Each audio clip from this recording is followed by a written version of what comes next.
Good morning, everyone. We are live from Council Chambers this morning.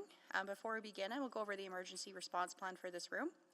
In an emergency, everyone must evacuate through the nearest safe exit, and those seated in the gallery will take direction from security, and Council will take direction from the meeting clerk.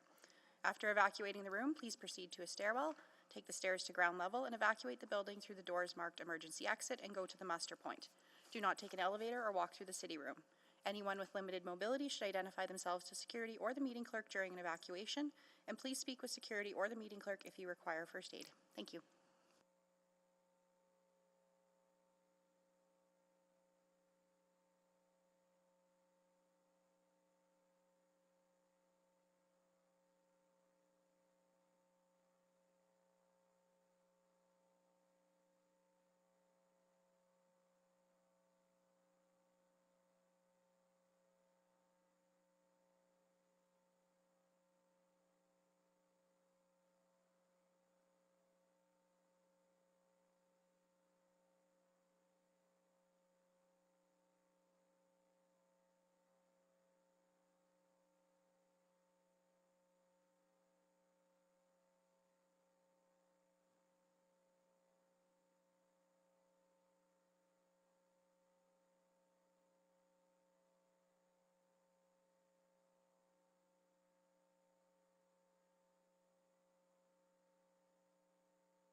Okay.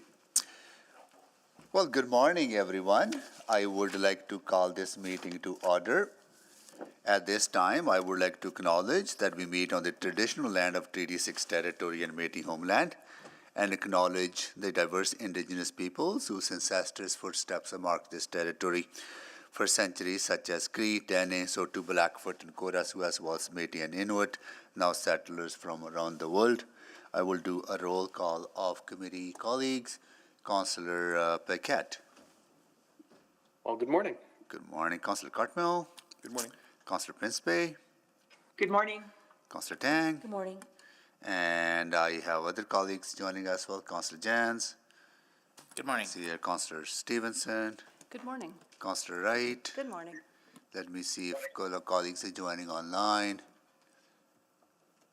Councillor Rutherford. Good morning. Councillor Rice. Good morning. That is it for now. Yeah, okay. Adoption of the agenda. Councilor Cardinal? Sure. I will move adoption of the agenda with the following additions. 7.1, Capital City Downtown Community Revitalization Levy End Date Extension. 7.3, Downtown Workspace Optimization. And 7.4, Winspear Expansion Project Interim Financing Requirements. Okay, please vote.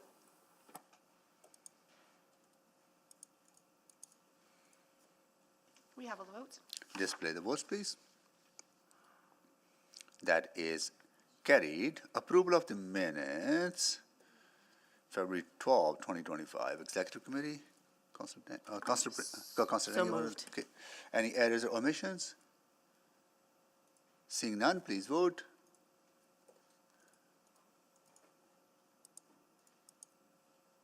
We have all the votes. Display the votes, please. That is carried. Protocol items, Councilor Tang.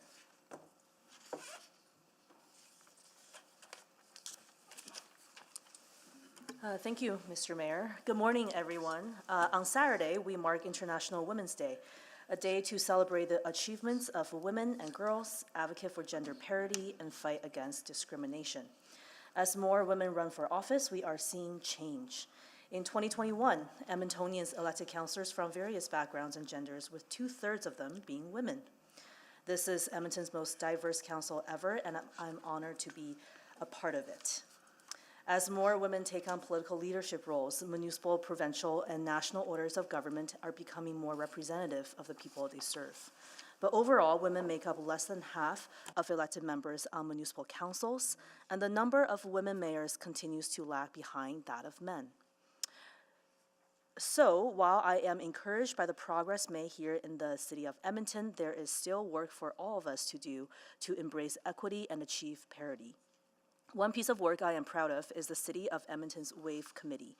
It is composed of incredible women who advocate, research, teach, and recommend changes to City Council on issues relating to those who identify as women in our city. We also have the Women at the City Employee Resource Network. Employee resource networks are employee-led, voluntary groups supported by the corporation and dedicated to fostering a diverse and inclusive work environment. This Employee Resource Network's mission is to empower women to do their best every day by promoting work environments that are flexible, supportive, and safe. Women's perspectives, thoughts, and experiences enrich the political landscape and make legislation, policies, programs, and services more reflective of the needs of all citizens. And so, as we approach International Women's Day this Saturday, I encourage my colleagues to continue to support our agenda, the city's agenda of building an equitable and diverse Edmonton, and look for ways they can support those who identify as women in their everyday lives. Thank you. Thank you, Councilor Tang. Any other protocol items? I see none. Select items for debate. All right, the number of speakers on number of items. I'll select the fiscal update, fiscal gap strategies work plan. Anyone else wants to select, or you want me to? Councilor Tang, go ahead. You go ahead. Yeah. Okay, I will select 7-1. Yeah.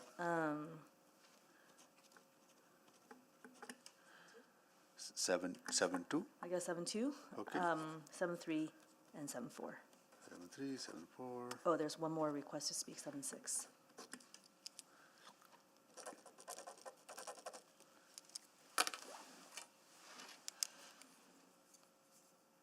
Okay. Councilor Carmel? Okay, got it. Okay, we have selected 7-1, 7-2, 7-3, 7-4, 7-5, 7-6. Can someone move the balance, please? I'll move all other items. Thank you. Please vote.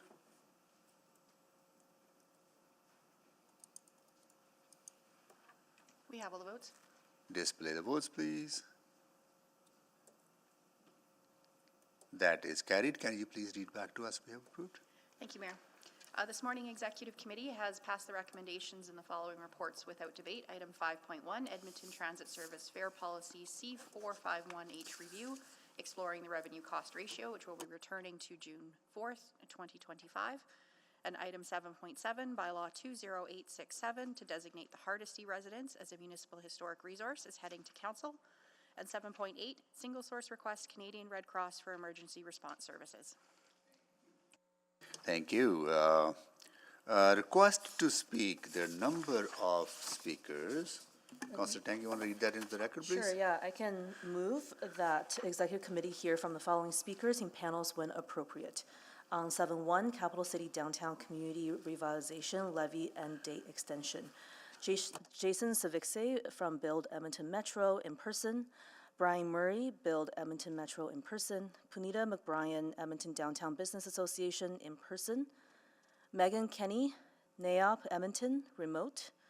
Cheryl Probert, Downtown Edmonton Community League in person. Andy Grabia in person. Christopher Martin, Edmonton Chamber of Commerce, I think in person. Eric Slatter in person. Henry Edgar, Autograph and Build Edmonton Metro in person. And Jared Campbell in person. On 7.3, Downtown Workspace Optimization, Anne-Marie Petrov, Francis Winspear Centre for Music, Edmonton Symphony Orchestra in person. On 7.4, Winspear Expansion Project, Interim Financing Requirements, Anne-Marie Petrov, Francis Winspear Centre for Music, Edmonton Symphony Orchestra in person, Sandra Young, Winspear Centre, Sam Jenkins of Winspear Centre, all in person. On 7.6, Development Incentive Program, Punita McBrien, Downtown Business Association in person. Thank you. Please vote.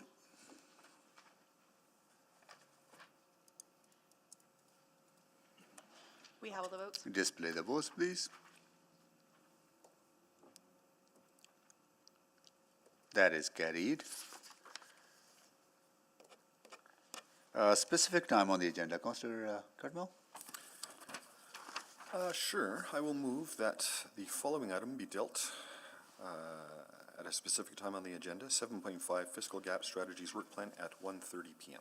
Okay, thank you. Please vote. We have all the votes. Display the votes, please. That is carried. Any councillor inquiries? None. Reports to be dealt with at a different meeting? None. Request to reschedule reports? None. Unfinished business, public reports. We are going to go into our first item on the agenda, 7.1, Capital City Downtown Community Revitalization. We have a full agenda today. We will try to get through as much as we can. So I will encourage my colleagues to stay focused on the item at hand, and we'll go to administration for a presentation.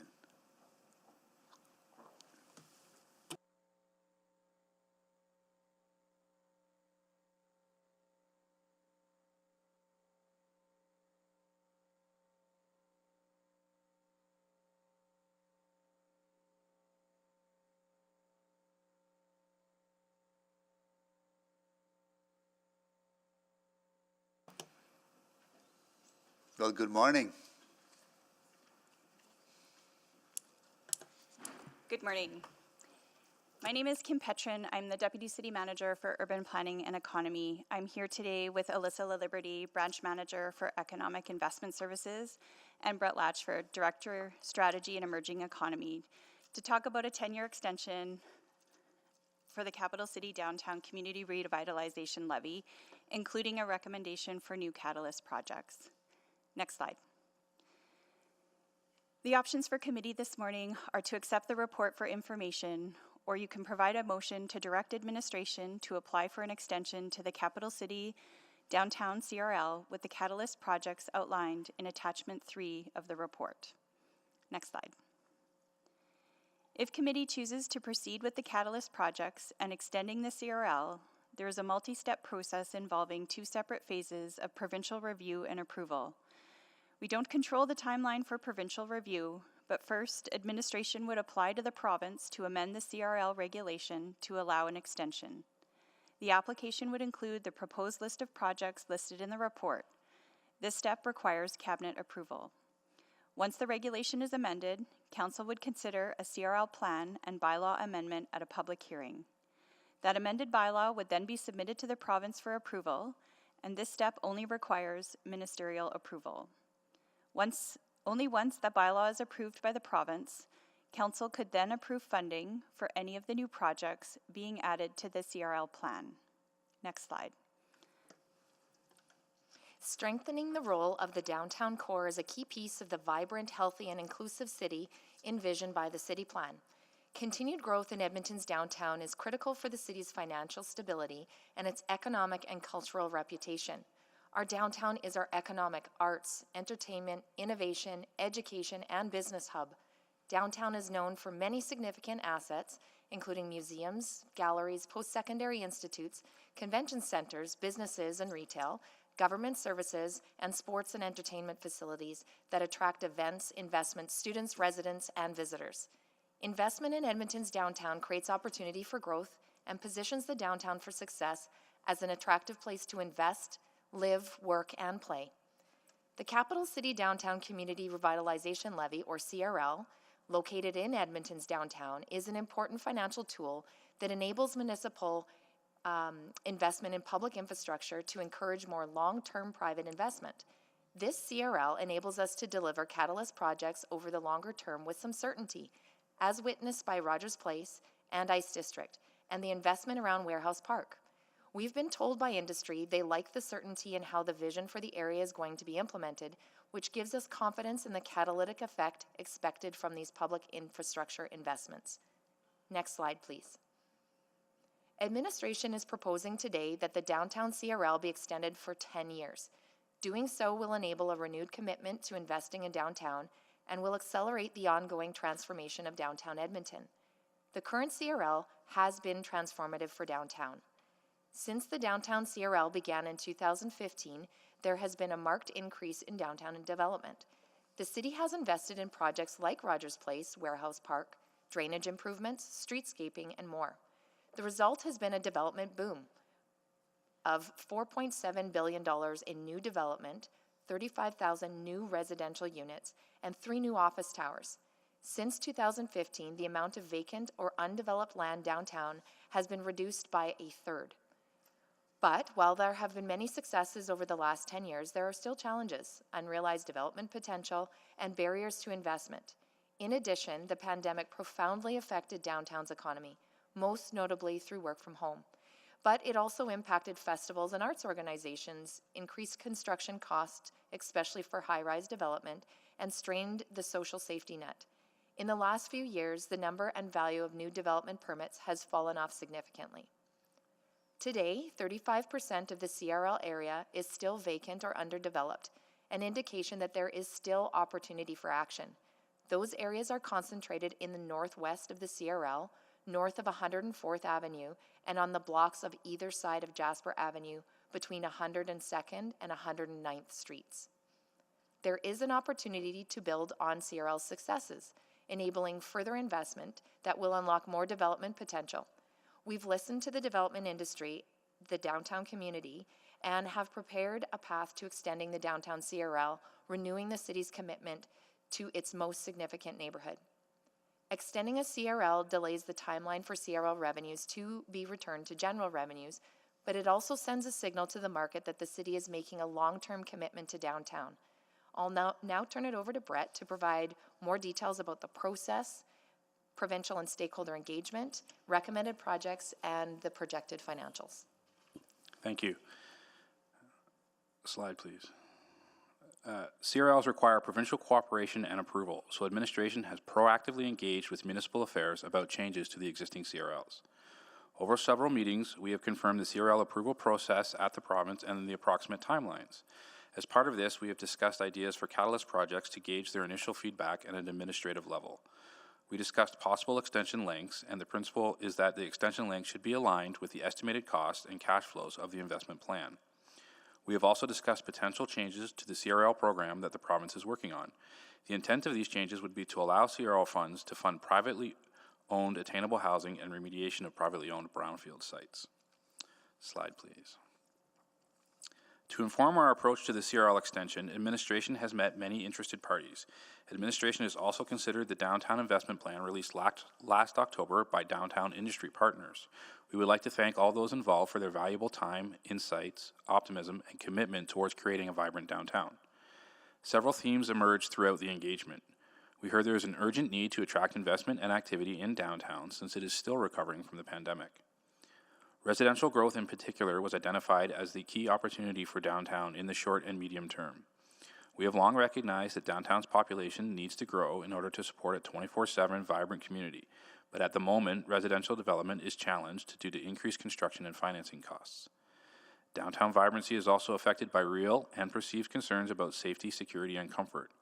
While the CRL's ability to influence these outcomes is limited, it has informed our proposed catalyst projects where feasible. We heard that the quality of our infrastructure downtown detracts from vibrancy and investment. This includes how our streets and parks look and the capacity of our below-grade infrastructure. People are drawn to places that are attractive and well-maintained. Finally, we heard downtown needs more amenities, shops, recreational activities, and things to do. Administration has also reflected on the experience of CRL projects so far. Some of our lessons learned are, first, catalyst projects tied to a specific development have the most direct impact on development activity. These are projects like Rogers Place, which enabled investment in Ice District, the 103A Avenue Pedway, which enabled station lands development, and the 104 Street Drainage Project, which enabled the development of the Falcon Tower. Second, a CRL is a long-term funding mechanism. Specific needs change over time. Our CRL plan needs to be flexible and resilient enough to respond to challenges and opportunities that will emerge while still providing enough clarity upfront so Edmontonians can understand how the funds will be used.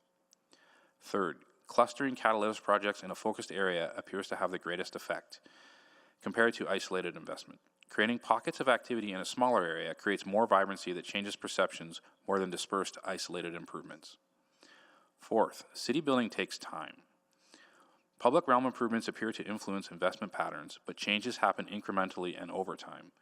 104 Street and now 108 Street are examples of this. Slide, please. Extending the downtown CRL by 10 years will trigger investment in downtown that administration believes will pay off in increased vibrancy, economic benefit, increased residential population, pride in our downtown, and tax uplift. Discussions with the province indicate that a 10-year extension is likely to be supported. An extended CRL would include 5 new projects that are detailed in the report: Event Park, Village at Ice District site servicing, brownfield remediation, public open space amenities and placemaking, and transit infrastructure. 2 existing projects would be modified in scope to create a downtown infrastructure fund and attainable housing incentive. CRL catalyst projects should almost always provide for tax increase assessments in the CRL area. They should spur an increase in private development. The increase in revenue should be long-term and continue after the life of the CRL. These projects proposed in this report were determined in consultation with industry and community, and they are based on estimates of projected tax revenue, increases in density, increases in vibrancy, and feasibility. Additionally, all projects in the current CRL plan would remain, so projects like Jasper Ave's new vision and Green and Walkable Downtown would continue. A reminder that including the project in the plan does not require that council fund these projects. It gives council the option to use CRL funding should this council or future councils choose not to fund these projects. The CRL may end early. Next slide, please. A non-binding memorandum of understanding was signed between the City of Edmonton, the Government of Alberta, Oilers Entertainment Group Sports, with the intent of ensuring that the projects demonstrate public benefit and value for taxpayers, provides public infrastructure as a catalyst for downtown safety, security, and community well-being, supports investment to build more attainable housing, encourages revitalization, economic diversification, and growth in downtown, and enhances the visitor economy through a robust sports, entertainment, and events attraction. The province's budget 2025 allocates funding for Event Park and Village at Ice site servicing should a final agreement be struck among all 3 partners. Neither the City nor the Government of Alberta will be responsible for any cost overruns. In addition to being identified as a catalyst project in the CRL, there are many other agreements that would be required, starting with a master agreement that would advance to council. All other agreements, for example, like a lease agreement, public access and usage agreement, operations and maintenance agreement, and land sale agreement will all need to be worked through to advance the event park. I'll turn back over to Brett. Thank you. Slide, please. The event park has been identified as the first true indoor-outdoor event center in Canada, featuring 140,000 square feet of event space with an outdoor capacity for over 6,000 people and room for over 2,500 people indoors. The indoor space is flexible and features world-class acoustics and lighting capable of offering quick changeover capability for various events, from seated theater configurations to flat-floor community dances. The lobby space combines design with functionality suitable for trade shows, markets, and craft sales. The second and third floors of the building includes potentially 15 community rooms, studios, and meeting rooms that can be used for different purposes, from lessons to classes to meetings. The MOU outlines that a minimum of 1/3 of the available time or space within the event park be made available to the public at below market rates. This will include programming such as sports camps and tournaments and community events like New Year's Eve and Canada Day, access to meeting rooms and recording studios, or outdoor hockey rinks. The venue is designed to fill a gap not currently offered in Edmonton. It is sized ideally for smaller concerts or shows that cannot play bigger venues. The economic benefit, as indicated on the screen, shows the impact of construction at $73.5 million and up to 1,400 jobs, and post-construction an annual impact of $18.4 million and 216 FTEs. Slide, please. The plan for Village at Ice District includes 2,500 new residences in a variety of housing types, including townhomes, low and high-rise apartments. The village would focus on purpose-built rentals and privately owned units for more modest incomes, including university students, seniors, and families. This could include both market and non-market residences to attract and support a variety of individuals and economic circumstances. These residential units would also help support up to 260,000 square feet of commercial or office space. The public money invested in the village is aimed at providing public benefit back to the city. The 2,500 residences of the village will span 14 towers, requiring an estimated $1 billion in private investment. Funding from the CRL will go to building higher capacity water, stormwater, sanitary underground utilities, and a public park that will support the needs of the village and the directly neighboring parcels which have other ownership, thus enhancing the opportunity for redevelopment. The land will also undergo environmental remediation before construction begins. The site will feature enhancements such as wider sidewalks, LID stormwater management systems, raised pedestrian crossings, and a new public park. The first 3 buildings are expected to be completed by 2028, with the rest of the buildings being completed by 2038. The staging and build-out plans of the towers is not yet complete, and as they change, they influence the timing of CRL revenues. Slide, please. The Brownfield Remediation Catalyst Project addresses several known sites in the downtown CRL area that are contaminated, which will require remediation prior to development. The costs associated with remediation can be a significant financial barrier to redevelopment. By covering some or all of the remediation costs, this program has a proven track record of facilitating redevelopment of challenging sites. The Public Open Space and Amenities Catalyst Program is for small-scale tactical improvements to public spaces in the downtown CRL area. Examples could include, but are not limited to, small-scale recreation activities, lighting programs, infrastructure, and to support events and festivals, etc. The Transit Infrastructure Catalyst aims to maintain downtown as a major hub in the region's transit system and continuously improve transit service and facilities. The CRL would fund aesthetic and functional improvements to transit stations, supporting downtown vibrancy and encouraging transit use. Slide, please. There are 2 projects that modify existing catalyst projects. First is the Downtown Infrastructure Fund. This expands on an existing project, Downtown Stormwater Drainage Servicing, which focused on major proactive investments in stormwater trunks. Required infrastructure upgrades can be a major impediment to development in infill areas like downtown. Through engagement with interested parties and reflection on our experience implementing the CRLs, we are suggesting a flexible program that can respond to the immediate infrastructure needs of new developments. This could include city and EPCOR-owned infrastructure, like power, water, drainage, and district energy, and would be similar to the Infill Infrastructure Fund. Second is an attainable housing incentive. The CRL plan had previously identified as a broader downtown incentive program. The province is working on updating the CRL rules to allow CRLs to incentivize privately owned attainable housing. We know from engagement with interested parties that a development incentive program can be a powerful tool to accelerate residential development when merited by economic conditions. As the province has not finalized their policy in this area, we cannot define the parameters of the Attainable Housing Incentive Program. Once the provincial policy is set, we will work to refine the program before advancing the CRL plan to Council. Slide, please. While the original motion directed administration to explore funding for the Winspear Centre expansion, it has not been included in the list of proposed catalyst projects. According to provincial regulations, CRL funds may only be used towards city-owned assets. The Winspear Centre building is not a city-owned asset, so it does not align with provincial rules. In addition, any contribution would require to be an operating grant and could not be debt financed. On January 22nd, 2025, Executive Committee considered a report on funding options for the Winspear expansion.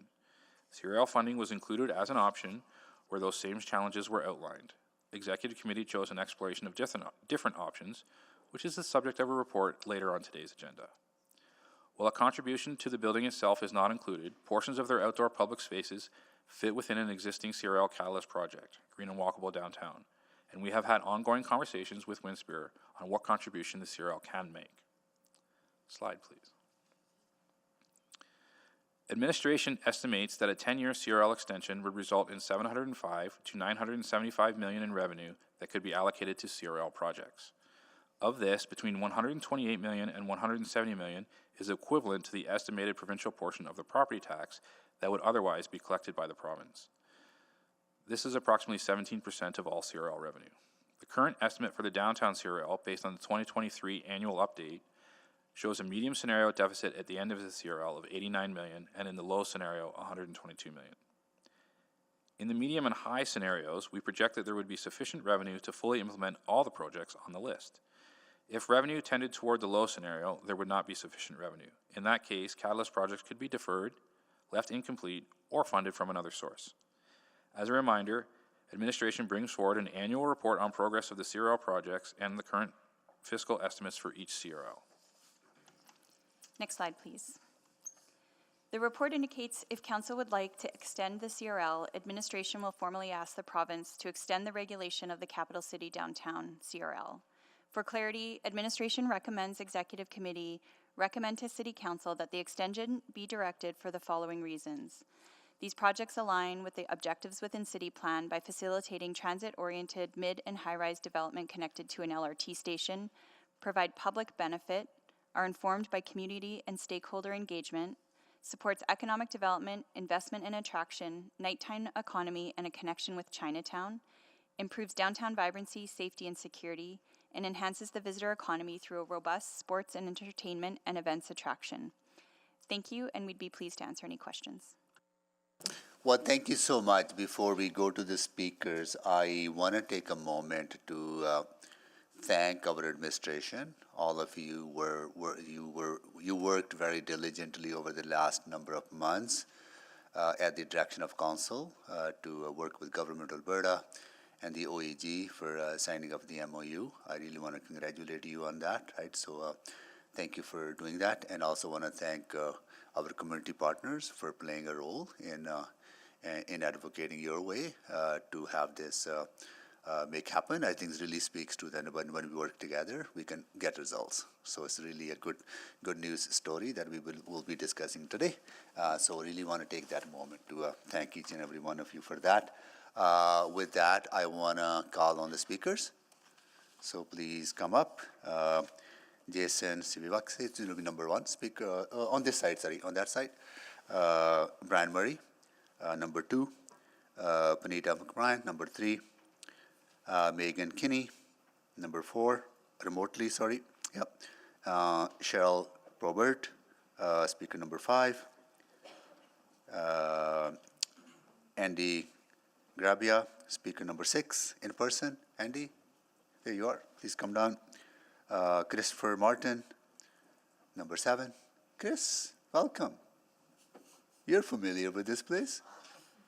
Yes. You've been watching us, right? You're going to share some insights on that too? Just kidding. Eric Slatter, in person? Eric? He's not here yet. Not here, okay. Is Eric planning to come? Okay, we'll see. We'll come. Henry Edgar, speaker number 9, please. Jared Campbell, in person. Jared, oh, there you are. speaker number 10. You know the process, but I will definitely, oh, where's the,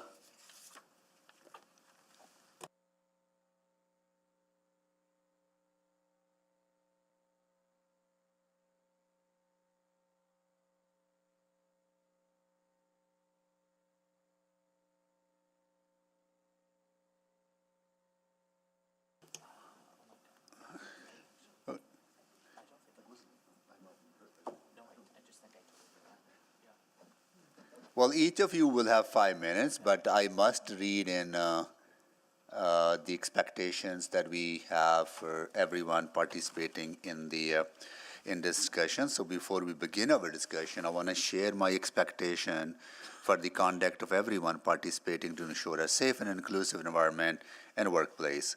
These expectations apply equally to both in-person and virtual attendees. Hearing from the public is an important part of Council's process to ensure we hear a full diversity of opinions that exists in our community. As meeting chair, I have a responsibility to ensure the safety of all participants in today's meeting. As part of that responsibility, inappropriate comments or gestures will not be tolerated. If they occur, I will direct the clerk to immediately remove anyone engaging in such behavior. The type of behavior that will result in the removal from the meeting includes making disrespectful comments directed at individual staff members or other public members, speakers, or using profane language. Responsive behaviors to show support or dissent, such as shouting, cheering, clapping, or using the chat or emotion response features in the Google Meet are also not permitted. I will not provide any additional warnings, and once removed, the person will not be permitted to rejoin the meeting. The meeting is being live streamed, and everyone is welcome to view the live stream online. Again, my role as chair is not to moderate the nature of the content being discussed, but to ensure chamber behaviors are maintained to support a safe, respectful, neutral space for my colleagues, city employees, and the public. And I thank everyone in advance for your respectful participation. So each of you will have 5 minutes to make your presentation, and after that, committee members and council members may have questions to you. Please go ahead. We will start with Jason. Go ahead, please. Good morning, Mayor and members of Council. Thanks for the opportunity to engage in this really important conversation for downtown Edmonton. My name is Jason Spix. I'm the Vice President of Strategy and Operations for Build Edmonton Metro. I'm also a registered professional planner who has worked in public and private sectors in 2 prairie cities, both Edmonton and Winnipeg, over the last decade. Today, I'm here on behalf of Build Edmonton Metro's 500-plus members to share our perspective on administration's report regarding the Capital City Downtown Community Revitalization Levy End Date Extension. Try saying that within 2 seconds. First, I would like to commend administration for their ongoing engagement with our industry and broader community partners on this important initiative. Our organization, in collaboration with the Downtown Revitalization Coalition, the Edmonton Chamber of Commerce, the Edmonton Downtown Business Association, NAOP Edmonton, BOMA Edmonton, and many others from the public, private, and community sectors like DECL, the Edmonton Public Library, as well as post-secondary education institutions like MacEwan and Norquest. We all came together to develop a unified vision for downtown revitalization. That vision is encapsulated in a comprehensive and robust 10-year downtown investment plan. This collective effort underscores the need for strategic investments in several key areas: residential attraction, infrastructure, business retention, and economic growth, and placemaking. As part of this vision, we are advocating for a $500 million investment in downtown from all levels of government. Since introducing the plan in October of last year, we have worked closely with the City of Edmonton and the Province of Alberta to fine-tune its implementation. And we're deeply grateful for the ongoing collaboration and view the Downtown Investment Plan as a vital roadmap for our shared future. As part of the discussions around the Community Revitalization Levy extension, we are pleased to see that many of our proposals from the Downtown Investment Plan are reflected in the City report. Among these are exciting new initiatives, including the Event Park, the new Downtown LRT entrances, the Downtown Infrastructure Fund, an Attainable Housing Incentive Program, additional funding for the completion of Jasper Avenue New Vision, and initiatives to enhance the downtown's greenery and walkability. Our Downtown Investment Plan's financial and spatial mapping paints a clear picture of the current state of downtown. It shows a worrying decline in tax revenues from 10% in 2009 to just 6.4% in 2024, though this was recently clarified by the city as being closer to 5.2%. Additionally, our downtown faces aging infrastructure that requires urgent attention. However, our plan also presents a path forward. By completing public infrastructure projects and launching key initiatives that are tethered to private sector catalysts, we can breathe new life into the area. Leveraging major public projects, commercial hubs, and cultural institutions will also amplify the impact of public investments. We are encouraged by the City of Edmonton's commitment to engaging with the Downtown Investment Plan and for the concrete steps that are already being taken to bring its ideas to fruition. As part of the ongoing dialogue, we continue to advocate for the CRL extension to support housing development and residential attraction, which are two critical areas for the long-term success of our downtown. And we've communicated this vision to both elected officials and administrators and leaders of the government of Alberta, and we remain firm in our belief that residential development should be a key return on investment for any CRL expenditure. Across many Canadian cities, CRLs and tax increment financing mechanisms have proven to be successful in stimulating housing development, and we strongly encourage Edmonton to consider adopting these tools as well.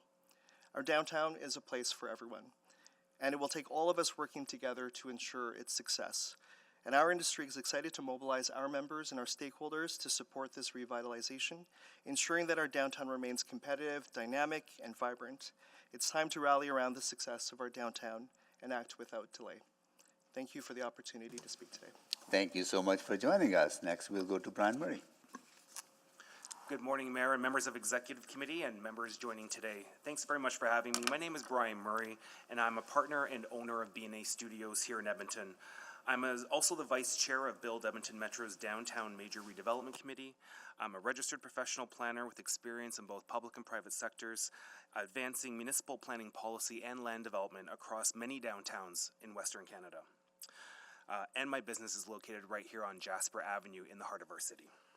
I'm here today to speak in strong support of the CRL extension. See, that's quicker.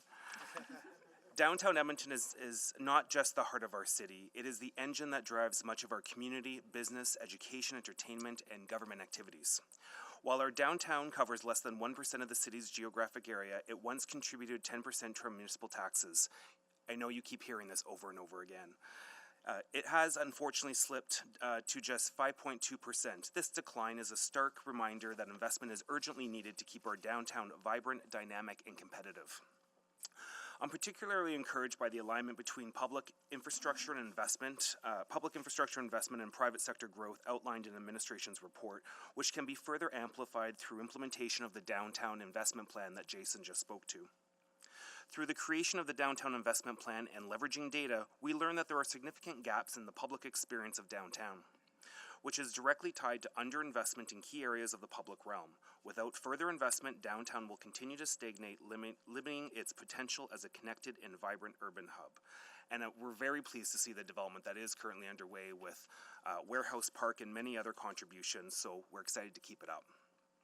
While funding existing capital projects is crucial and will bring noticeable improvements, especially completing Jasper Avenue, addressing these remaining gaps is essential to creating a downtown that offers a consistent, high-quality experience for everyone. As part of our work, we identified key downtown catalyst areas where concentrated activity, investment, and development are already underway and include areas around MacEwan University, Norquest College, the Ice District and Station Lands, and portions of Warehouse District. These clusters are already seeing significant private sector interest, and the city has a unique opportunity to amplify this momentum by strategically aligning public infrastructure improvements with private sector activity. By extending the CRL for downtown, the city can fund crucial infrastructure improvements, making our downtown a more vibrant, safe, and economically attractive destination. I am genuinely encouraged by the work done by council and administration on this initiative, and I urge both to move forward with this plan without delay. Thank you very much. Thank you so much for joining us. Next, we'll go to Panita McBride. Good morning, members of the committee and Mr. Mayor. Thank you for having me today. It's been a little while, so it's good to see you all. My name is Panita McBride. I'm the CEO of the Edmonton Downtown Business Association. I'm here today to speak very strongly also in support of the 10-year extension of the CRL.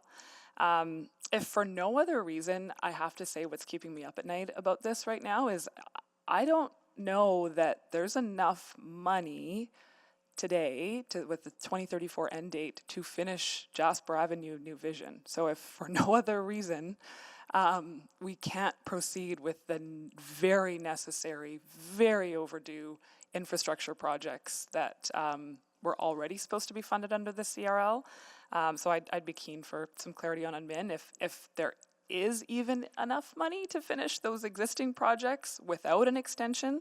I think it would be prudent to extend, even if you weren't in support of all of the new projects. I think it's absolutely essential that the CRL be extended to make sure that at the very least we can finish those original projects, see the uplift that we were always supposed to see.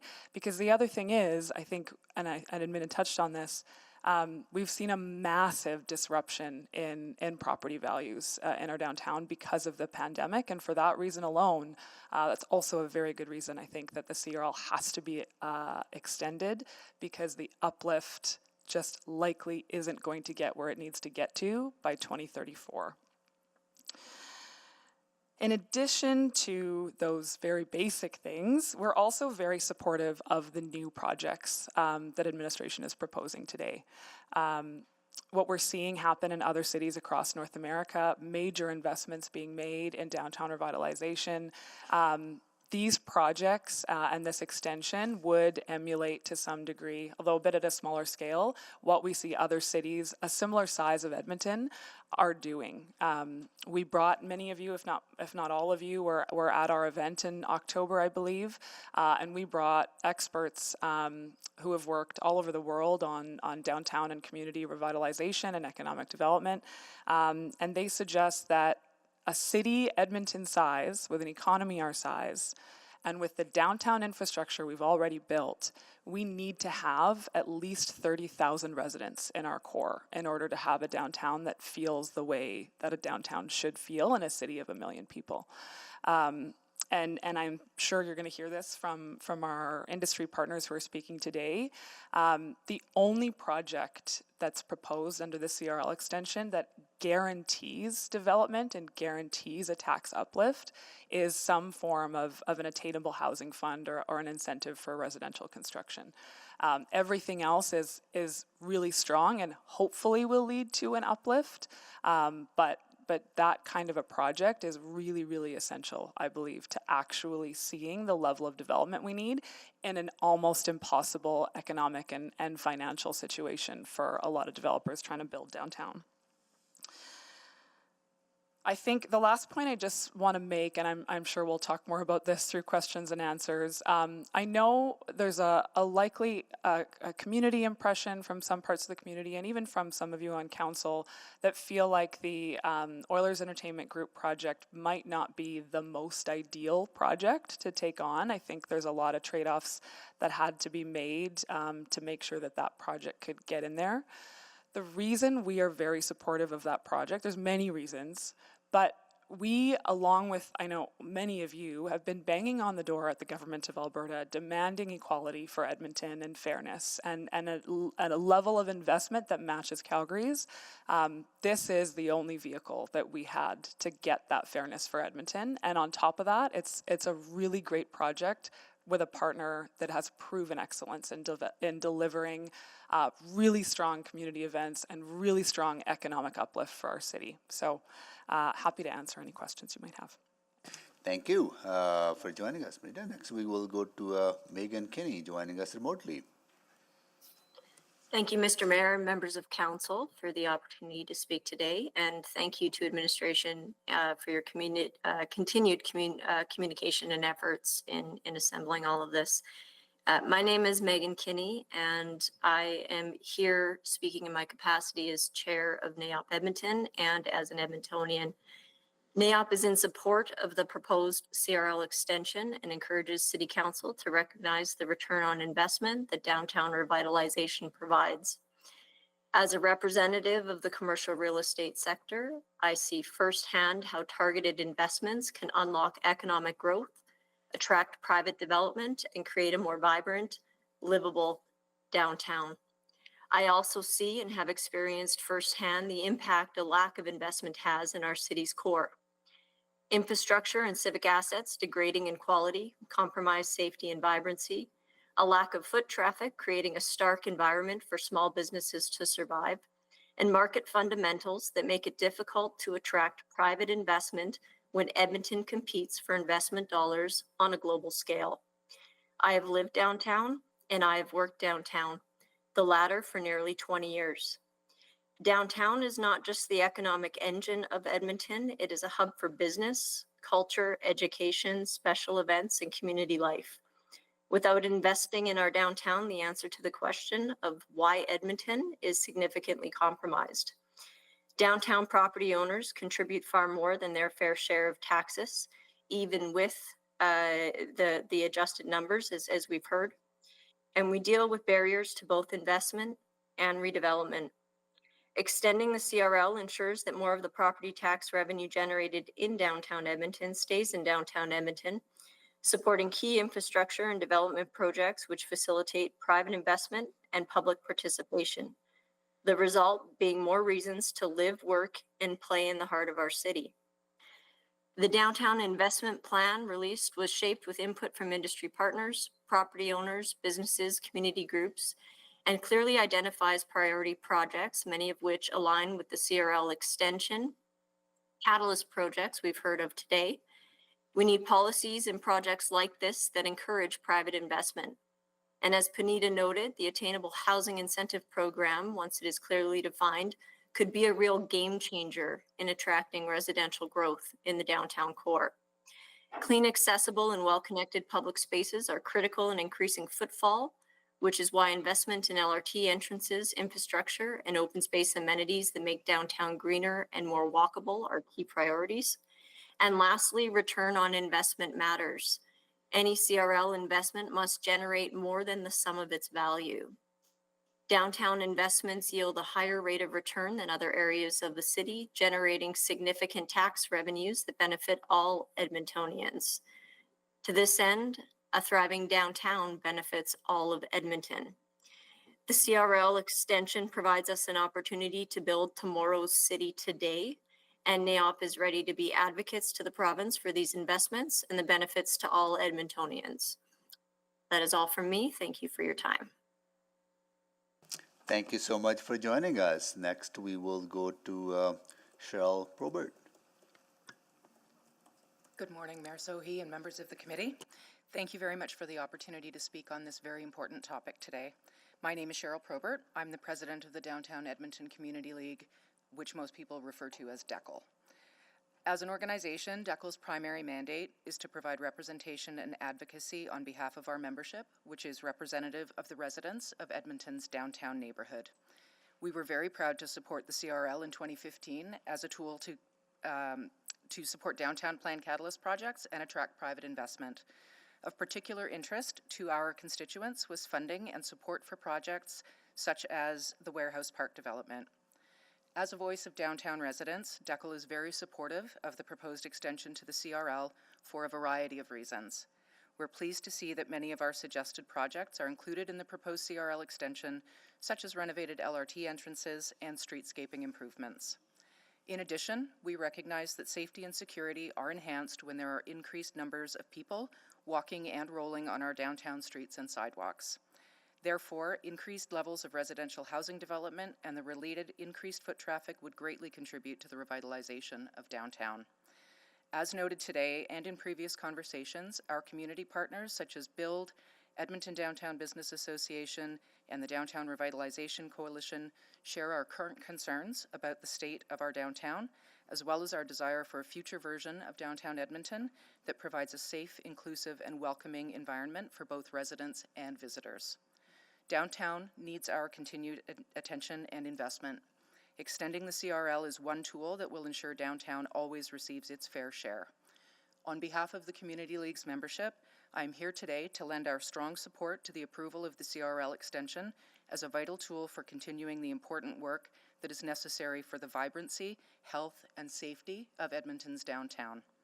Thank you for your time today and the opportunity to speak on behalf of our downtown community members.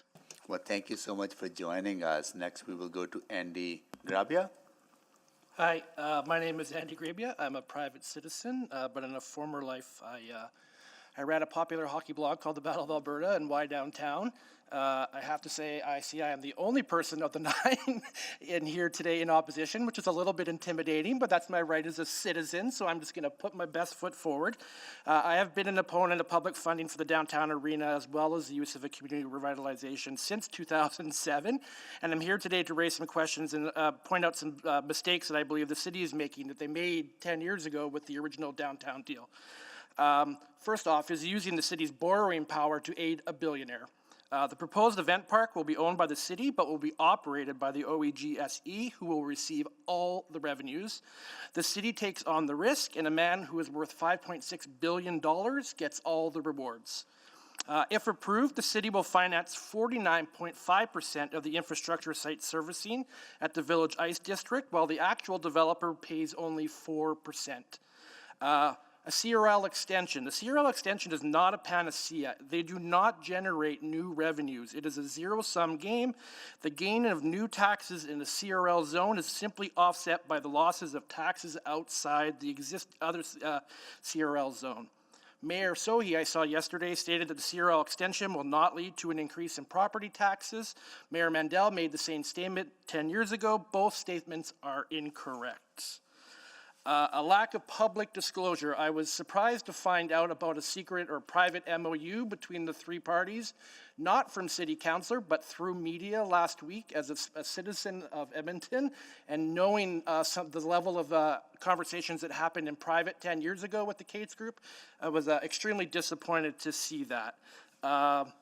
Communications that vastly overestimate the benefits.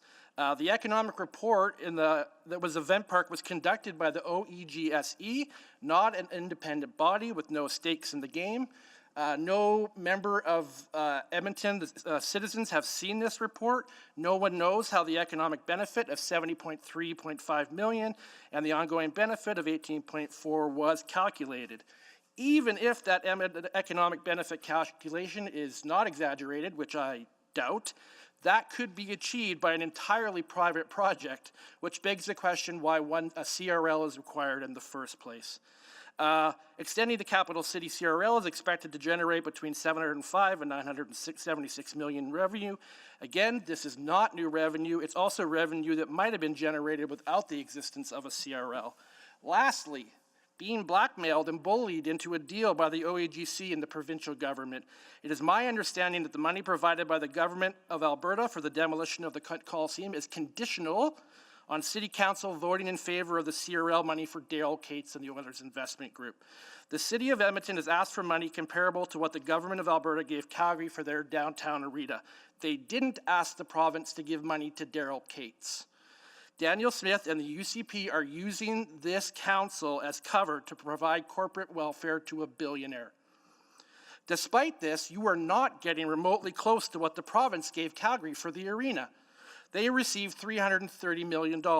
You are receiving $165.9 million minus the $102.8 million you are putting in yourselves.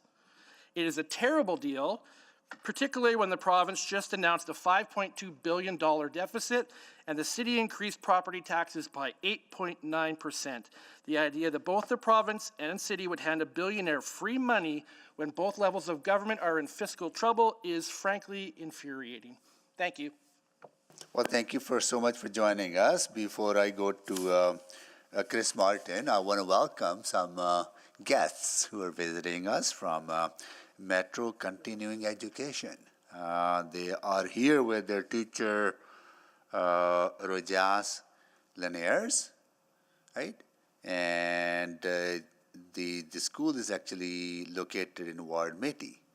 Council Salvador is your ward councillor, but she's not part of this committee, so that's why she's not here. Well, we want to welcome you. Are you having fun at City Hall? Are you enjoying yourself? It seems like you're not. Are you enjoying yourself? Yeah, that's a little better. Okay. Well, thank you so much for joining us. Nice to see you. Okay. All right. We are actually talking about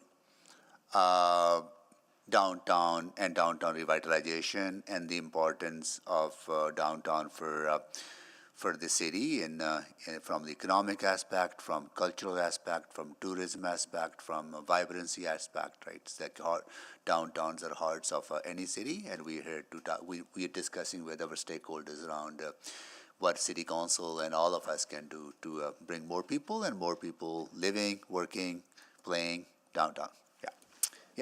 With that, I'll go to Chris Martin. Great. Good morning, Mayor Soe, members of council and city administration. My name is Chris Martin. I'm the Director of Policy and Government Relations at the Edmonton Chamber of Commerce. Thank you for the opportunity to speak on behalf of the Chamber's 2,000 member organizations and the city's broader business community today to express our strong support for the proposed extension of the CRL. First and foremost, I want to acknowledge the increased focus of City Council and administration on economic growth, business competitiveness, and downtown revitalization. This has not gone unnoticed. We recognize the challenges our city faces: high office vacancies, shifting workplace patterns, rapid population growth, and increasing economic pressures, and appreciate the measures being considered to address them and support our city's economy. Downtown is the economic and cultural heart of Edmonton. Its success directly impacts the entire city's prosperity.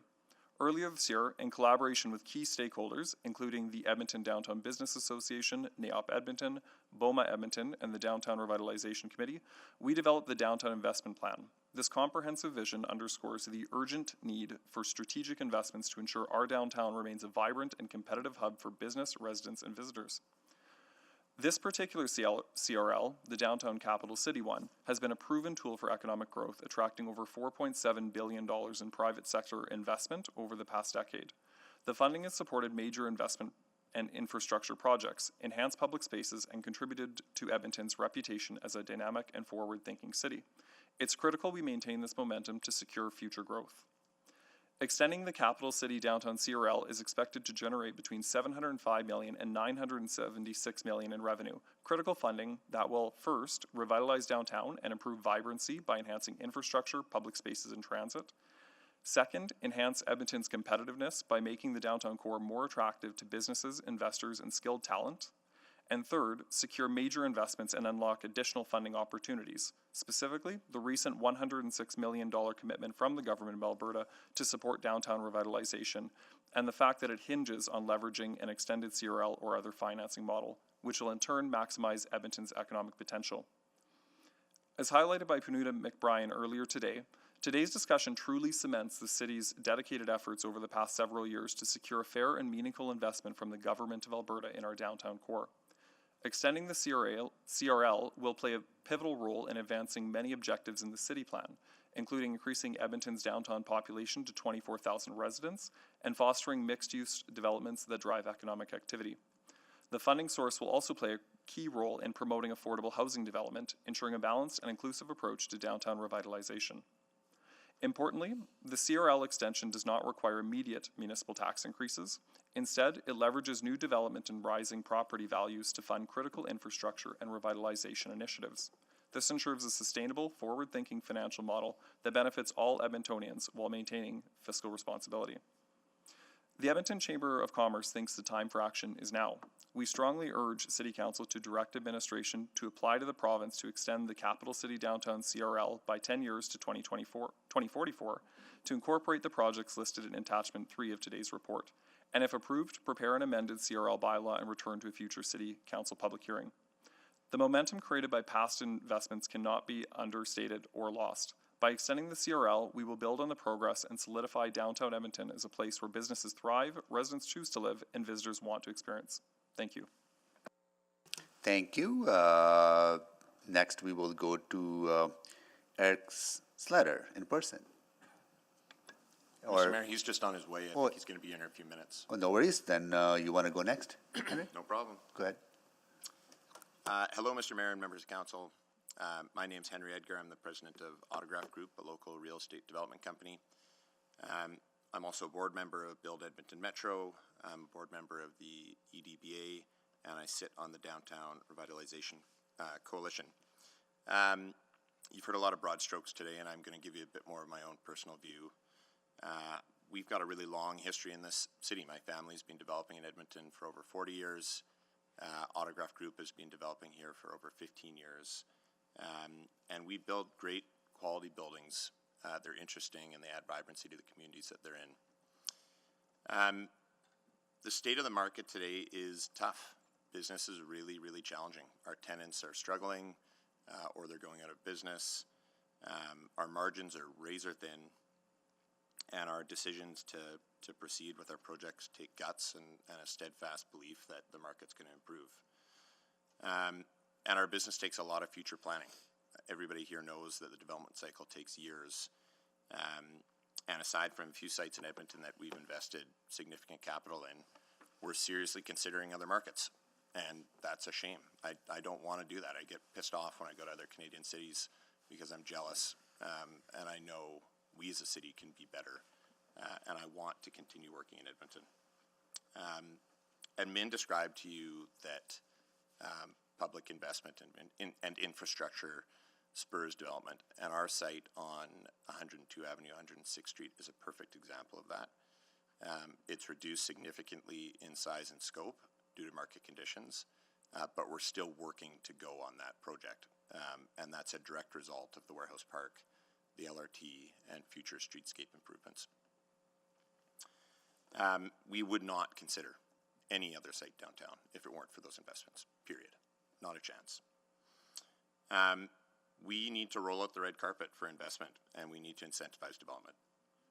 We have an award-winning planning department. Mr. Mayor, we were celebrating that yesterday. We can rezone and permit properties at record speeds. We're the best in the country. It means nothing if the investment decisions don't make sense. And I truly believe the single solution to downtown is more people. And to do that, we need to build housing, we need to improve infrastructure, we need to build catalyst projects, and we need to attract retail and office tenants. That will solve our problems downtown. The CRL gives the city a tool to facilitate this growth, and I encourage you to endorse this new catalyst, the new catalyst projects, and approve the application to extend the CRL, and I'm available for any questions. Thank you so much, Henry. Next, we'll go to Jared Campbell. Thank you, Mr. Mayor, and the other city councilors that are here. My name is Jared Campbell. I'm just speaking here sort of as a private citizen and someone who has been involved in efforts in downtown revitalization for a number of years. So goes your downtown, so goes your city. If you went back 12, 15 years, this was a really common rallying cry that we heard a lot in our local government and community as a whole bunch of different folks came together to focus on downtown revitalization. It recognized that downtown is the heart of your city, it's your living room, it's where commerce happens, our arts district lives, and it's the central node and amenity for an urban Edmonton. From a city building standpoint, it's a point of pride or shame, and its health drives investment decisions not just in downtown, but in the whole ecosystem of neighborhoods surrounding it. There was a recognition at the time that to compete on the 21st century fight for talent, we needed to urbanize. Our largely suburban city would need to, at least a little bit, capture some of the new urbanist shift that was happening all across North America. This effort wasn't just about downtown per se, but downtown efforts were at the heart of it. And for a while it worked. From a rough starting point in the early 2000s, we really did transform both Edmonton and central Edmonton. We built transit lines into downtown, bike lanes that mostly led into downtown. Our burgeoning tech scene located itself downtown. Cranes went up, infills took off, and small-scale commercial endeavors sprouted. Urbanism, for a moment, was ascendant. And it felt good. It felt like the city that's always had been a little bit too self-depreciating had a little bit of swagger. But like many other things that seemed to be working, priorities shifted and attention shifted. The feeling was downtown had momentum and it would be fine. Central Edmonton had some momentum and it would be fine, and maybe that would have been true if it were not for COVID. COVID hit, investment dried up, working patterns shift, disorder rose, and the momentum stopped. The momentum in Edmonton hasn't stopped, writ large. We're breaking permit records. If you go to the edge of the city, it's a hive of activity. I'm not suggesting that there's nothing going on in central Edmonton, but it's certainly not what it could and should be. We should be using this latest housing boom the same way that we used the last couple of housing booms to rapidly urbanize and push new urbanism in Edmonton. It's not happening. And I think we need to ask ourselves why. A healthy downtown is a primary driver of economic activity in central Edmonton. It's the reason people want to live here, work here, and importantly, not just about downtown, all the neighborhoods surrounding it. It's why they want to live near downtown, close to downtown. If we want to achieve our climate goals, if we want to actually shift our transportation patterns in a real manner, improve our tax base, we need a healthy downtown. It's not just for downtown, it's for all of Edmonton, and it's for all of central Edmonton.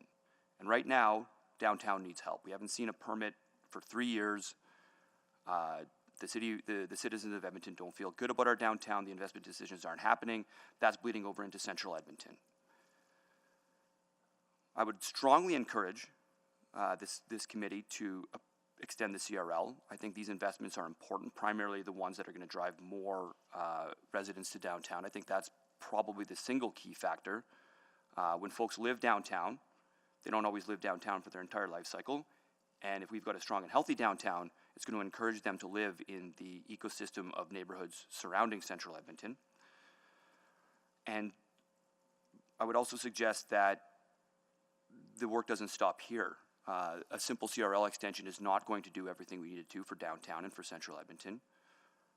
Urbanism is not ascendant in Edmonton and will not be without continued investment, both here specifically in the CRL area, but also in the areas that are downtown outside of the CRL area in particular, but also the neighborhoods surrounding it.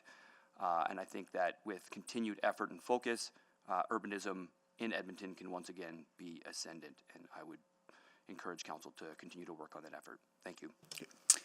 Thank you for joining us. Next, I see Eric Slatters joining us. No, please go ahead. You have 5 minutes to make your presentation.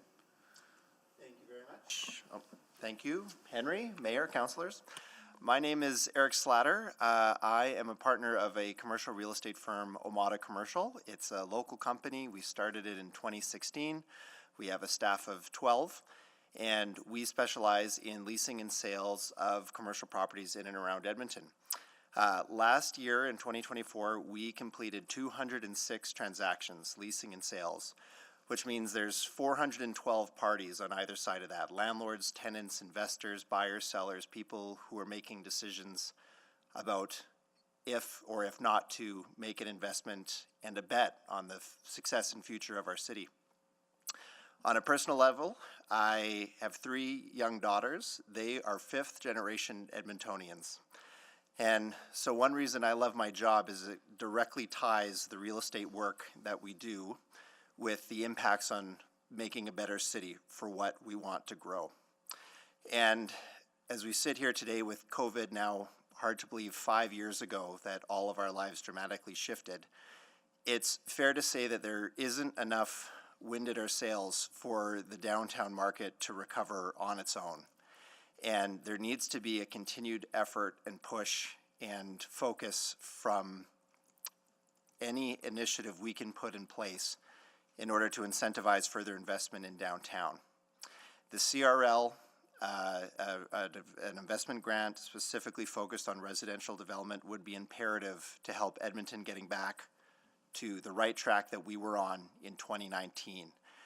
I can confidently say through my day-to-day work of the different groups we get to talk to, both here in Edmonton, around the province, around the country, and internationally, the will is there. The demand and the desire and the passion of people who want downtown Edmonton to be better is there. And the good intention of good people who want to build good product and good housing for people to live in is there. And they're just looking for anything they can do to tip the scales into their favor. And it was encouraging to see in the last quarter of 2024, after several months of very little investment activity in downtown Edmonton, we sold 3 key buildings on the 104th Street Promenade. And we're very much hoping that this can be a trend that continues and that those become critical parts of our downtown, and then that can build on more successful momentum. If there's an alarming trend we're seeing is the people who are investing in Edmonton are Edmontonians. And if anything, we're seeing an exodus of capital and investment and confidence from people in other parts of the province and the country. And as much as we love to do everything we can here by ourselves, we need the focus and attention and the ideas and the people from other parts of this great country. And that's where we were in 2019. We were prominently positioned as one of the top 5 most important markets and most important cities, and we had a great story to tell. And I'm confident that with the right set of initiatives, we can get back to that place. I'll close with one thing that I don't think is often focused on enough, but there's been a lot of talk, as always is in Edmonton, about what are they doing in Calgary. And there's been some focus on what they've done for a residential conversion grant program. And it's easy to weigh the pros and cons of that and the details of that and the converting of office to residential, and if that holds merit, if there's lessons to be learned, was that a good idea or a bad idea?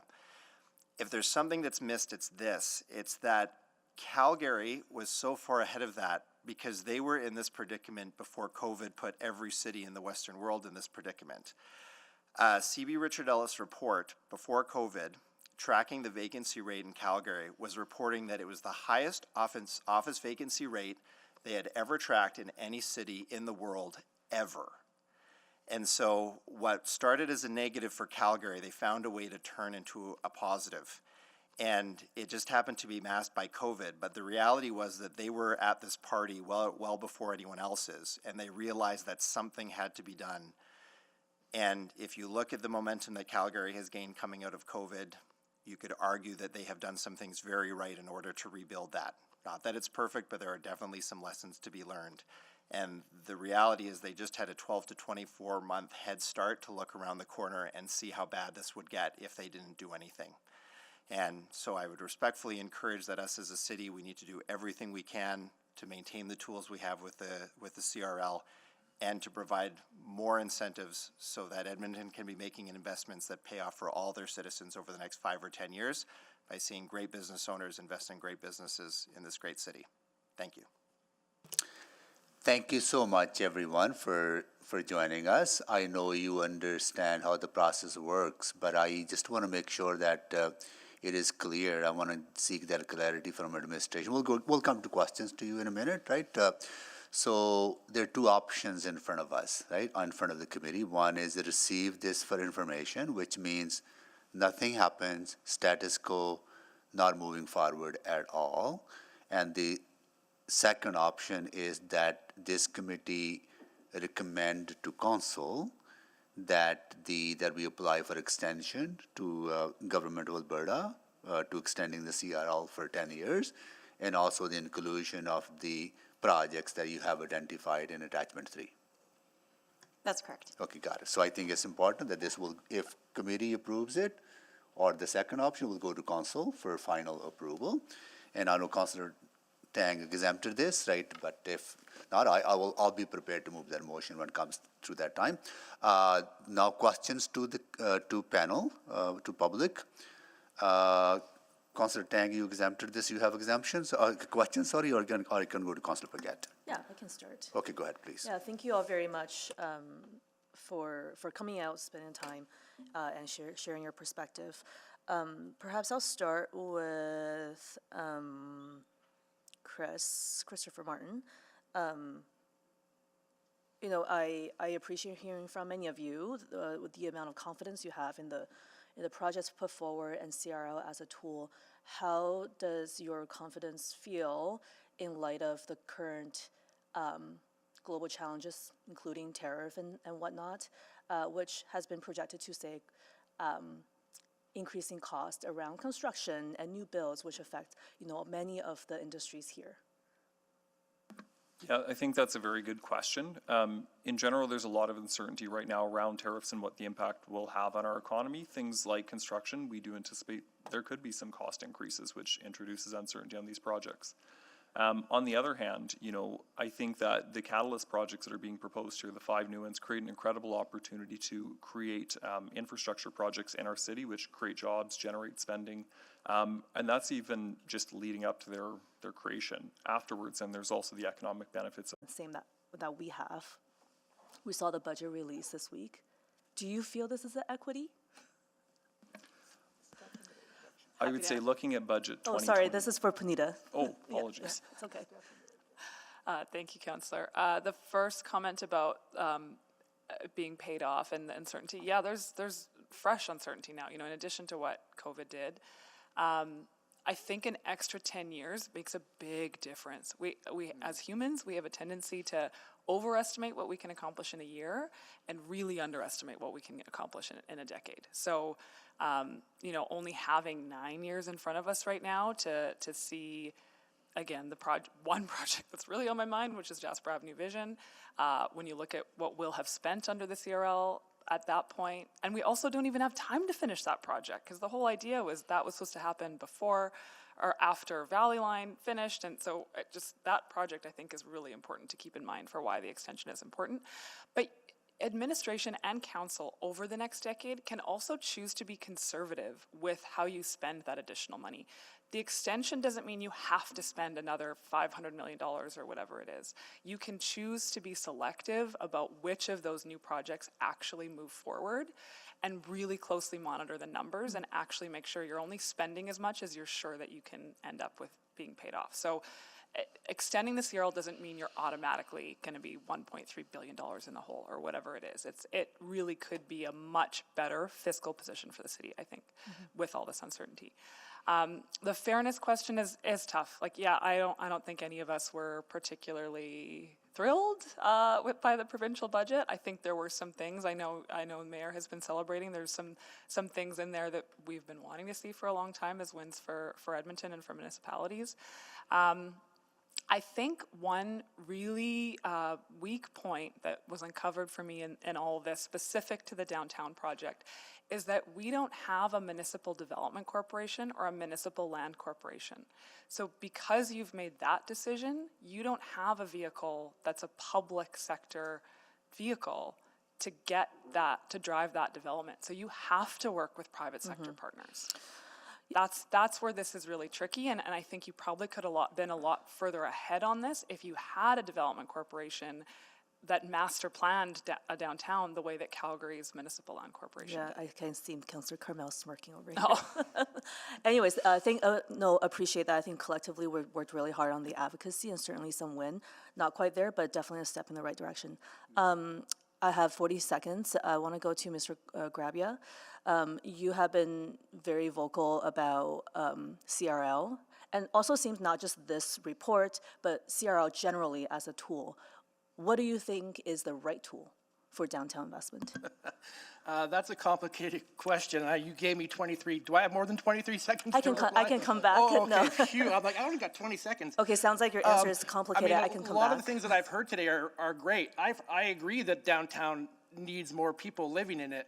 My point is that was a conversation that was raised by people like me 10 years ago when we talked about a downtown arena, and what we were told was the downtown arena will solve all these problems. The CRL will solve these problems. Okay. Panita's saying now that we might not even get to that. That means that your CRL has failed. Yeah. Okay. Thank you. All right, thank you. Next is Councillor Paquette. Oh, thank you, Mr. Mayor. Go back to the same speaker. Hey, Andy. Hi. For those who don't know, Andy and I have known each other our whole lives. Yeah. Born and raised in Edmonton, went to the same schools. So I think there's like a conflation happening. There's the CRL conversation. Yeah. And then there's the project conversation. Agreed. And how the CRL approval from the province can only happen if we agree to the project that they've attached to it. And so I'm just wondering if you want to expand on that a little bit.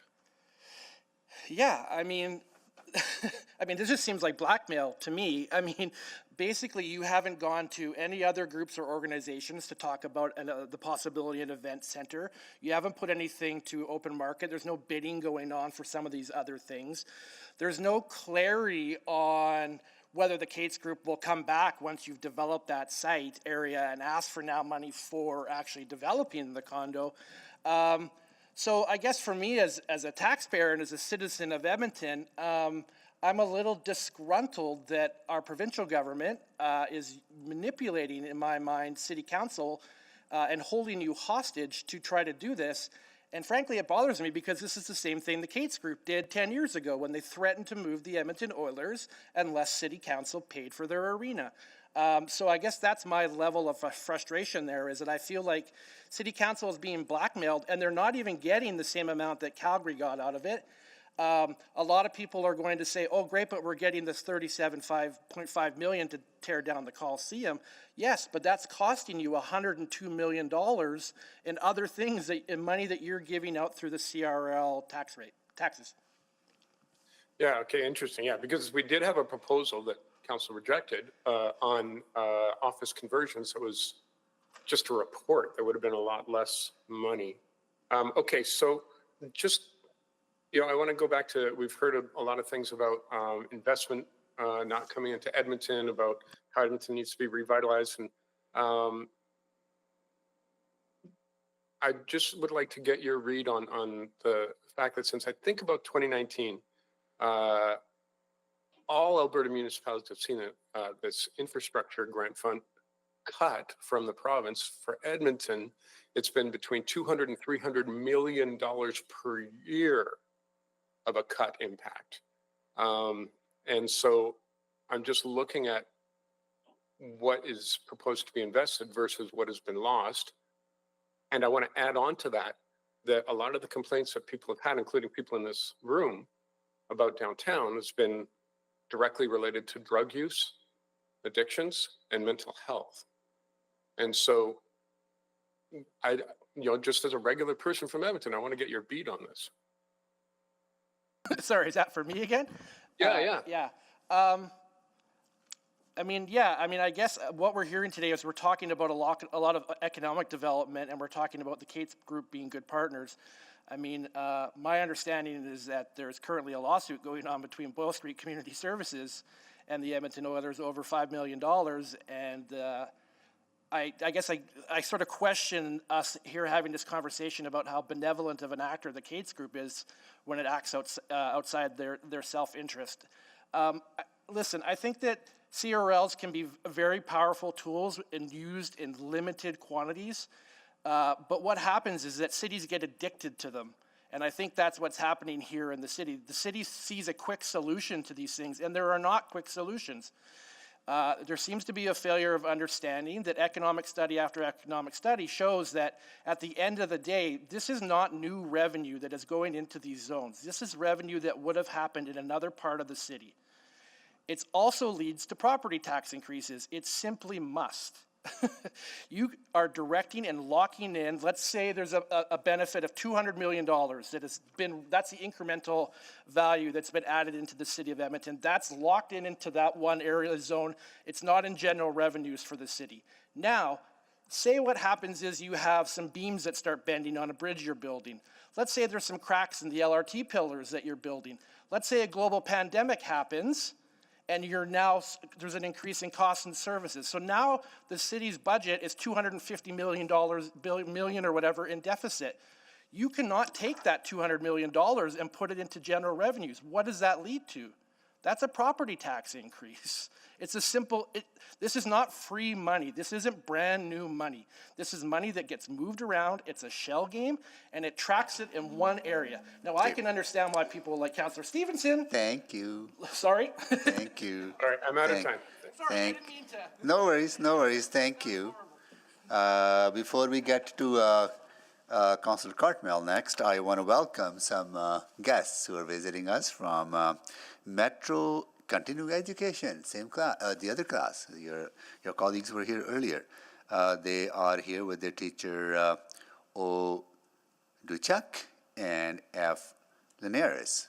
Your ward is Ward Métis, and your ward councillor is Councillor Salvador, who is not part of the committee. That's why she's not here today. Thank you so much for joining us. I'll ask the same question that I asked to the other group. Are you having fun? Oh, come on, same answer, right? Same way. You must be having some fun. Yeah, you're just shy to share that. Okay. Well, nice to see you all. Thank you so much for joining us. We are talking about downtown and how we build more homes in downtown, how we bring more life and vibrancy into our downtown. And thank you so much for joining us. With that, I'm going to go to Councillor Cartmel next. Great, thank you. So thanks for everyone for your presentations today.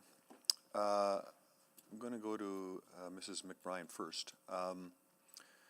There were several of us present at the event that was, I think it was last November. We talked about what other downtowns are doing, or I think effectively what other downtown business associations were doing and some of those things.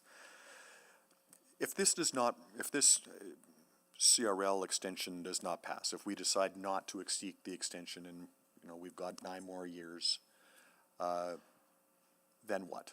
Like, what other thing might be out there that would help downtown to begin to thrive? You know, more people, more residents, more retail activity, these things that we're talking about that make it safer, make it more vibrant. What other tools are there? Yeah, thank you, Councillor, for the question. I'll push back a bit on Mr. Karabia's point, partly in response to your question. The CRL up to this point has been phenomenally successful. If it weren't for the pandemic massively disrupting the office market, we would have plenty of money in the CRL. The uplift is very real. And the JW Marriott wasn't going to be built anywhere else in the city. So that there is very real development, a ton of it, and thousands, maybe not thousands, hundreds? Well over 1,000 residents. Sorry, it's Yeah, me. sorry. Could I interject there? Do you have a value of, besides the arena, what private sector investments were made? I don't have that number in front of me, but I would bet that state administration might be able to pull that. I know EEDC did a study in the years following, around 2018, I think they did a study, and it's pretty significant numbers. My understanding was north of $2 billion. That sounds right to me, yeah. So that's $2 billion of lift, and so the property taxes is a proportion of that $2 billion of new value that was a result of the CRL. And that is development that would not have happened had we not built that arena and made the other investments under the CRL. I'm not really answering your question, but to answer your question, I don't have any other ideas, and I spend a lot of time with my colleagues in other cities. You know, Denver came up repeatedly at that event because it's a similar sized city, similar sort of economy in some ways, although they're certainly thriving a lot more in their downtown with major office tenants and headquarters there.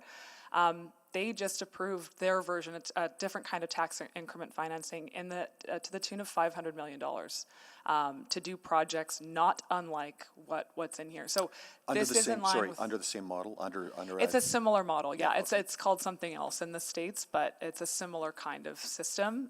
Again, not managed by the municipality though. It's managed by a development corporation, which is usually the norm for these kinds of things. It is weird to have the city managing this. I'll just make that point. But you've got at least one of my board members here speaking as well. We are out of ideas, frankly. Like we know the difficult financial position that the city is in, partly because our downtown is not thriving. And so that's part of the fiscal gap I know you're talking about today too. And so without making critical economic development investments like you can under the CRL extension, I don't know what else we do next. That 5.2% of overall property tax revenue is not going up under current circumstances. Sorry, can you elaborate?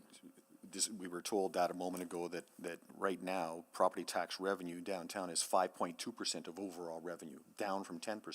It's not going back up towards 10% unless something happens. Inaction is definitely not going to solve this problem, and the private sector certainly cannot solve this problem on their own. So maybe to Mr. Edgar, why don't we just wait for the market to come back? I mean, you've said you won't build downtown. Is that forever or just for now? Nothing's forever, but it's certainly not right now, and it's certainly not in the foreseeable future. And I don't want to put words in your mouth, but I understood you to say that, you know, unless there's some of these catalytic projects that the CRL would support. Is that fair? Absolutely. And so I'm presuming one of them would be the Attainable Housing Incentive Program. 100%. What does that look like for you? Well, I mean, we've been in front of this committee before on this.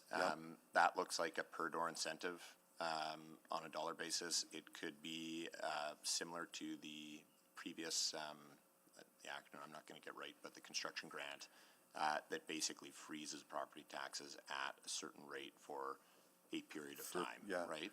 If it's a per door, then that's agnostic to whether it's a conversion, it's a tall, it's short, it's wide. Correct. Is that fair? Yeah, that is.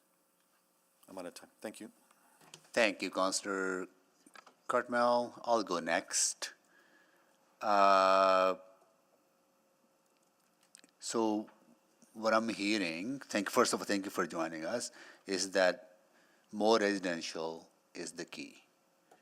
So within the projects that we have on the list, we should be prioritizing within those projects as well, right? Is that what you, like if this goes ahead, the first priority should be put the projects that will encourage more people moving downtown at the top. That would be our assessment, yep. Okay, got it.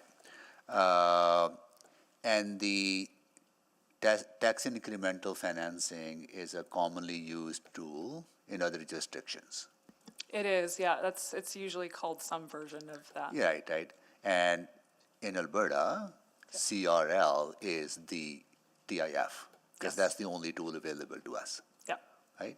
And it allows us to pool city incremental taxes plus provincial incremental taxes into one, and we use that to spur growth in the geographical area and this downtown revitalization, the downtown CRL.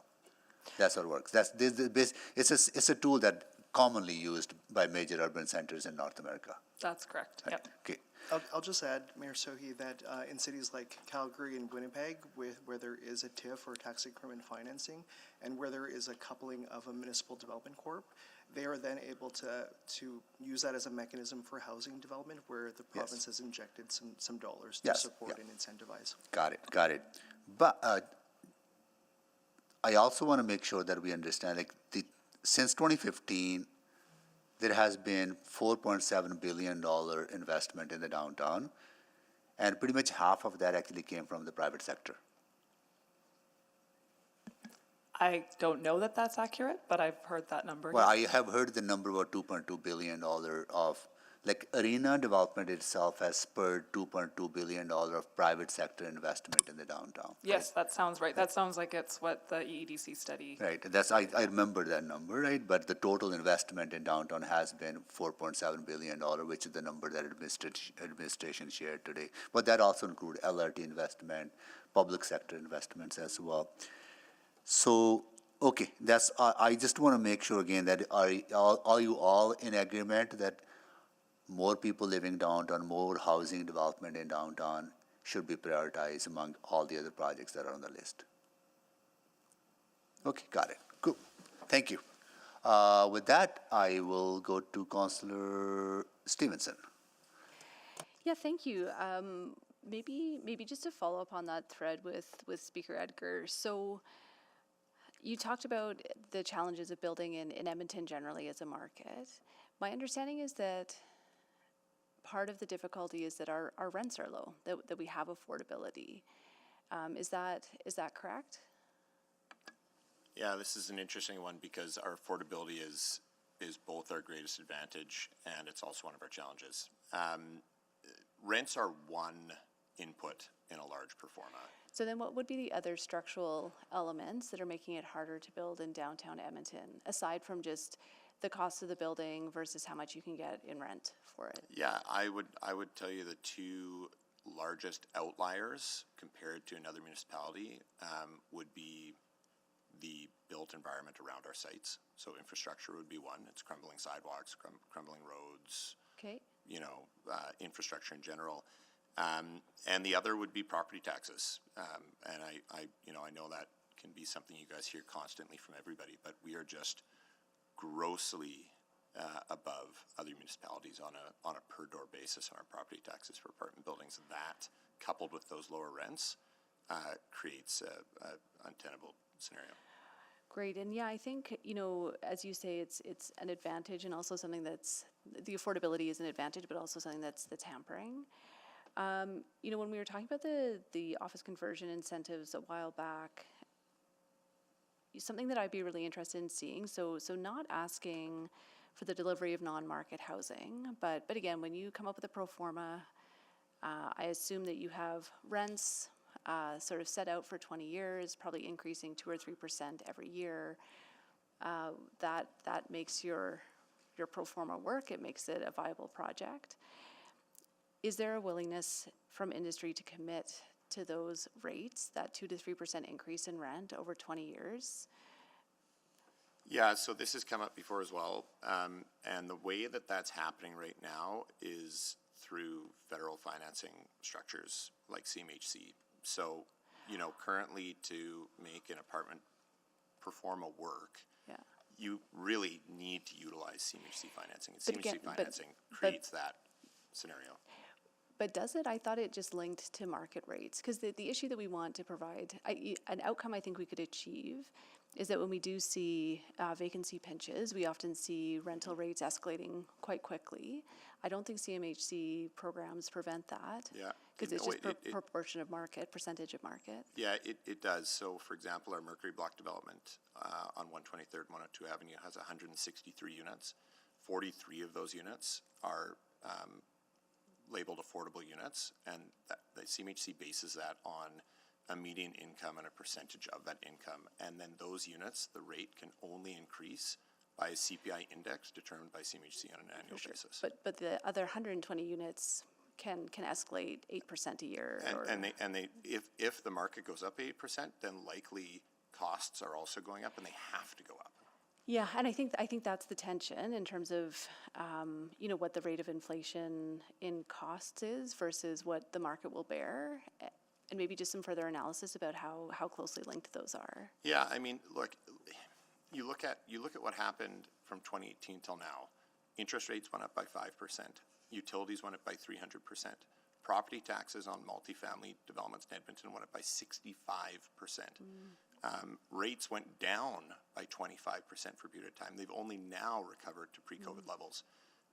We were decimated by that. So the market has to have that elasticity to flex rents and reduce rents to meet market demand. I mean, it's critical. So to have a portion of the units be deemed affordable through a CMHC program is healthy. That's healthy for a city. That's not a problem if the financing is structured in a way to make that development feasible.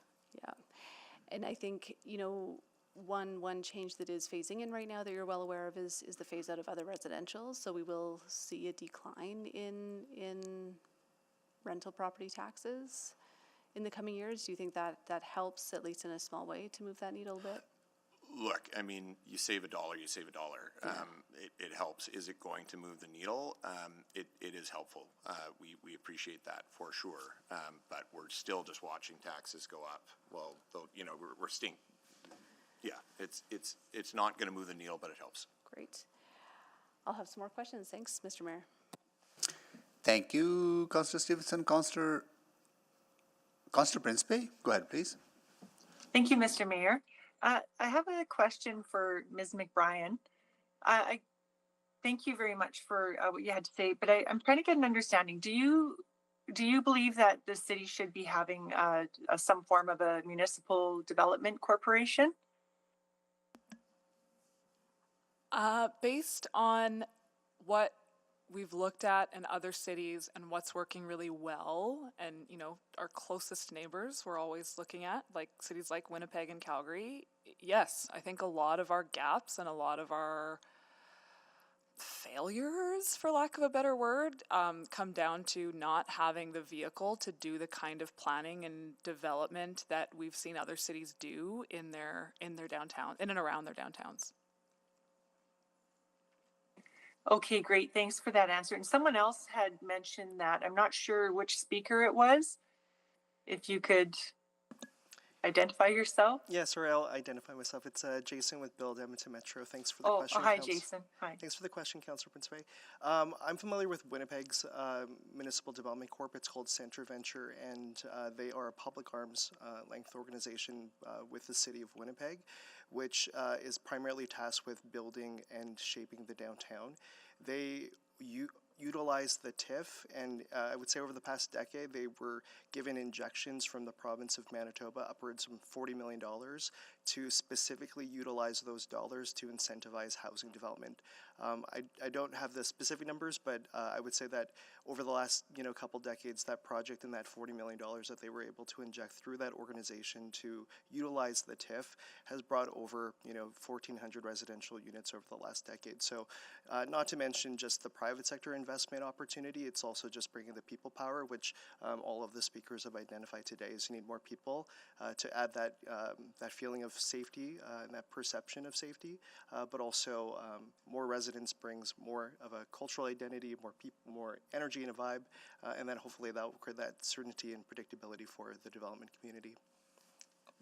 Okay, great. Thank you for those answers. That's it for me, Mr. Mayor. Thank you. Thank you, Councillor Jans. Thank you. I just want to go big picture again.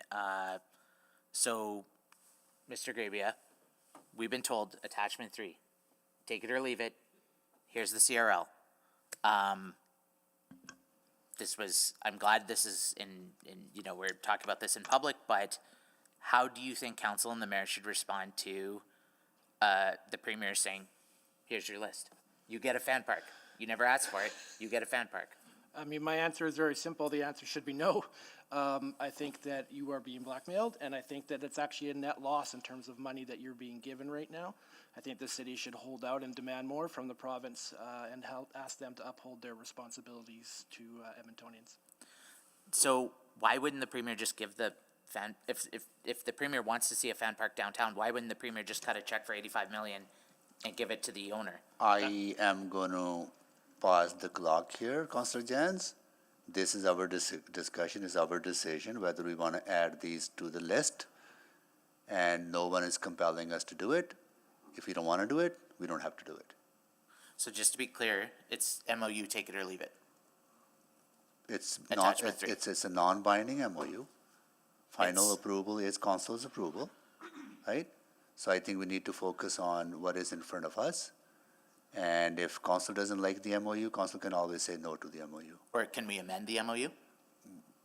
You can do whatever you want to do with master agreement when it comes to us, right? Final approval is the master agreement that will stem from the MOU, and final approval lies with council on the master agreement. But on the report today with this list of projects in attachment 3, are we able to amend it? Well, you can do whatever you want, but that doesn't mean that the other two parties who are signatory to MOU, they have also ability to reject what you are proposing, right? As we have the right to reject what they're proposing. Okay, so maybe another way to Speaker Grabia, does it seem odd that we're in a negotiation, as the mayor's just said, on this with the provincial government and one business interest in the city? Yes, very much so.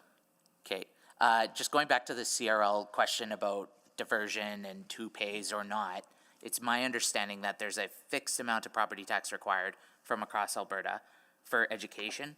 And so if this is not being collected from the CRL area, it's being collected from somewhere else. Is that your understanding as well? Sorry, you talk education? Education property tax. Yeah, I mean, this is actually the one area where the city gets the benefit of this because they're getting money that would normally go into the educational property tax. As an Albertan, I am still being taxed because the province has to make up for that tax somewhere else. It has to cover the shortness of not getting that money. But that is one of the areas for a CRL where it's beneficial for the city to do it because they normally don't get to keep those education property taxes. But as a ratepayer outside of the CRL, my education tax portion will be higher now. Yes. So I am paying more education property tax. Yes. Just like people in Calgary. Yes. To go towards paying off the CRL in downtown. Yes. So somebody's paying. Yes. And it's just not being collected downtown. Correct. So this is not zero. This is zero-sum game. It's not free money. Yeah, I mean, Economic Report Act just to sort of reply to Panita here, Economic Report after Economic Report will tell you, it's one of the things that sports economists are most unified around in the world, which is that downtown arenas don't lead to economic benefits. It just redirects money from one portion of the city to another. For example, can I give an example? Yeah, please. Last season, we all watched you others go to the playoffs. Tons of people were heading downtown into the arena, outside the arena collecting. They were having drinks. They were doing all of that. That's fantastic. We look at that and go, oh, That's fantastic. We're revitalizing our downtown. When in reality, all of those people would have ended up at Boston Pizza or somewhere else in the city, and the revenue would have gone there. All you're doing is moving money around from one place to another, which is fine. If that's your choice to concentrate all that money there, that's a choice. But you have to be open with Edmonton taxpayers and other ridings around this city and admit to them that they're being shortchanged because of that. If that's a decision then that Edmontonians are happy with, so be it. But right now, other people are paying more taxes and having money moved around that would have happened in their region, and it's all being directed directly to downtown. I love downtown. I think we need a vibrant downtown, but I do not think that Edmontonians are fully aware of the risks that come with this sort of tool. Panita also said that the CRL would have exceeded expectations without the pandemic. That's exactly my point. Things happen. Bad things happen. And when they do, and the city doesn't get enough revenue, you're on the hook. Daryl Cates is not on the hook. You are. I would encourage, as I said in my opening remarks, that please do not make reference to other speakers, do not make reference to other names, right? And just focus on what you have to say. So does that include other people talking about me? No, I don't think anybody, if somebody did, I'll caution them to generally call other speakers. So am I allowed to say Daryl Cates? I would encourage you not to, because this is not. Okay, so the Oilers Investment in Group. Yes, please. That's okay? Yeah, thank you. No problem. Refer to the entities that we're talking about, not the individual associated with it. Okay, as long as that applies to everybody. Absolutely, I will. Thank you. Thank you. Thank you. Yeah. I'm out of time. Yeah. Okay. Councillor, Councillor Wright, what happened here? Here you go. Councillor Wright, go ahead, please. I keep appearing and disappearing. Thank you. Mr. Grabia, is it Grabia or Grabia? It's Grabia, but it's Grabia, fine. okay. It's been wrong my whole life. It's okay. I'm just wondering, you had mentioned that it is going, in order to get the $35 million for the demolition of the Coliseum, it was going to cost us $102 million. Yes. And are you aware that we have already set aside that $35 million for the demolition of the Coliseum? Yes. Okay. Okay, I just wanted to make sure that that was. Can I respond to that? Please. So what I saw Mayor Sohi and others talk about was now that would free up that $35 million that council had put away for them to do other development, right? That's what was said. So the money's still, Okay, all right, thank you. And thank you for coming in and representing opposition. I think the courage that you've displayed is awesome. Thank you. But now I just want to go to Chris. You had talked about that this would accelerate affordable housing. Is that only because of that attainable housing incentive program? Or how else do you see it? I think in the short term, that was our focus. It is one of those projects that are listed in the report, and obviously something we are looking at needing in the city. Long term, though, I think when you do have development projects that get approved and actually are carried forward, and your economy benefits from it, it can spur other developments. So I think there is a possibility for that long-term affordable housing as well, but obviously the short term is what's listed in the report. Okay, but I'm looking at sort of the scope of it is changing. So is it actually available right now for this project? Sorry, can you clarify your question there, Councillor Wright? Is funding available under that incentive program, or is that incentive program available right now for the 2,500 units that OEG is planning on building? So my understanding is that that would be it listed under these as recommended as a catalyst project, and it's included as funding under the extended CRL. So admin might be better positioned to comment on the availability of that funding, but my read is that that would be part of the new funding available. Okay, I was just wondering, because in the report it does say amended scope, so I'll check with admin on that, okay. But beyond that then, do you see any other opportunity for affordable housing as a result of this? I think in the short term, again, it's primarily focusing on that project, but again, it's thinking about that long term and what sort of, boost will come from seeing more development downtown. Okay, thank you. Sorry, Ms. Probert, my concern, I guess, has been the community, or the community benefit, or the public benefit of that event park. How do you see the Downtown Community League getting benefit of it, and other community leagues across the city? Thank you for the question. I think there are two primary benefits that we'll see. Number one, as I mentioned in my earlier remarks, bodies on the street create vibrancy, safety. It will help people want to be downtown. I think that's really key. Also, based on my understanding, is that some of that space will be made available to community groups. What exactly that looks like, I don't know.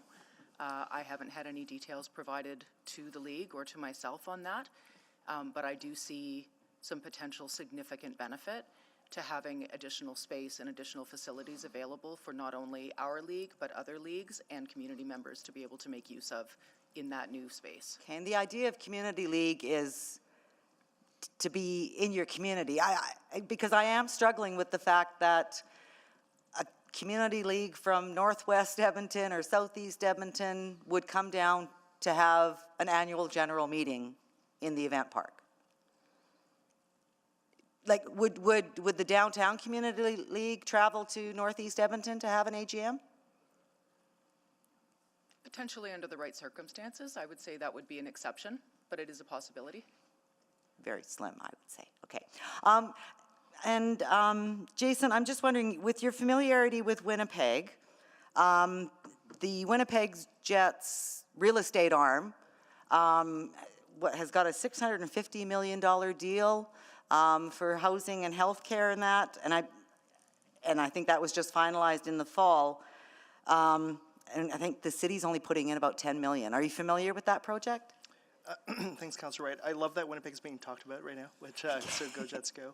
There's only 3 seconds on the clock, but I would say that True North Sports is partnering with the province and the city and using the TIF and their mechanisms to be able to redevelop their core. Okay. Thank you. Okay, thank you.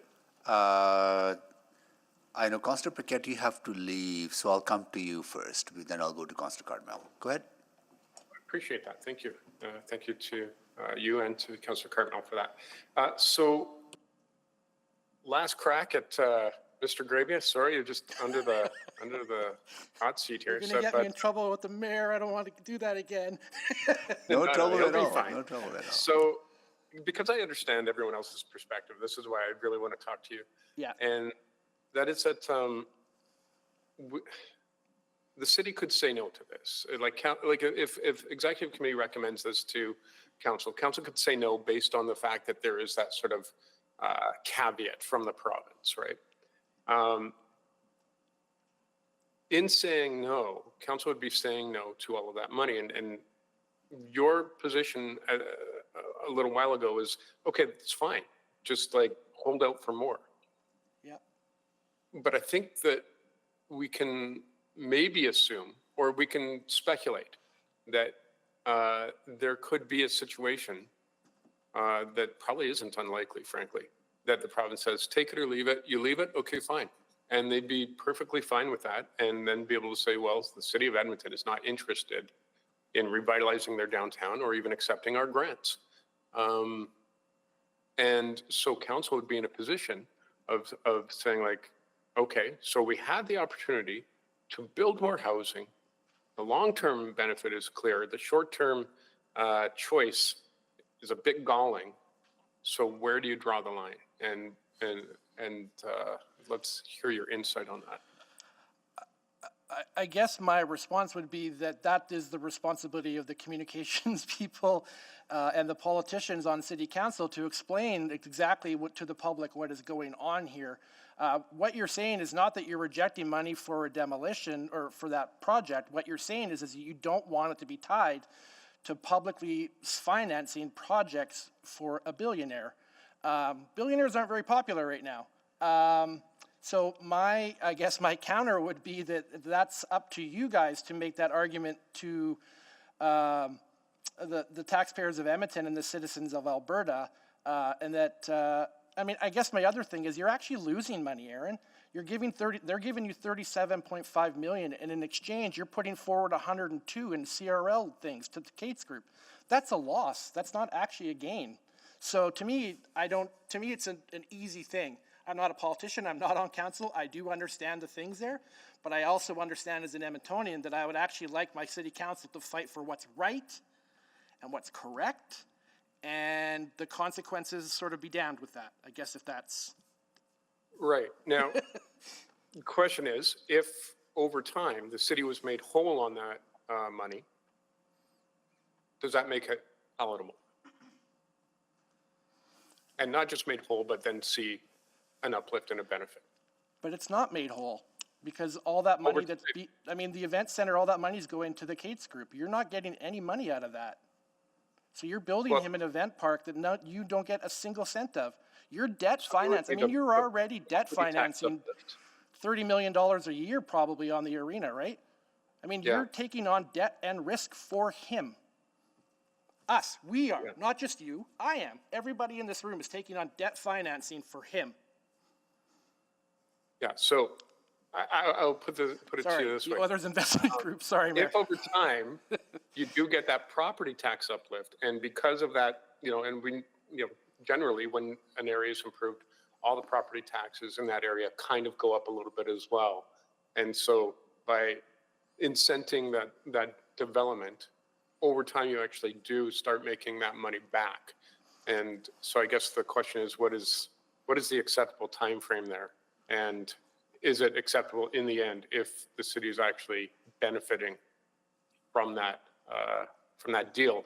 As emotionally satisfying as it would be to say no, and I will admit, emotionally satisfying for me would be to say no, but putting on the hat of the long-term well-being of the city, I have to consider a lot of factors. So, sure. Your last word on that? My counter to that would then be, why not put CRLs all over the city? Just keep doing it.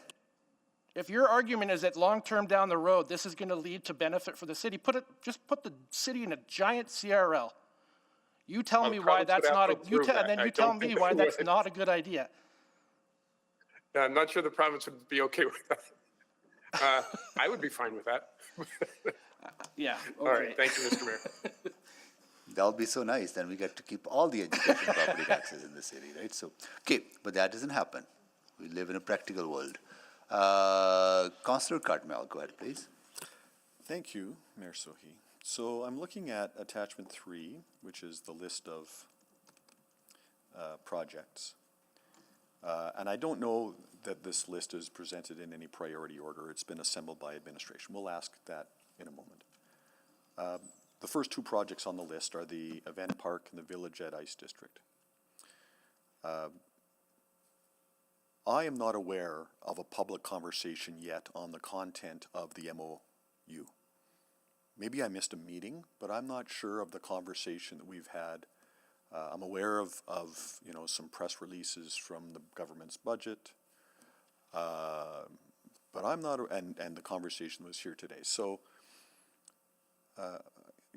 my question is to Ms. McBrien. Let's presume for the moment that the MOU and all of its cascading agreements don't get passed by City Council. Should we still apply for an extension to the CRL?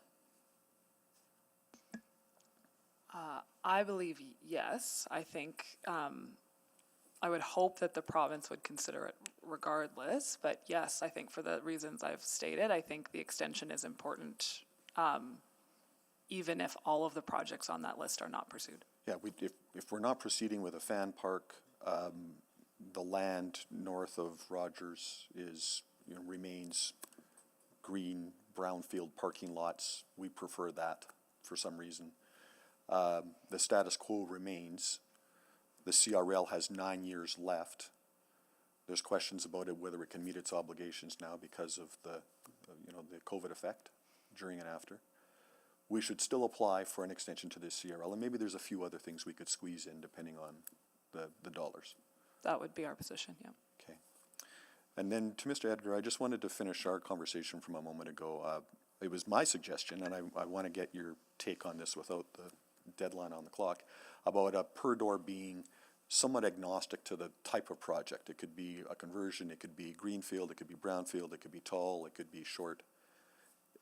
do you share that view, or do you have a different view? Like, is there different mechanisms that we should be exploring within this one? No, I do share your view. I think it needs to be targeted geographically, certainly, right? Yeah. We need to look at where we want this kind of investment. I think if the net is too wide, it can be diluted. So that's one. Yeah. And two, I think there, I don't think you want a 20-unit or a 6-unit building utilizing this, right? You do want something that is going to have some impact that's going to make a difference. And so there probably is a minimum Number size of doors? Yeah. threshold that should be met with this. But those would be my two biggest points on it, would be targeted and, something that will make change. Purely residential or mixed-use buildings? No, yeah, oh, absolutely. No, Yeah. mixed use, conversion, anything that brings units downtown. Setting aside what might be part of the MOU yet to be discussed, would that incentive program be, in your mind, the most important next thing to do in the CRL? Yes. And I heard Ms. McBrien suggest that the Jasper Avenue thing is a key project as well. I think finishing the current projects would be priority, and then the Attainable Housing Fund would be the next on our list too, I believe. So finish what's on our table, and then the next thing to start would be the incentive. Does anybody have a contrary view of the speakers that are here today?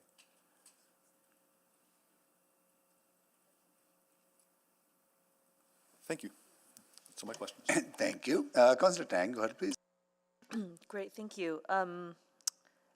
I'll go Jason. I guess question for you, building on that MDC thread earlier. The Winnipeg MDC and their work in downtown, do they own a lot of the land downtown? Yeah, thanks for the question, Councillor Tang.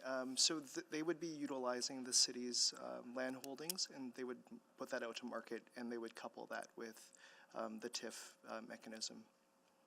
And so Winnipeg has downtown land Yep. to utilize.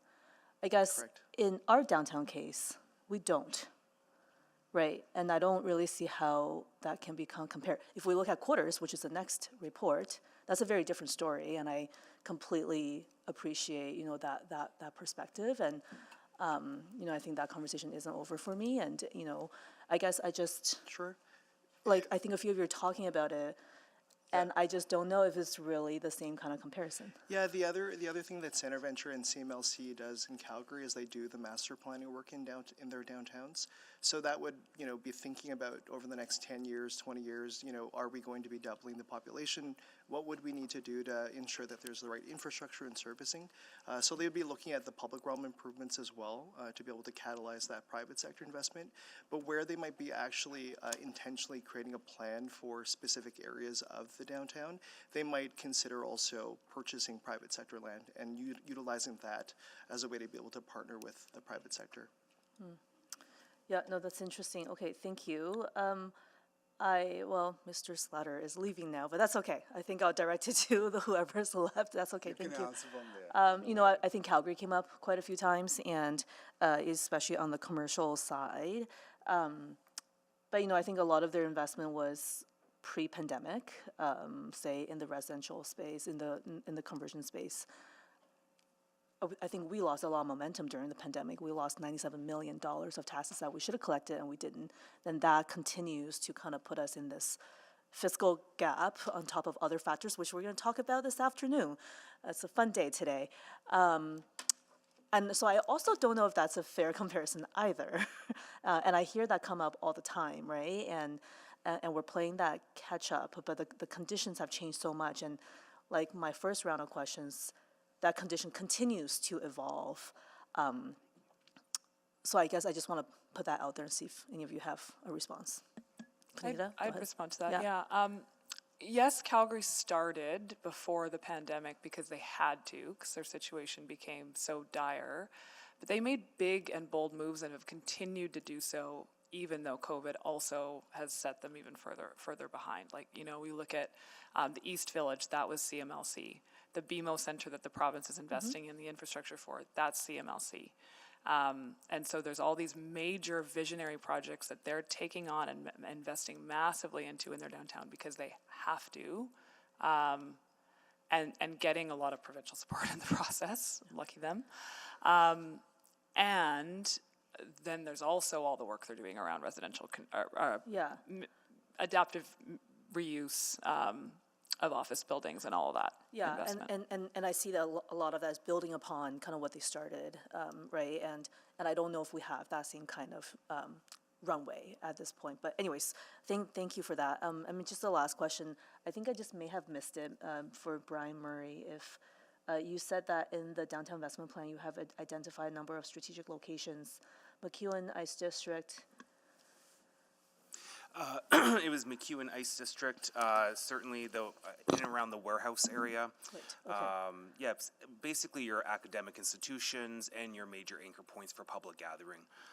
In our downtown investment plan, we've created some maps that clearly show where there's kind of a cause and effect, and the cause being the opportunity to invest and the area around it that would be ripe for private sector reinvestment to catalyze. And I think some of the projects identified in the CRL will also kind of nicely overlap. Very with much those, so, yeah. We're those very locations, excited to see those come forward. Okay, great. Thank you. Thank you. Just have one remaining kind of thought that occurred to me that I need. May all go to Chris. Like as a city, we do provide a lot of services and amenities to the region, cultural amenities particularly, to which the regional taxpayers or property owners don't contribute, right? We contribute. Isn't it fair that if we create CRL, we get to keep the education portion of the property taxes within the city of Edmonton?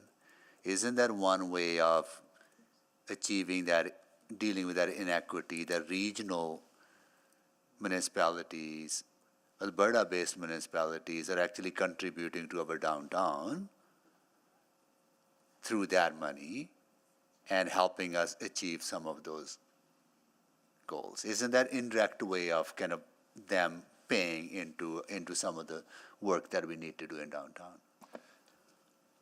Admittedly, I don't have the strongest knowledge of the educational property tax, now that's recirculated, versus the tax uplift that comes from these sorts of tools. But in theory, I think that makes sense, Mayor Sohi. I think you can see, I guess, resources from the surrounding municipalities coming to the city through that. I think another part of the discussion that hasn't happened today as well, though, is just thinking about like our small business community. Mm-hmm. Obviously, as a chamber, we speak for that. And the question about like why would we want to extend that downtown CRL? You know, as a chamber, we have about 427 businesses that are downtown that daily speak about the challenges they have around affordability, decreased foot traffic, public safety, just a host of issues. And when I think about the conversation today about the CRL, it's regardless of what projects are financed, I think providing that capacity to council through an extension and having access to that money could provide you down the road the opportunity to reinvest in downtown, support those businesses, and then you see a host of benefits from that. But the education component, I'm not as familiar about. Yeah. You know, I agree with you. I think CRL overall benefits downtown, right? There's fluctuations obviously based on the economic conditions. You can debate which project is more catalyst than the others, right? But I'm sensing from you that housing is the most catalyst thing that you see for the downtown, other than completing the little project that is underway. Got it. Okay, thank you. Councillor Jans? Thank you, and just to our guests from the chamber, has the chamber, because I'm thinking I haven't heard from any I represent White Ave, any White Ave businesses saying that they think this is important. I haven't heard from any Southside Industrial Park businesses, etc. Like, how is the chamber's mandate? Who does the chamber represent?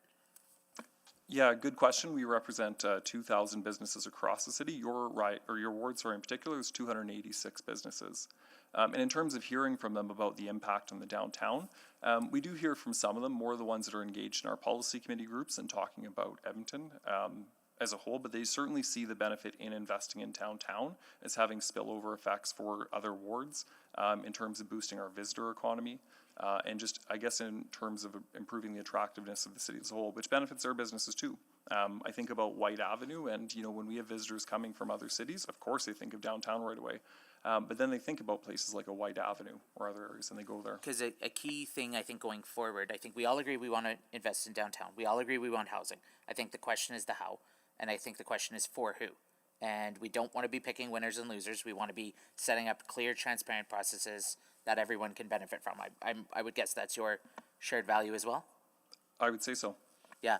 I think for me, like, as I understand it, all residential pays education tax, all commercial pays education tax, all industrial pays education tax. But once you get outside of the city, there's like all these exemptions to agricultural, like equipment and things and everything else. So what I worry about is that a White Ave business is paying a higher level of education tax. A Calgary business is paying a higher level of education tax than some of these, that someone in Devon or someone else anyway. So I want to interrogate that further. I'm not sure. Has the Chamber ever done research on sort of when we give $1 to one, we're taking $1 from the other? That's a really good question. I'd say we haven't done research in my time with the Chamber. But again, I think about big events, and like we talk about the Oilers playoffs, and obviously there's huge spending that goes downtown, but even after those events or other Oilers games, you will have businesses and, But I can tell you there were closures on White Avenue that night. Like there were bars that were closed. So White Ave took a hit. Like they didn't get the uplift that downtown did. And sure, we may have had more people coming into town, but this is what I mean. Like I'm looking for a. Yeah, I think if you look at any other sort of Oilers game though, Councillor Jans, you would see some sort of activity and it would continue onto White Avenue, right? Anything that's really close to Central especially. So I think we do hear from our members on White Avenue about the spillover effects of downtown investment, less so the suburbs I hear from. Yeah, and that's and I think what would be helpful, so we're all on the same page here, sort of going forward, is just if we agree we want to put $1 into downtown and it's going to be dedicated to these things, just making sure everyone is okay paying into that $1. And I just don't feel like I have that yet. I think what I'm hearing from you is the Chamber hasn't sort of studied like we're going to hear about the fiscal gap this afternoon, how hard it is to attract industrial because industrial has to pay more. And yet these conversations are all interlinked. I would say we haven't done in-depth research on the CRL specifically, but when we did our municipal budget priority survey last fall, we had about 10% of our members respond from across the city. And the biggest issues they were talking about were around public safety, investment in downtown, and improving attractiveness of the city. So it was representative of the membership. Finally, you used the term critical infrastructure, which I would agree with. Do you agree with all of the projects in Attachment 3 are considered critical infrastructure, or the definition of that? I can't comment specifically on that. I think there's strategic infrastructure investments there, but I think the question today is whether or not you want to extend the CRL, and our position is that's a wise move regardless of the projects that go in there, if we're looking at investing in our city, in our downtown, in our business community. Thank you. Thank you. That concludes the questions to you. Thank you so much for joining us. Always nice to see you. Come to City Hall and engage. With that, I will go to administration, but before we go to administration, I will move the recommendation that we can add that.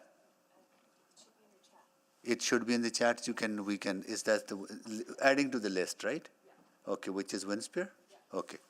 That the executive committee recommend to City Council that administration apply to the province to extend the capital city downtown community revitalization levy by 10 years to 2044 to incorporate the projects listed in attachment 3 of the March 5th, 2025 Urban Planning and Economy Report UPE 02445 and if approved, prepare an amended CRL bylaw and return to a future City Council public hearing, and we will attach Winspear to attachment 3. Okay, good. That's what it is. Attachment 3 is the. I don't have chat here. I am sorry. Mayor Sohi, do you want us to put up what I think you might intend to move? As intended to move? Okay, here you go. Okay, so that is on the floor, it's out there in the world, right? So now we can ask questions on the report, the presentation, and also on the motion. And Councillor Tang, you exempted this. And also before, I know there's 1:30 time specific item, but recommendation from administration is that we carry on with the flow, carry on with this report, right? And finish this, then come back to 1:30? Ideally. Okay, what is required in order to do that? Do we need to rescind that 1:30, or just, committee is pretty flexible, we can carry on? If there's no objection, we can just keep. No, I don't see any objections to carry on. Okay, got it, okay. Okay, now Councillor Tang, go ahead, please. Yeah, great. Thank you very much for the report and the presentation. Maybe I'll start with kind of the question I started with the speakers as well. Just, thinking about what's happening this week, does any of what's happening with tariff affect the low, medium, high projections for the CRLs? And it's actually a similar question to the next report as well. So if you want to kind of capture all of that. Yeah, so thanks for the question. It would affect the projections. We don't know how or in what way or size or scope. To understand the impacts of the tariffs and anything else that's going on is sort of outside of, well, that wasn't the reality when we put the projections together 6 weeks ago, so. Yeah. Councillor Tang, I would just note that we do model this and we bring a report every year to share what the latest projections are so we can continually adjust in terms of how we might advance projects or not. Yeah, I mean, I think, I hope you understand my concern about those greater risks that we didn't have a few weeks ago that are here now, and makes me question even if, by extending, are we even gonna get there? We do model the 3 scenarios, and we make our projections off the middle scenario, but that allows us some flexibility in the high and low. Okay, great, thank you.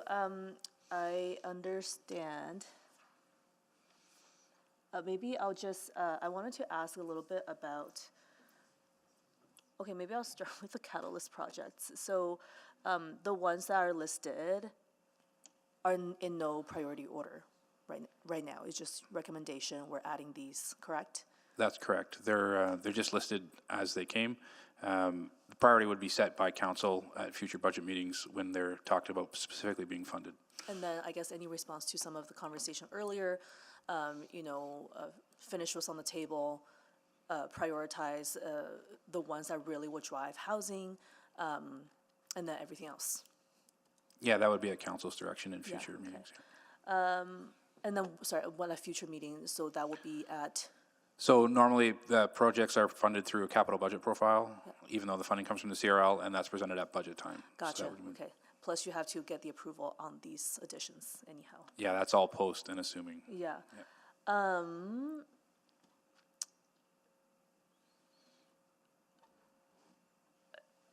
I'm also wondering, okay, so just on Winspear a bit, I understand your rationale for not including them, yet we have a number of projects that are really about supporting private projects, private development.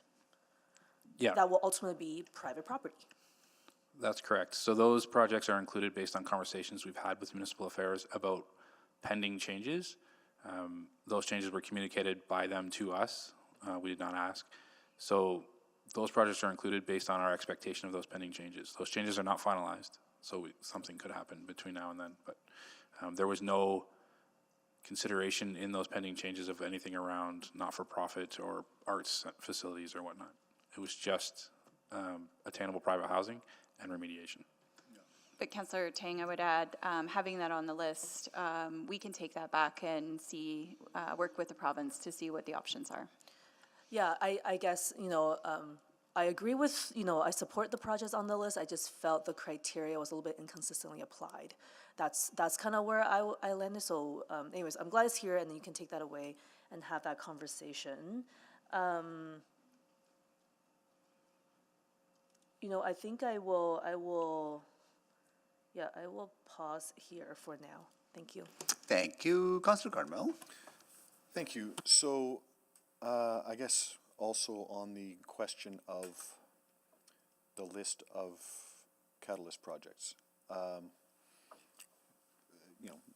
2 are related to the MOU, the event park and the village. site servicing. We have not had a conversation about the MOU yet. We intend to, yes? Can you? Yes. So through the subsequent steps, particularly around establishing a master agreement, that will bring together the MOU and the protections, I'll say, in terms of mitigating risk for the city and next steps as it relates to those two projects. And then the fallout, as I had noted in the presentation, will be subsequent agreements like public usage agreement, lease agreement, operation and maintenance agreements, et cetera. And there may be prioritization of or sequencing of funding within those conversations? Potentially, yes. Potentially. Okay, so that is neither decided nor discussed yet in the public realm. Correct. Today before committee is the list of projects and the opportunity to extend for 10 years on the CRL.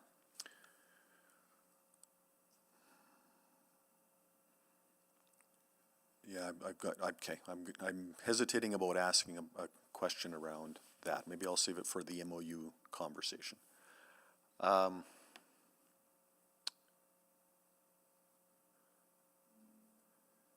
now it's eluding me. Oh, I know what it was. Okay. So there's two things on this list of projects. One is the Attainable Housing Incentive Program. We heard commentary from industry, so do you need any further instruction on that? I guess you probably can't really start on anything until we get through to the approval point and we can actually expend resources on actually doing the work. Is that fair? Ideally, we can look at how we can do some concurrent work. We just need some greater clarity from the province in terms of the adjustments they're making to the regulations.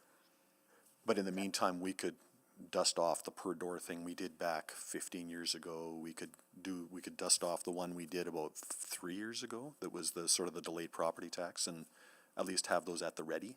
Is that fair? Yeah, we did work on per door incentives as recent as April of this year. Okay, so fair enough. we could take a look at a suite of things and bring that back for consideration. So if and when we get approval from the province to consider these things, we'd be ready to go with something for Yes. council to consider. Yes, we've done enough pre-work on this topic and have worked really closely with our industry partners to understand where things are at.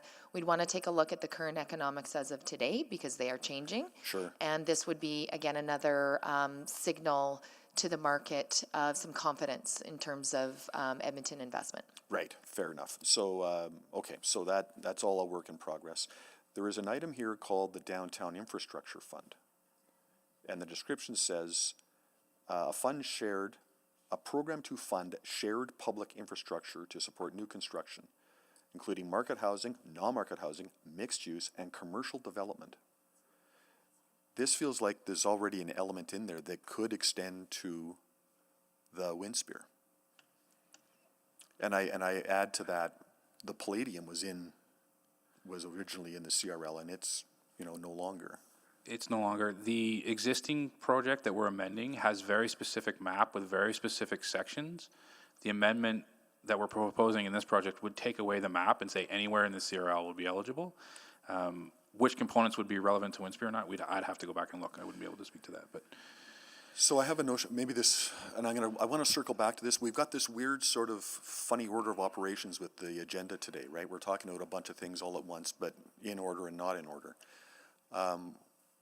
If we were to somehow create a single campus that would include Chancery Hall, Century Place, Park, whatever that tower is called, and the Winspear as some sort of blended set of structures on city-owned land, would that streamline the path to CRL support for the Winspear gap? I think specifically on the Winspear, it's not that the land is city-owned, it's that the building is not. But in terms of us being a partner in a mixed-use development, and don't call the project the Winspear, call the project everything on that block. Could we redefine the project, become a partner in the project, and then have a CRL path? I would not be able to answer that definitively today. Okay, so I maybe have to I'll take ask away you a look. again in Yep. about 2 hours, and we'll, yeah. Sure. Yeah, okay. Thank you. Okay, thank you. So we are going to take a lunch break. We will be back at 1:30, carry on with this conversation, and until then we are on recess. Thank you, everyone.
Councillor Cartmel is here. I am here. Councillor Principe? Hi there. Okay. Councillor Paquette? Councillor Tang? Hello. There you go. And Councillor Wright is here Good in the afternoon. Chamber Hall.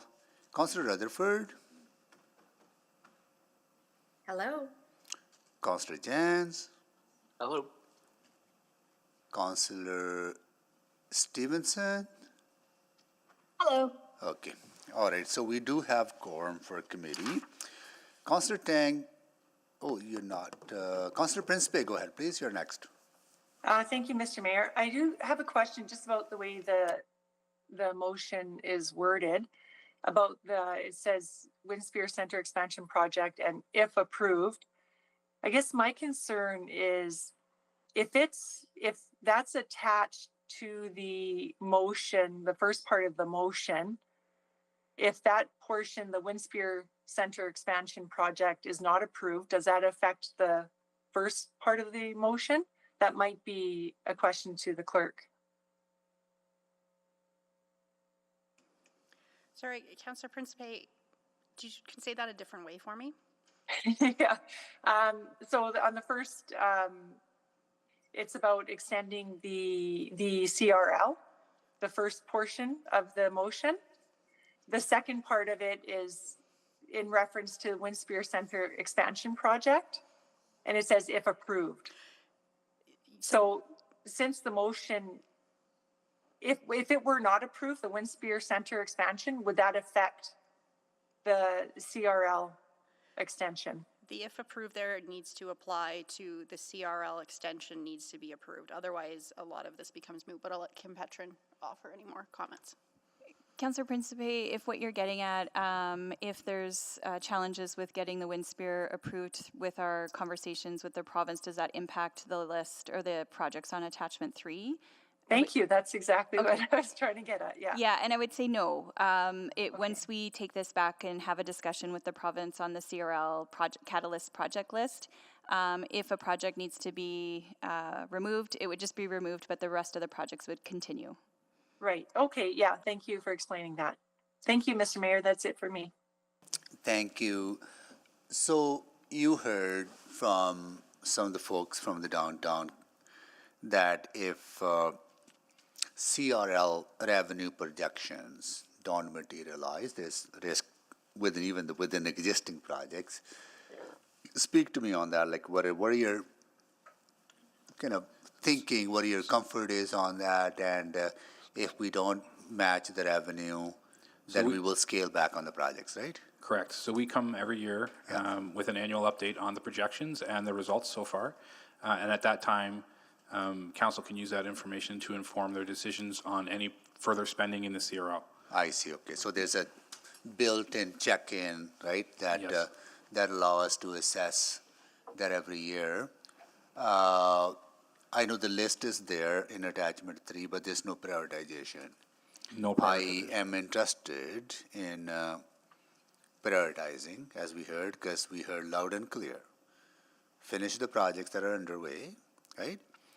But then focus on housing.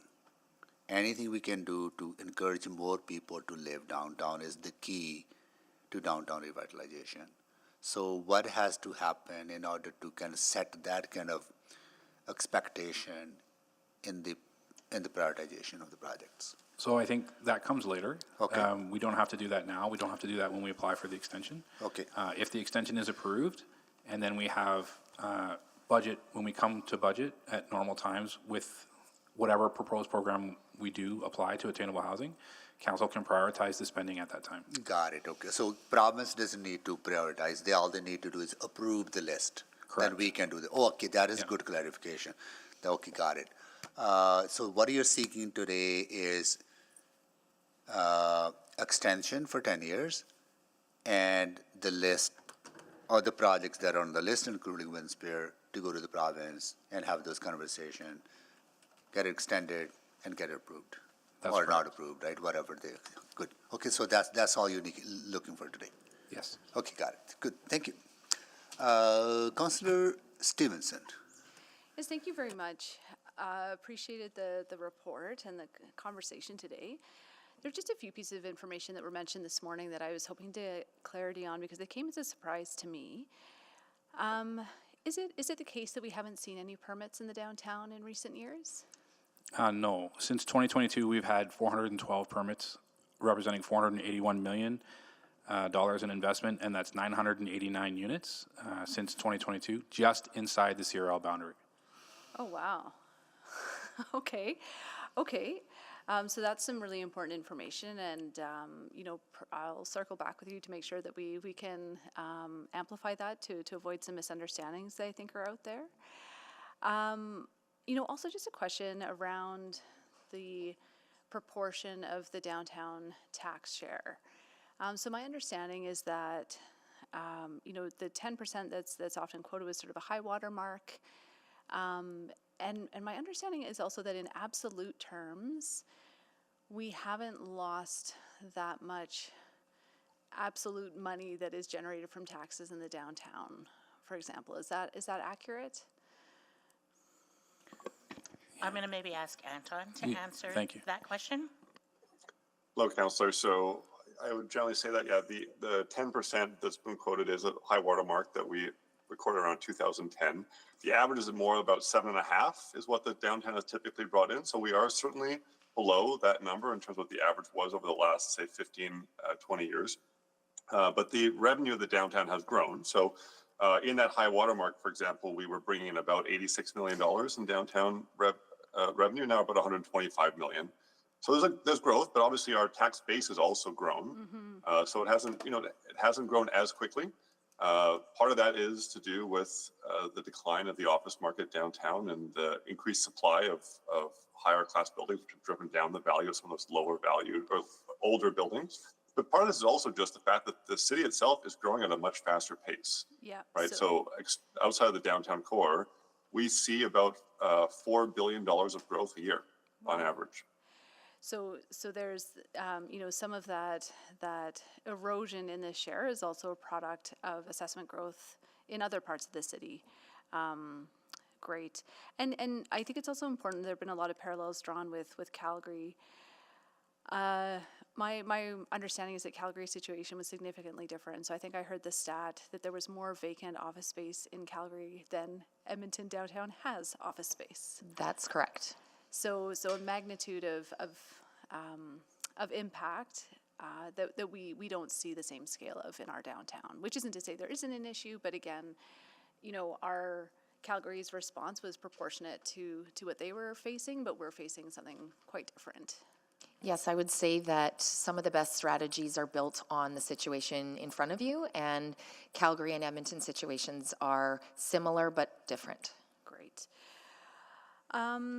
Thank you so much. I think I just wanted to, and I'm not sure if this is the right time, but I appreciate attainable housing being added. I think, again, as we've heard, residential growth in the downtown is critical. Two questions on that. So again, this is opening up the door for CRL funding to go towards private development. Do you think there's an opportunity to talk with the province about applying a similar philosophy to a building owned by a nonprofit, such as the Winspear? So when we go back to the province with if council directs us to go back to the province with a catalyst project list and it includes Winspear, we would be having that conversation. Great. Recognizing that there are other avenues, I think there's an openness to be, if it is an impossible thing, but given that the door has been opened for some of the other catalyst projects, I'm hopeful that maybe we can gain some traction there.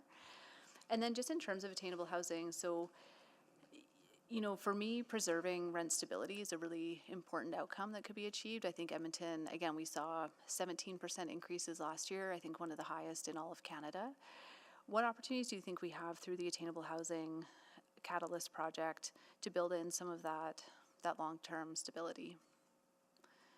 Maybe I can come back if I need to.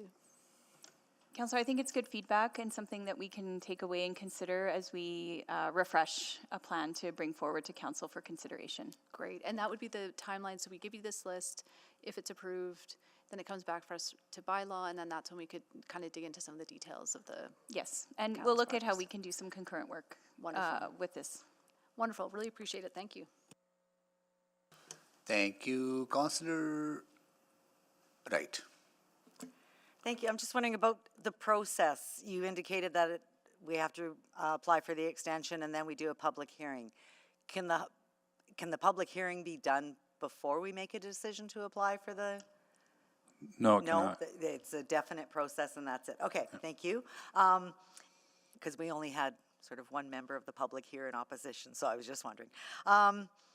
And can the province set a priority? I know you said that we don't have to go in with the priority, but can they set a priority, prioritize those items?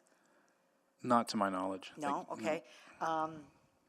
And then definition of public benefit. Do we have one? Does the province have one? How do we determine that? So public benefit is defined for purposes of the CRL as anything that's in the public realm or anything that benefits the public part-time, like even the construction of the event park would include a 1/3 component that is for the public at below market rates. So those things, plus anything that's in the public realm, we've defined as public benefit. So public parks, wider streets, all of that kind of stuff. Okay. Plus the ancillary stuff that would be related to, not-for-profits, community leagues, et cetera. Okay, so it's not just what's available for nonprofits and community leagues? No. Okay. It's broader than that. Okay. And then just in reference to the $480 million resulting in 989 units, what sort of incentives or deals have been provided to have that result? I'd have to go back and look, but some of that will definitely be the economic construction incentive grant that we did in 2021. Yeah. Okay. And We also have our infill infrastructure fund that I think there was a project that maybe leveraged that as well. And any idea on the amounts? I don't have that information in front of me, Councillor. We can certainly take that away and follow up. Okay, thank you. That's all I have. I was not going to raise this, but I think I have to. I don't know what is it, but where is the information disconnect? You just shared a number that is pretty good number of investments in the downtown since 2022, 989 units under construction. We heard from industry that no permit has been issued for, I don't know for how long, but you talked about more than 400 permits issued. And we heard this on the bridges construction management. Where is the disconnect? That is really frustrating me, that why is not open communications with our partners, stakeholders? I'm struggling to understand what is going on.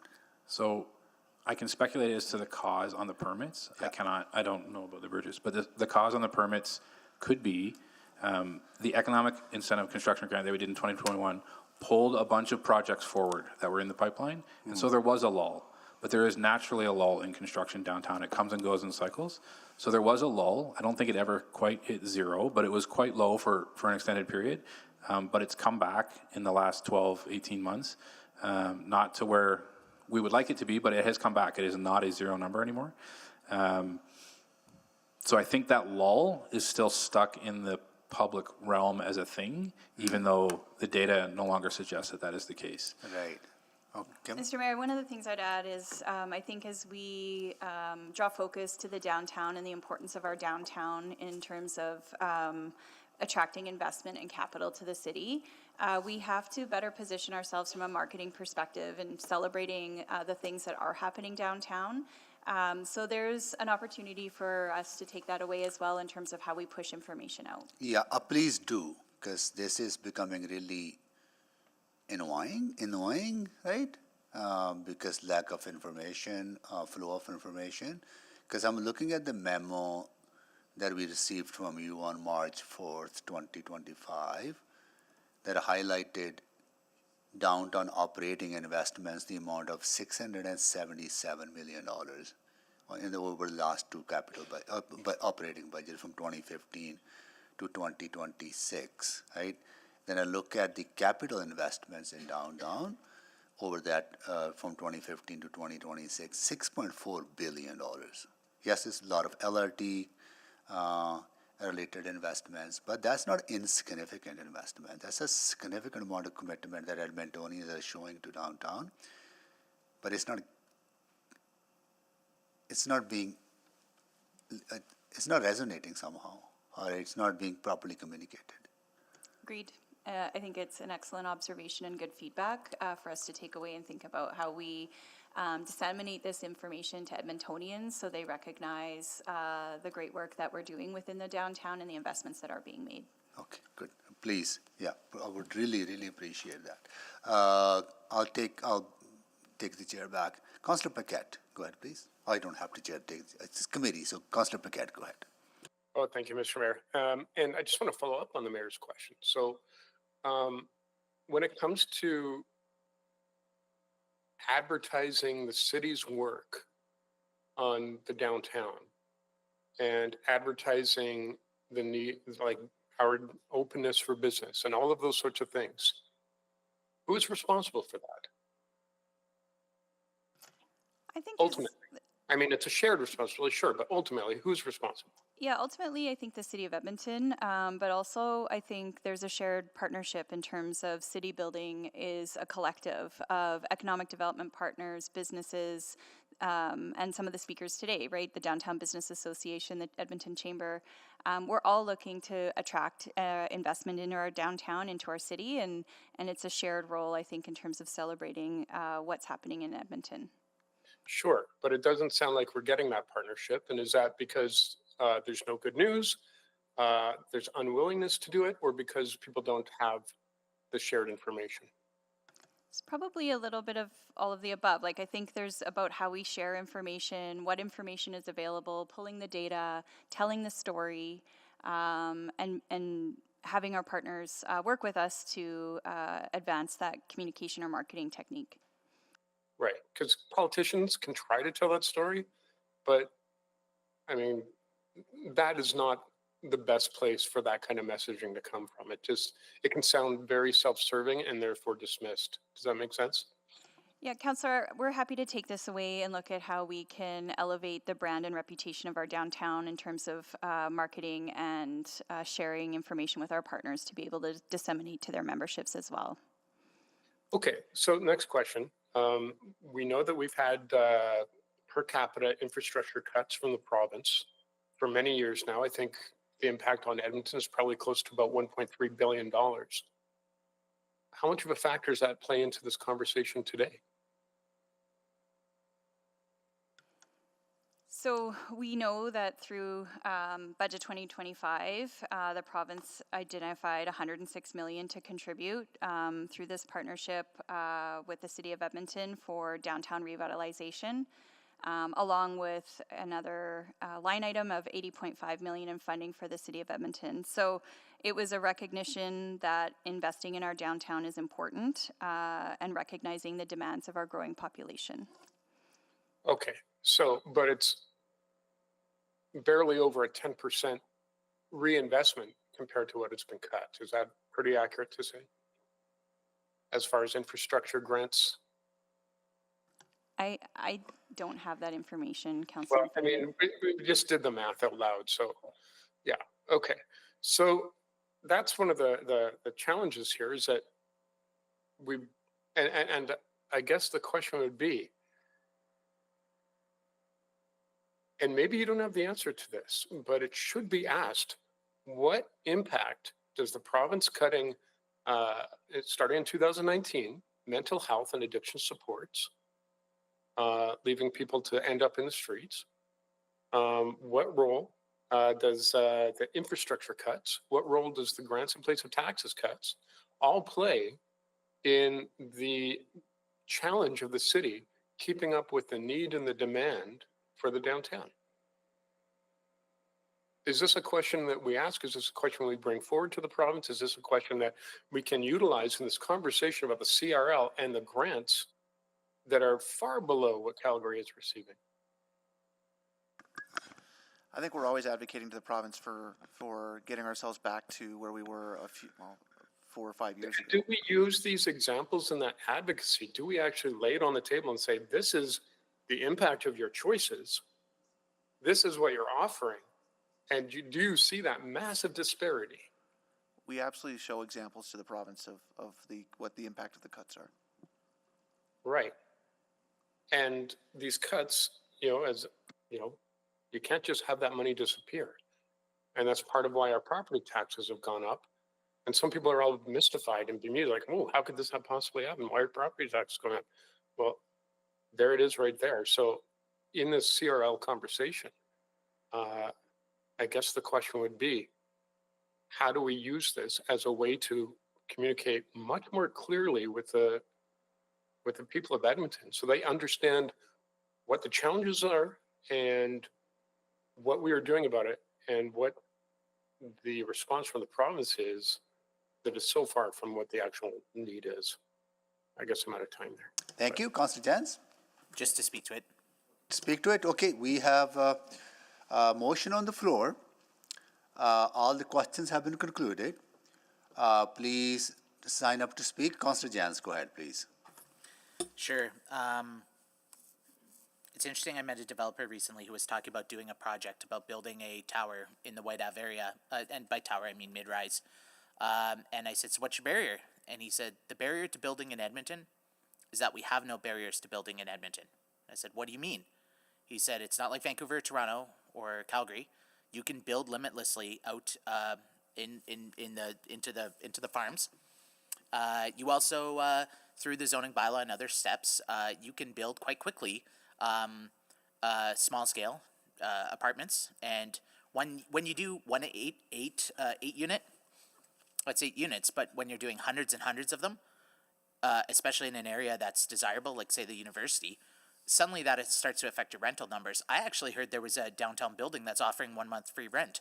I've heard other incentives like this too. I've heard, like, from the affordability side, our work is working. And so I found Councillor Stevenson's thread quite interesting to guest Edgar about, what the uncertainty around the rental market and everything else. So we are, from the renter side, we are scoring big. We are making Edmonton a very competitive place to rent, to live, to have a family. That's our affordability advantage. But when you look and you're like, I could get a 3-bedroom townhouse for the same amount of rent as a 2-bedroom in an apartment downtown, and it's just a little further out, it starts to challenge some of these other premises. I hear people talk about, we need people to live downtown all the time, but yet they don't. Yet they, the advocates and others of these organizations, do not. I myself, I'm an urbanist. I love the urban life, but I choose Southside. I choose White Ave, and I think there's some other questions here that I just wonder. There's got to be a Y equals X here, where we've put $6.5 billion of capital into downtown. We have put $676 million in operating downtown. We have been investing in downtown in so many ways, and there are units coming online. I remember we had a big debate about office conversions, and we said finally, after this whole debate, we said no, we are not going to be subsidizing office conversions from the city. That's it. What happened? Just a few weeks later, an office conversion project took off, and it's being built. So when you have a subsidy on the table, everybody waits to see if they're eligible for the subsidy. But the moment when you say no, we're no longer doing the subsidy, projects will take care of themselves. Not so long ago, we were sitting here talking about the parking lots at a public hearing, and we heard from people, yep, we plan on turning these parking lots into housing. The market will take care of itself if we take care of the fundamentals of running a city. If we take care of the transit, the streets, the pipes, the sewers, all of these other utilities and core functions that we need to do as a city. And very soon we're going to be talking about a fiscal gap report. We hear about industrial growth leaving. And many people, when I hear, I didn't have time to interrogate the one guest who said, well, property tax is a burden, are they talking about their education property tax, their municipal property tax, or both? Because most people, when they talk to me about property tax, they're talking about both. They're mad about the increased education property tax as well, too. So I worry that by continuing down this path, and I wonder would this discussion have even come forward if it wasn't for the provincial budget announcement. I worry that are we looking out for the entire good of the city of Edmonton as a whole, or are we being too narrow and constraining ourselves in a way that will not give us the flexibility that we need to adapt to a terrifying world of betrayal and tariffs and everything else? I think that we have an industrial land strategy. We have a growth plan. We have so many other things that we're doing. And to, there's so much about today's this whole initiative that is just deeply uncomfortable. I'm thankful that we're having some of this conversation in public now, and I'm glad that Edmontonians will be able to weigh in, and I look forward to the conversations ahead. Thank you. Thank you. Councillor Paquette. Well, thank you, Mr. Mayor. I agree with much of what my colleague just said, but I will say the market has never taken care of itself. Never. You know, on one hand, people say, you know, government get out of the way. On the other, they say, government give you some money. So, I mean, that's just the way it is. So I guess what it comes down to is, first of all, let's separate the two issues. CRL extension, absolutely. I think that's probably a good idea. You know, on the other hand, if we just offered a grant program like we did in 2021, that could probably incent a lot of things again. And I honestly think we should take another look at another round of grants in order to incent developers to begin their builds faster. If what we need is rapid development, and we put a little bit of that investment in to get way more money out, it's probably a good idea to take a look at that. On the other hand, outside of that issue, we've got the provincial requirement to give money to their hand-picked project. And that's very, very odd that it wasn't more open for potential investors to say, well, here's our idea, here's what we could do, here's what we propose. That was never open. And so council is stuck in this really weird and uncomfortable place of having to support something that if it came alone to council would probably never see the light of day, much less even be debated. And so there is sort of that, that undue and bizarre pressure being put on the people of Edmonton to fund the Euler Entertainment Group's own investment on developing their own land that was all supposed to be part of the arena investment. And now we've got additional investment. So I don't think the people of Edmonton are confused by this or fooled by this. And it's bizarre. It's weird. It's uncomfortable. But if it's the only way that we get this investment, after all of the cuts that we've endured, it puts council in a very difficult position of saying no. And will we see a profit as far as property tax uplift and sort of incenting other builds through that uplift? Yeah, probably over a very long term. Will we see a knock-on effect of development? Yeah, probably over a very long term. And so it will take an entire, like from a kid born today to the time they're an adult to see any of that benefit. And on one hand, that's okay if it was an open process, but it's not. So I'm going to keep an open mind. I'm going to go ahead and recommend this to council for debate.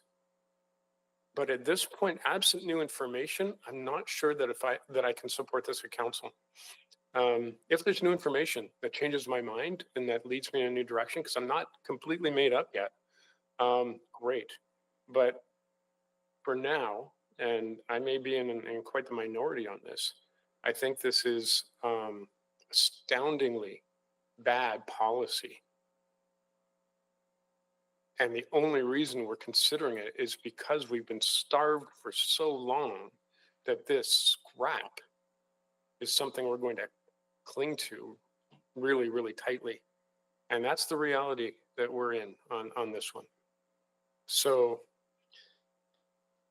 you know, I'm sure someone's going to find a way to spin this in a more positive light, and more power to you. You know, but the facts are the facts. And look, there are lots of ways that we can incent development downtown that don't have to be tied to this particular approach. But it's not like the province is giving us any options whatsoever except a yes or a no. Thank you, Mr. Mayor. Thank you, Councillor Pagat. Councillor Stevenson, go ahead, please. Yeah, thank you very much, Mr. Mayor. Just want to take a few brief moments to thank city staff for the work they've done, and to all of our speakers for coming out to advocate for the downtown. You know, I'm really thrilled with the new catalyst projects that have been added. I think investments in our transit infrastructure, brownfield remediation, and also deeply pleased to see the addition of the Winspear. You know, this investment in public infrastructure, I think, will go a long way to making downtown feel more welcoming. The brownfield remediation will help spur that private development. And the Winspear, I think this is a transformative project that has huge opportunity to uplift the whole of the downtown by bringing more people in and celebrating our arts and culture. I'm also really pleased to see attainable housing being added to the mix. You know, we've heard from multiple speakers that residential is the key to downtown revitalization and its long-term success, and I agree with that completely. I think, you know, it's different from my colleagues. I do think that there is a role for the public sector to play, because leaving it to the market will mean the change that needs to happen to make these projects viable on the market is for rents to dramatically increase. I don't think that serves Edmontonians. I think we have an opportunity through this Catalyst project to come up with some effective mechanisms to bring that residential development and ensure that it doesn't come at the cost of higher rents. I think there's some great models we could use to achieve that, and I'm looking forward to exploring those further following the hopeful approval of these changes at the provincial level. The other Catalyst projects as well that, you know, will continue to be worked through in greater detail with Event Park. Again, Village at Ice District is addressing the residential question. Again, great potential to add to our downtown, and I look forward to, you know, some really important and public conversations to ensure that those agreements are serving Edmontonians in the best way possible. And beyond that, recognizing this is just the first phase of us gaining parity with the investments made in downtown Calgary, look forward to those further conversations where we can identify other priorities as a community that we have to help move us all forward. In closing, I just, you know, wanted to note how important it is, you know, when we're talking about downtown and when we're advocating for downtown, how important it is that we portray a true picture. And that true picture of downtown is complex. There are absolutely challenges. There are things that are not ideal, but there are also so many successes and great strengths for us to build on. So I look forward to continuing to do that in the work ahead, and encourage my colleagues to support this. Thank you. Yeah, I'll close by thanking our administration as well. They have worked very hard and diligently over the last number of months, having conversation with provincial government and the Oilers Entertainment Group, and within city departments and with the council, and they have really worked in collaboration with the business community in the downtown as well. You know, nothing in this world is perfect, right? And growth comes in increments. And I think what is in front of us today builds on the previous incremental positive changes that have happened in downtown. I would say maybe not incremental, some were transformative. You know, just one figure, I think Alicia, you shared with me, was that we have 1/3 less vacant land in downtown now compared to 2015. That is remarkable achievement, and we need to celebrate that achievement. And we have 11 projects underway, residential construction projects underway that will build, I think, 11 or 1,200 units. That probably another 2,500 to, is that how many units? I think maybe it's more than 1,100 units. How many units, Kim? I can ask you a question because I'm still speaking to it. 2,300 units, I think, right? Maybe I need a memo. I'll come back to that. Yeah. That will bring more people downtown. And this, if we get the extension for 10 years, we can build another 2,500 residential units in the core of our city. Maybe another 5,000 people with those. And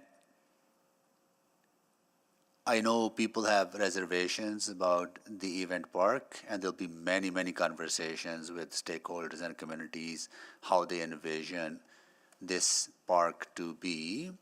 And the way I envision is that whatever money that city is going to put in the park through CRL would have equal level of benefit for the public. If we put 1/3 money, then we'll have 1/3 public access to the park. And downtown needs amenities. You know, we put a lot of money into suburban communities, rightfully so. How much are we investing in Lewis Farm Rec Center? How much we have invested in Meadows Rec Center? How much have we invested in the Trevilica, in the Commonwealth, in Clairview? All those are very good amenities, serving public good. And I think there's a potential here that with partnership with with Oilers Group, with partnership with Government of Alberta, at less than 1/3 of the cost, we can build a facility in the downtown that will be enjoyed by the public and bring more people into downtown, more eyes into streets, and help with revitalization.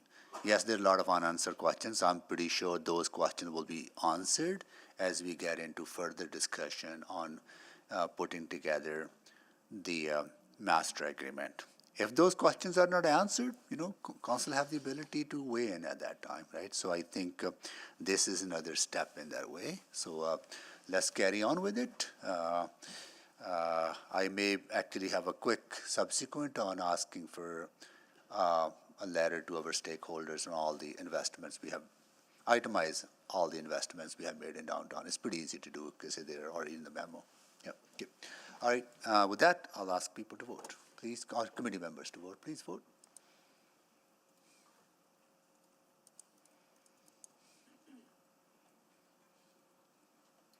We have all the votes? Display the votes, please.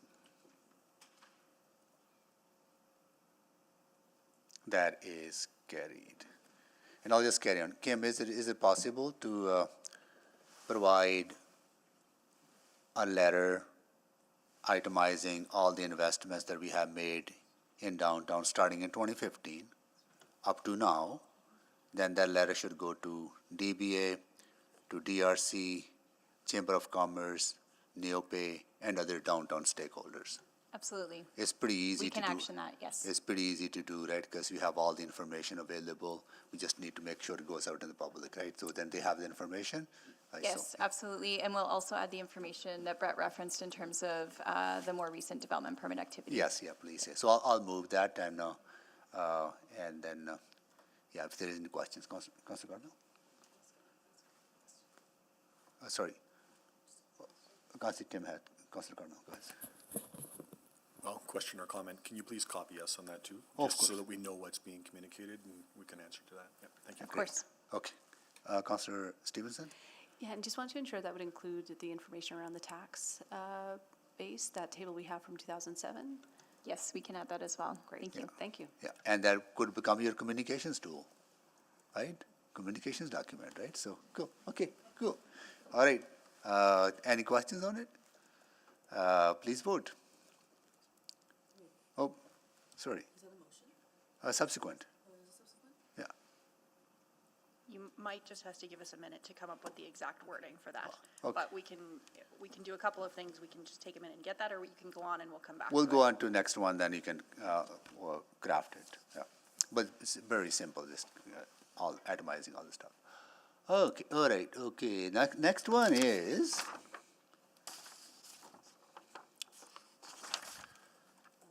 seven two. Quarters and Belvedere Community Revitalization Levy Boundaries and end date. So next would be 7.5, but if seven? you would like to bring forward 7.2 to deal with it, we can do that. Let's do it now. So bring for 7.2. Yeah, and I selected it, and I don't have any questions, and doesn't. So let's bring it forward first. Okay, well, 7.2. We don't need a motion, so bring for 7.2. So you don't have any question. I'll see if other colleagues have any questions. Colleagues, you have any questions on 7.2?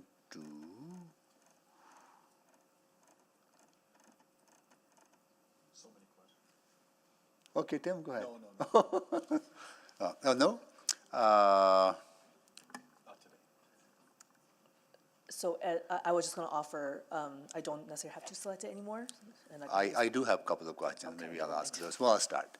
So can administration share more information about what are the provincial guidelines, updates that will allow CRL financial contributions for a privately owned? I think don't worry about it. Actually, that's been already answered. The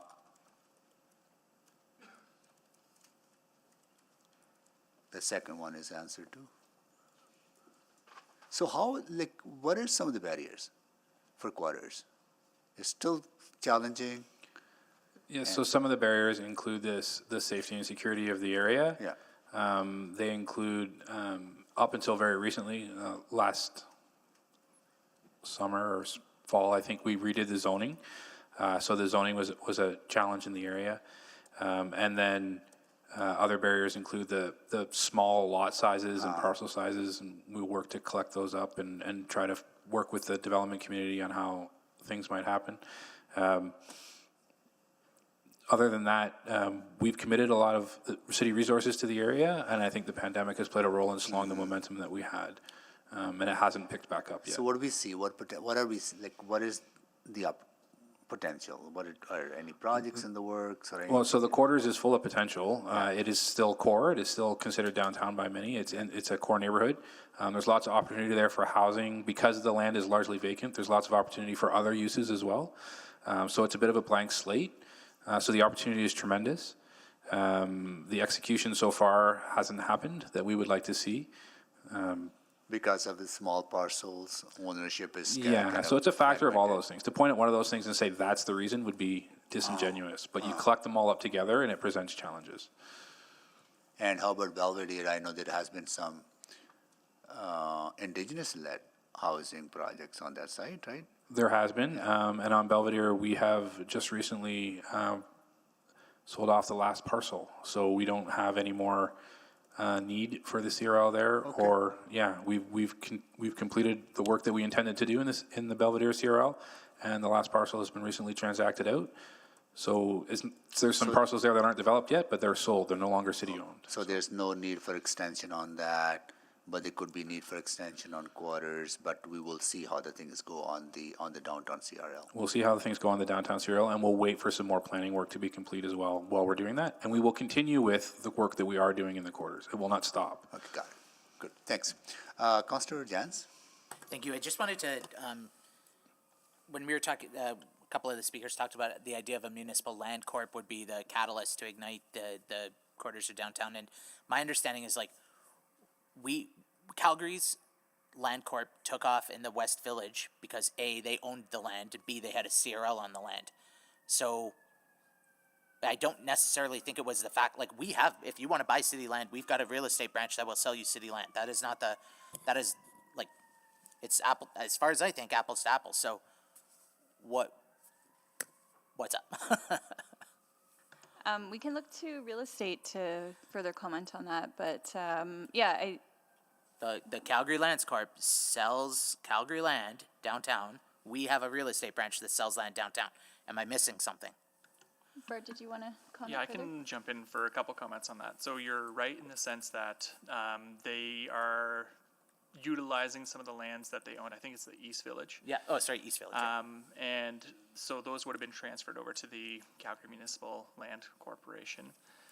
In addition to that, though, they did and they continue to receive funding from the CRL. And so that provides that organization a steady income stream that allows them to invest that into any of the projects that they're working on. So whether that is cleaning up streets, maintaining extra individuals to make sure that the properties are being maintained, but they do essentially operate in a similar way in that they are disposing of the lands that they're holding while also servicing it. The one difference, though, that we've seen with them, and this is kind of transitioned over time from the conversations that we had, is that they've also started to do more infrastructure-based work around building other facilities, such as like the BMO Centre, Right.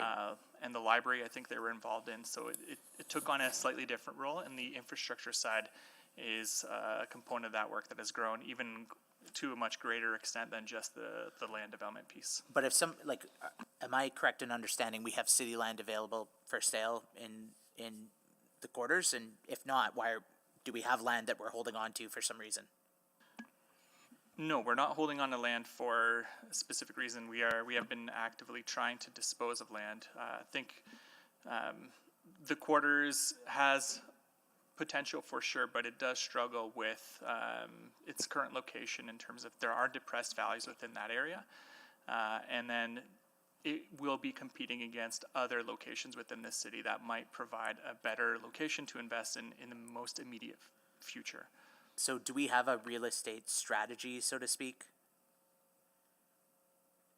Like I'm trying to unpack that, the idea that the land corp is the magic vehicle here. Land Corp could do different things with land as well. They, depending on how it's set up, if it gets involved in vertical development, meaning it actually constructs the buildings to create a revenue stream for itself, that could be a different avenue. We don't do that as a city typically. We would just look to dispose of the land and service it appropriately to allow the private sector to step in and invest and create an opportunity for citizens to live in and create better neighborhoods. So we are selling the land, it's just not nobody's buying right now. Am I paraphrasing correctly? Generally, yes. So over the last period of time as well, we've looked at how can we utilize these lands differently, and we have made them available in an open-ended way to see if we can utilize some of the lands for affordable housing purposes. So we have moved towards the disposition of some of the lots in that capacity. But generally speaking, from a market perspective, it's been pretty silent, and there hasn't been much market interest within that area. Unlike the East Village in Calgary? Yes, I think that's fair. That has also taken a fair amount of time in terms of where the East Village was at, in terms of where it is now, and it requires, from what we've discussed at least, like ongoing investment and prioritization by the CMLC. So if we were to sell the land that we have in the quarters to, say, a home ed or an affordable housing provider, et cetera, while that may get more people living downtown, it wouldn't necessarily help us with the CRL revenue picture. Is that correct? That's correct. The not-for-profit is taxed at no rate, so we wouldn't get any uplift, so it wouldn't provide any revenue stream to the CRL. So we have a CRL on an area with land we have with low customer base or low interest, or low uptake, low interest, and now we're trying to. This is just the picture we're in. This is the situation we're in, and I hear admin is working on trying to find solutions around that. Okay. Councillor Stephen, Councillor Tang, sorry. Oh, I'm just going to move to receive for information. Okay, Councillor Tang. Thank sorry, you. So, and just to be clear, when I say receive for information, that will include the review for the extension, correct? So in the report, it talks about how we would be doing a number of bodies of work. It wouldn't be until what we've recommended is in 2 years approximately would be the time to ask for an extension. Okay, I see. So receive for information means you would just go ahead and do all those work, and then at that point, we'll have another. We would flag that now would be the time we'd look for direction from council. Okay. And I'll just look to the team if there's any other comments on that. Okay, thank you. Thank you. Councillor Principe? Thank you, Mr. Mayor. Thank you to Councillor Tang for asking that question. That was going to be something I was going to ask. I'm just trying to get an understanding. On page 4 of the report, it says how there is a shortfall that's estimated when it expires in 2031. So that would need a 5-year extension on the CRL in order to rectify that, correct? So we wouldn't do an extension solely to pay off debt. That wouldn't be allowed by the province. The debt would continue to be paid from that tax base, but we wouldn't extend the CRL to do it. I know it's nuanced and splitting hairs, but it wouldn't happen that way. It would come from general revenues at that point. Oh, okay. Okay, thanks for explaining that. And then on page 7, it talks about extending it by 20 years, but that's if other projects were included. Is that correct? Yes, any extension to any CRL requires a new list of catalyst projects as justification for the. Okay, yeah, okay, great. Thank you for that.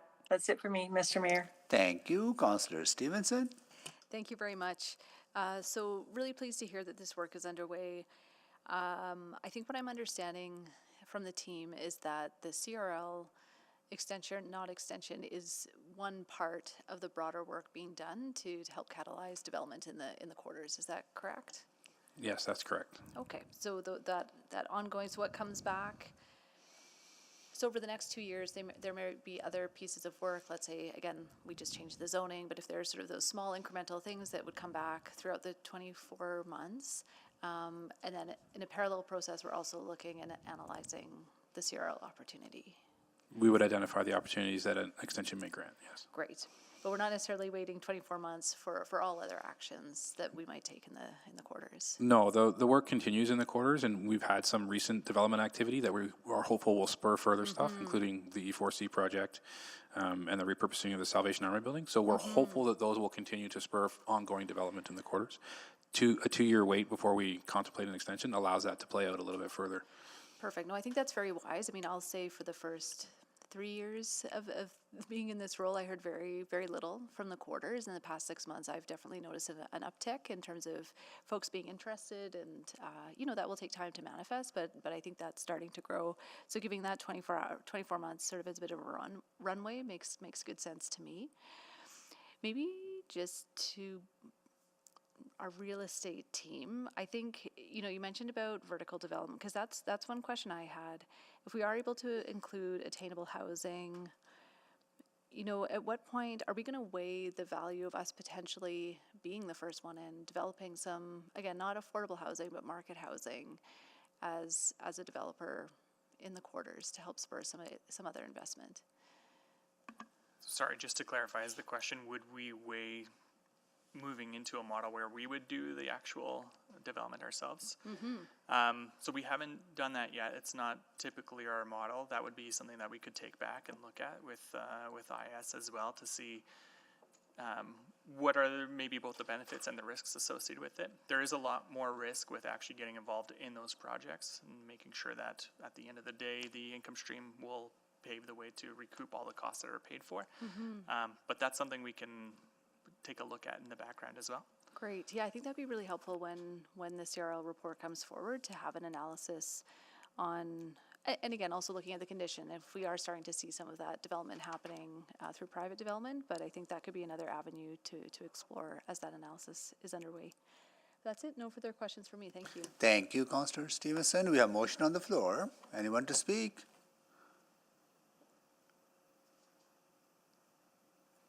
Councillor Tang to close. Looking forward to these lands being activated and for what your analysis will bring forward. Thank you. Thank you. Please vote.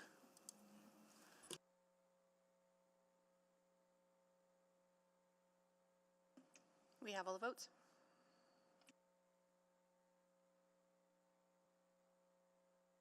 Display the votes.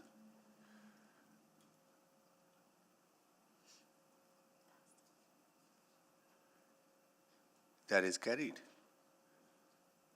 Okay, so the subsequent ready to 7-1, right? Yes.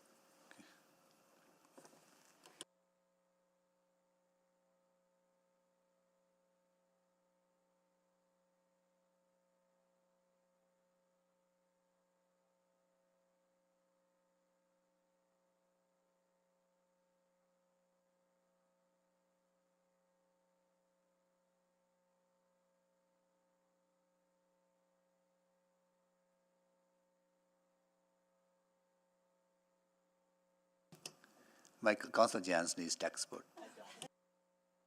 I think he figured out. He got it figured out. Okay, here is that administration share information with downtown stakeholders with information about downtown investments and development permits since 2015, as well as proportion of the total tax base. What it is right there. Okay, it disappeared. Here it is. Yeah, represented by downtown development. Okay, any questions? No. Please vote.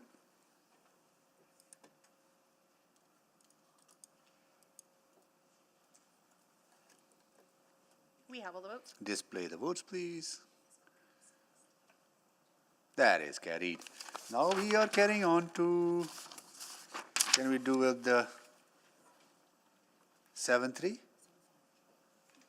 7-5 was your time specific for 1:30. Oh. But we can look to administration if they want to recommend a different order. What do you think, Eddie? I know it wouldn't take that long because we already dealt quite a bit on We're the. open to however you want to run the agenda now. Okay, let's deal with 7-3 then. I would just say, Mayor Sohi, that the team was going to head over while you were doing 7-5, so they were doing other work. So Oh, they'll need about can 5 we do minutes. 7-4? I think we wanted preferably 3 then 4. Okay, together, let's do 7-5 then. Fiscal you. gap strategies work plan. Sorry, Anne Marie, sorry. Yes, the agent. This is, you're getting used to it, right? This happened last time too.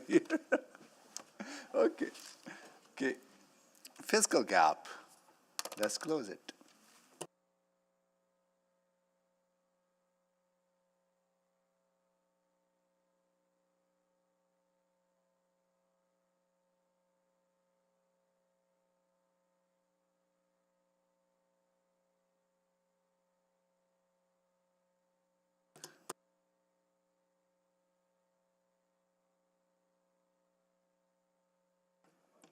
Go ahead, please. Good afternoon. The report before you today outlines the work plans that'll help address the city's fiscal gap. The city has a stable financial position as we have well-defined budget practices and financial reporting processes. However, the fiscal pressures we are facing are immense. There's no single solution, and we must take measures to reduce the gap where we have control. In addition to the actions that we will take, this report highlights expected decision points and recommendations that council will need to make. As the work on strategies is advanced, additional reports will be brought forward for those decisions. With me here today is Milat Petigara, the city's principal policy advisor, as well as my DCM colleagues, as this work spans across the corporation. We'd be pleased to answer any questions you may have.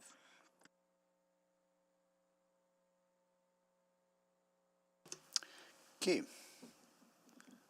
That's it? On your side? Okay. Okay. All right. Just give me 1 second.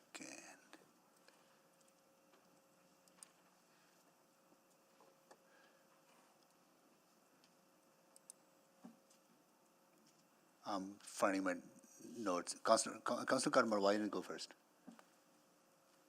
I was just trying to Oh, I'm sorry. You connect did to my select- notes. I'm sorry. I thought Councillor Tang had selected this.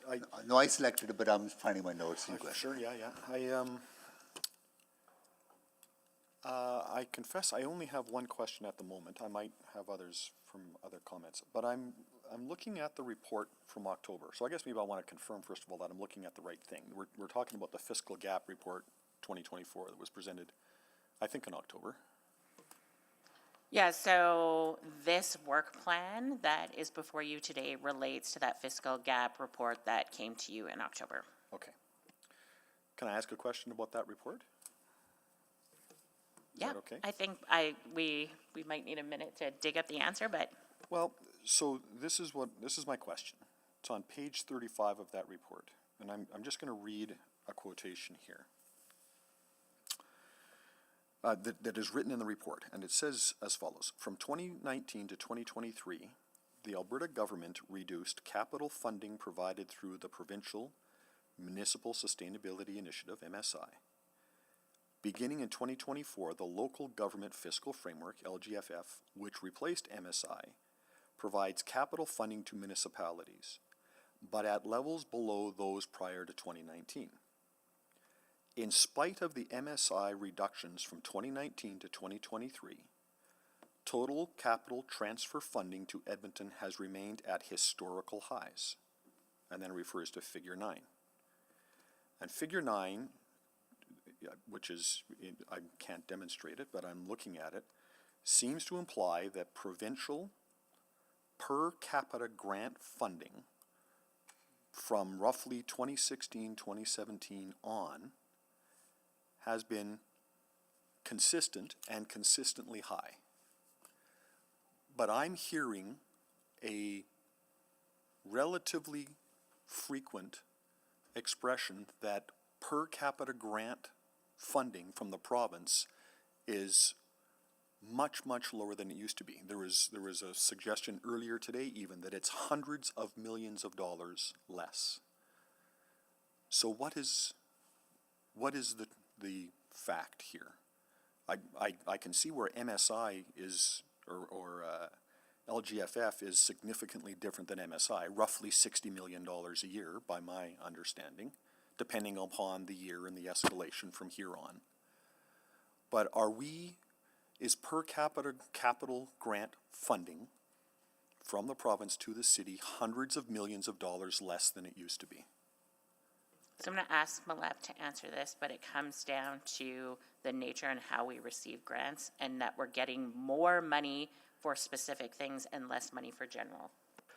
Yeah, that's right. So both of those things are true at the same time. Total grants are at historical highs, and the reason is because there's two broad envelopes. The project-specific grants for things like LRT and Yellowhead are at historically high levels. They're very large projects, and the transfer funding is high. But the unconstrained grants, the MSI and now LGFF, have been reduced significantly. So that envelope has diminished by about 68% since the peak, but the other envelope has increased because of the project-specific funding that's being provided. So 68%, what's the dollar amount? Like 68% of what? Or can you, and you can answer in a moment, from what to what has it been reduced? Just give us a minute to get that. I can Sure. give you You like can what circle the back, yeah. average was for MSI versus what it is now. So is it fair to say that unconstrained grants have been reduced by some tens of millions per year? The gross grant, like not the per capita grant, but the gross dollar grant, is significantly less than MSI was. But the total amount of grant money has been relatively consistent. In other words, we asked for funding for a bunch of LRT extensions and for Yellowhead and for 50th Street and for Terwillegar, and we're getting that funding, but we're getting it for specific requests. Is that fair to say?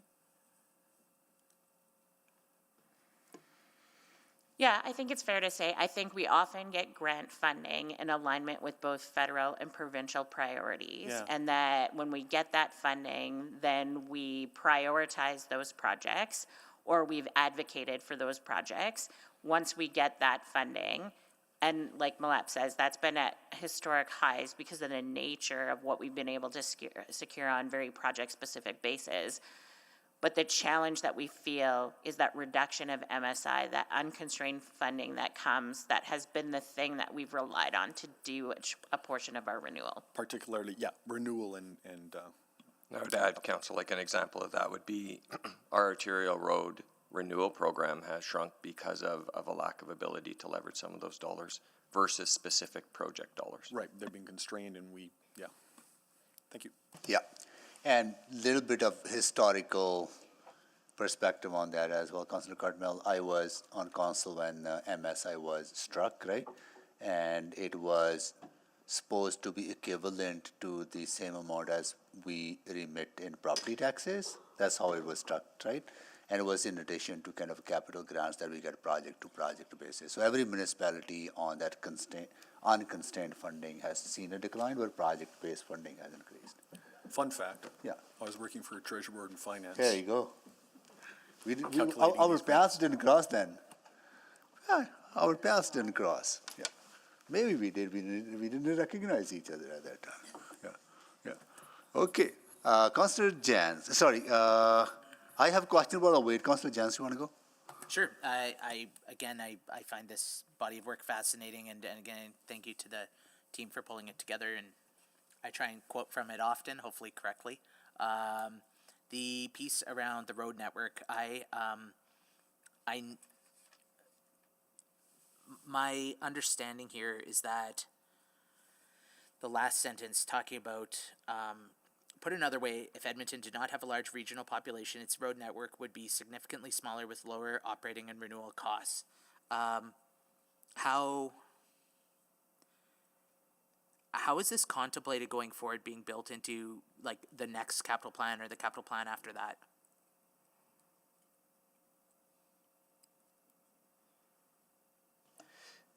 So those figures in that section of the report is really about identifying environmental or broader regional pressures that the city faces that are largely outside of its control. Because when I looked at the work plan, that seemed to me like a major cost item in the report, but I was trying to figure out how it would be reflected into the work plan. So I think that ultimately, those types of things are ultimately get factored into the prioritization. But I think one of the things that we're mindful of is we operate in a region. We will ultimately need to figure out how to fund projects, what to fund at what point in time, how to prioritize them. But we might not be able, we'd have to take different actions to resolve who should pay for all of that and how. Okay. All right, so, because something else, say community recreation fee, that's 2026. It's very clear issue, action. But for some of the other bigger, meatier pieces, I guess I was wondering, is there additional direction needed from council, or is this, where do we need to set some different value policy or something? Like when we're prioritizing the next capital plan, if the report's acknowledging we're spending too much on this that we are not paying for, how is that going to be? I don't think we need anything at the moment. There will be a time throughout the budgetary process where we bring you the criteria on which we're going to prioritize, and that's where you would offer input. This fiscal gaps work plan outlines for you all the different pieces of work that we're going to do to help inform the decisions that we make. Okay, and those dates in progress or the due date, is that a decision point for council, or will that be a implementation point for administration? Those would be the dates that we give you, are the dates that we're targeting the work to come back. And if there's a decision to be made as a requirement or as part of that work, that's when you'd make the decision. Then we would move into implementation, which may in fact have a different date or a different timeline for implementation. Okay, thank you. Thank you. I will start. So on the, where would the work of rationalizing our organization, reducing red tape within the organization, and streamlining decision-making, for example, right? Where would that fit in? Which category would that fit under this work? So, do you want to start? I can start if you want. Okay. Yeah. So I think we're ongoing right now. We're looking at changes to the way we do our business. Our processes are being reviewed as we speak. So there's work that we're doing ongoing through that.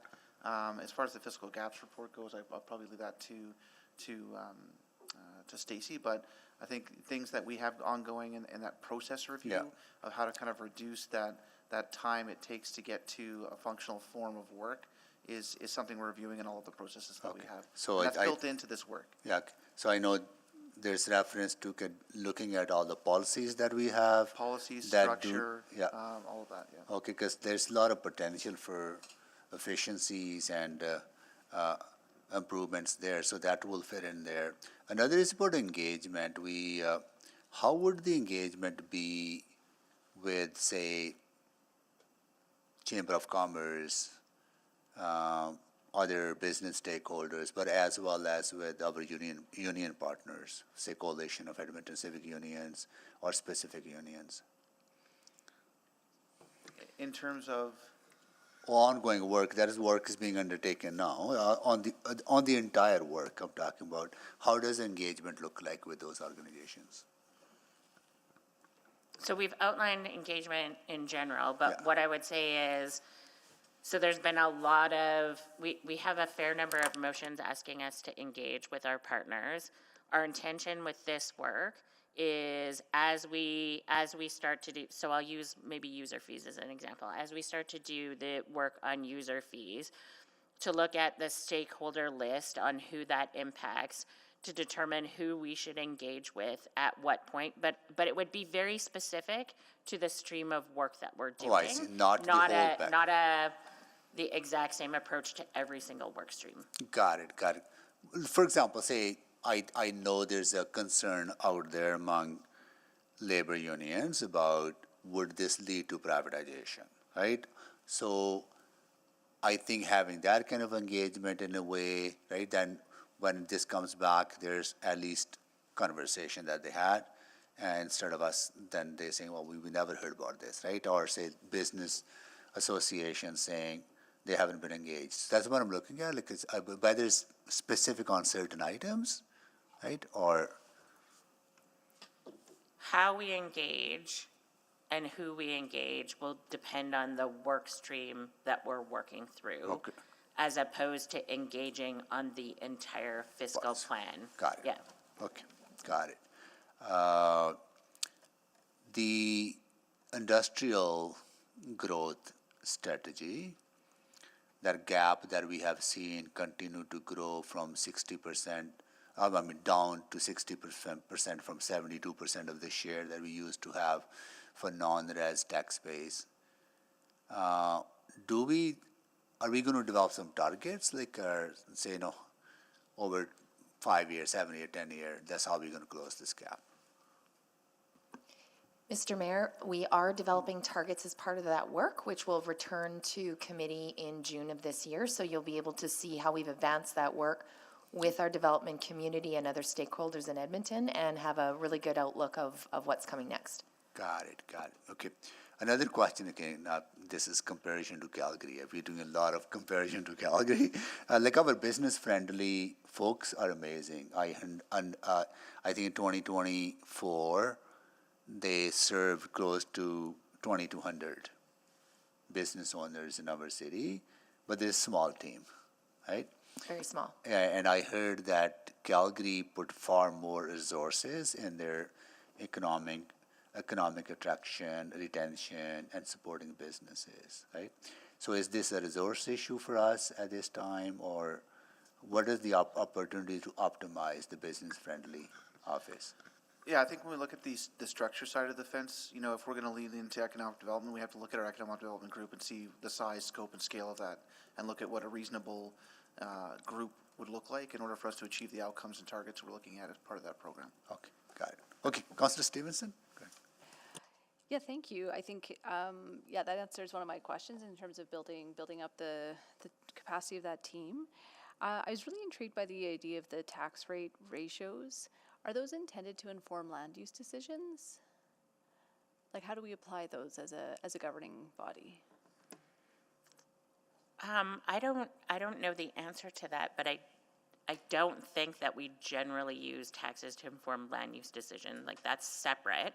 But we would look at tax ratios in terms of distributing tax burden across various organizations within the city. So, like, perhaps I'm misunderstanding your question. Okay, so this is about, is it a 50-50 split? Is it a 40-60 split between res, non-res?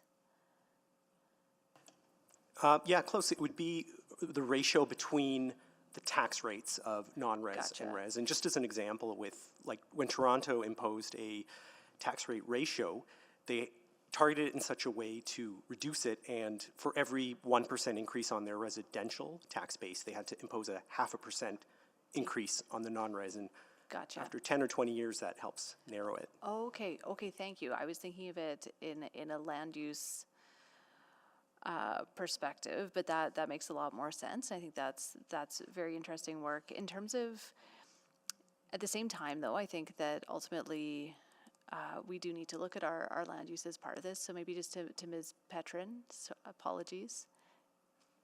Kim? Sorry. Ms. Petrin, just wondering, recognizing the importance of having a non-res tax base, just want to ensure that this work is informing the discussions around substantial completion, around that land use mix overall. It is, and we have a council motion that asked administration to look at the split between non-residential and residential within our future growth area. So that's part of the body of work that we're looking at when we are looking at the planning for south of 41st. Great. And then, looking at some of the revenue streams and our permit fees, I think recently we re-looked at our business model for development services to include enforcement. Will some of that review also be looking at in terms of what services should be paid for by different user fees? As it relates to the work under the planning and development business model, yes. We continue to look at refining the fees and also doing a cost of service study to inform the fee, how we establish the fees.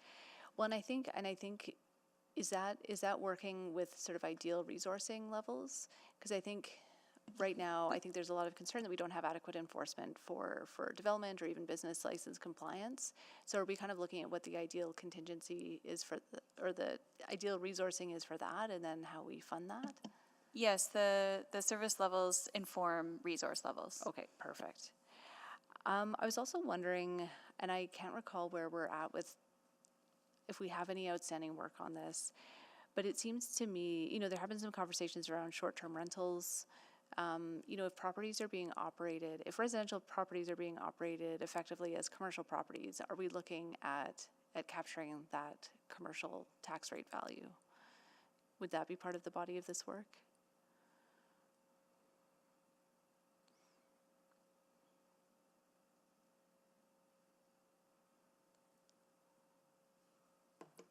Elements, like, I think, is your concern you don't see that level of specificity in the work plan? Oh, no, it's not a concern, just is that an avenue that might be considered as part of this work?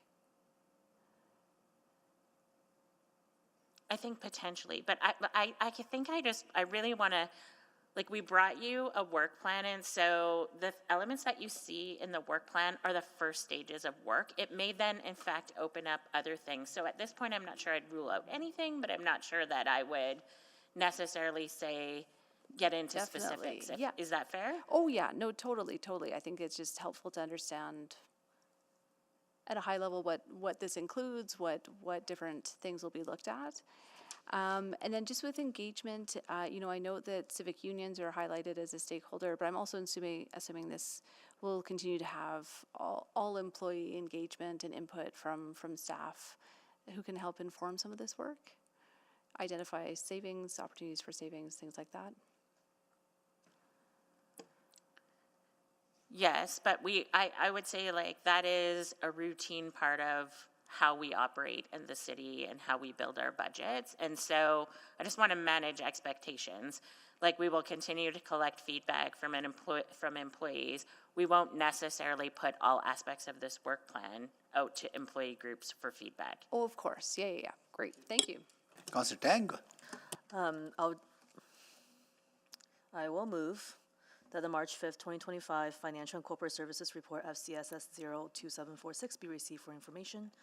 I do have questions on a number of this. I think the work plan is very strong. I think most of my questions are for clarifying and understanding. I'm happy to kind of follow up in that. It doesn't, I want this to move forward, and I think that's good. What's the next checkpoint with council look like? Do you anticipate sort of checkpoint at SOBA, budget time, strictly through memo? What do you, progress updates? Yeah. So I think you'll get checkpoints each time pieces of this work comes forward. I think I wouldn't expect a checkpoint necessarily at the spring supplemental budget adjustment, because we're really just gonna be confirming tax rate. Yep. But as we bring forward the budget in the fall, Okay. we would give you an update on what work has been done and what's that yielded, and how did we then incorporate that into a supplementary budget adjustment. But the majority of the places that you'll see this work come forward is likely in the next cycle. We'll want you to make decisions on approaches to user fees in advance of us setting out the direction for the next 4-year cycle. Okay, that's helpful. So kind of once a year, around budget time. Yeah, I think that's fair. I mean, I think looking ahead, there's just gonna be some really, really challenging conversations to be had. And I guess I'm just thinking of sequencing, like, we'll have those really hard conversations, and then we'll go into the budget, but because some of them have budget implications, you see that kind of all together as one conversation then? As opposed to reporting back on a status update every year, is that what you're Kind kind of, of getting well, at? kind of, because I'm thinking, you know, maybe your team might need some of those hard conversations out of the way, so you know how to then prepare for the budget. Do I mean? Yeah, and I think that's what we were trying to articulate through the work plan. So in each element of the work plan, we're trying to draw your attention to this is the work that's going to be done, and these are the decisions that we think will need to be made as a result of the work. Yeah. And so I think when I was reading that, I'm like, okay, when are we gonna be making, you know, decisions, these decision points under action 3, you know, is it gonna be in advance of the 4-year budget cycle, or is it gonna be all part of the so that's kind of the timeline was kind of what was going through my head when I was going through this report. Yeah, I think individual decisions come with individual pieces of work. So Okay. we'll want you to make a decision on user fees, and where we can make decisions on user fees that don't have an impact, say, on advocacy strategy. Like, you don't have to make all these decisions at once, and we'll try and stage them in a way that you make the decision, the policy decision that we think is required in order for us to advance the budgetary decision that will need to come after. Okay, all right, thank you very much. Thank you, Constantine. Any other questions, colleagues? Seeing none, now to speak. I'll say a few words. You know, when we asked administration to develop this plan coming out of the report they generated, with the intent is to set our city on a good path towards financial sustainability. It also, you know, it would mean that making some tough decisions on how we balancing those the city's needs. But I do want to thank administration for working hard on this aspect of the challenge that we have, and this council over the last 3.5 years have put quite a bit of effort in fixing some of the structural problems that we inherited. I would mention, for example, the underfunding of some of the core services that we have fixed or on the path to fixing, such as public transit, such as snow and ice, such as investment into public safety and well-being. Those areas were underfunded, and we have made significant investments, and now we're actually starting to see the result of those investments. It was a difficult decision. It led to property taxes being increased, but it was the right decision to make. I would also highlight another structural challenge that we have fixed now, which was that when we took over, we found that we did not properly budget for our labor cost. We only budgeted a nominal amount of money. And that led to a huge property tax increase in 2024 when we finally settled all those agreements. And again, very difficult decision that we had to make, but now at least now we are treating our workers with fair wages and benefits that they need in order to continue to sustain good quality public services that they are providing. We also had to deal with $88 million of structural deficit that the 0% tax increases and or tax cuts during the pandemic that council had implemented. And that again was a difficult decision to make, but was the right decision that we had to make. I think we are building the foundation of our financial success into the future, but much more work needs to be done. And this plan allows us to have those conversations into the future. So I look forward to that, but I want to thank administration for putting this together. Councilor Tang, you want to close? Yeah, sure. I want to just acknowledge that you should have been the one putting the motion on the table, certainly because, we're here, certainly because of Mayor Sohi's leadership on this really critical piece of work and the subsequent work plan that will demonstrate, how are we going to get back on track for fiscal health. So I want to thank you for that. And thank you for administration. I know this is not easy and it's very comprehensive. I was actually pretty excited going through the report. I think the next few years will be quite challenging with these conversations, but I think overall it will be beneficial for the city to be engaged in those conversations. I just want to kind of comment a little bit around the theme of communication and engagement with our very diverse stakeholders. And I think today, the committee agenda, different reports are all kind of tied to each other, and they influence, they impact, they intersect with one another very deeply. We're going to get to this item for 7.3, but yesterday, we did receive a letter from the Chamber of Commerce,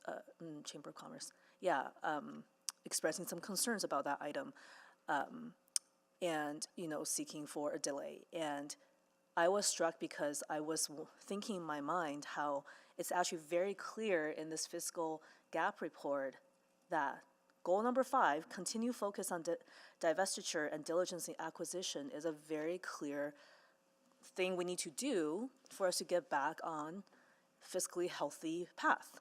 And because city conversations, policy conversations can be really extensive and intensive, and I just think we must, I think we need to do a better job of making sure that,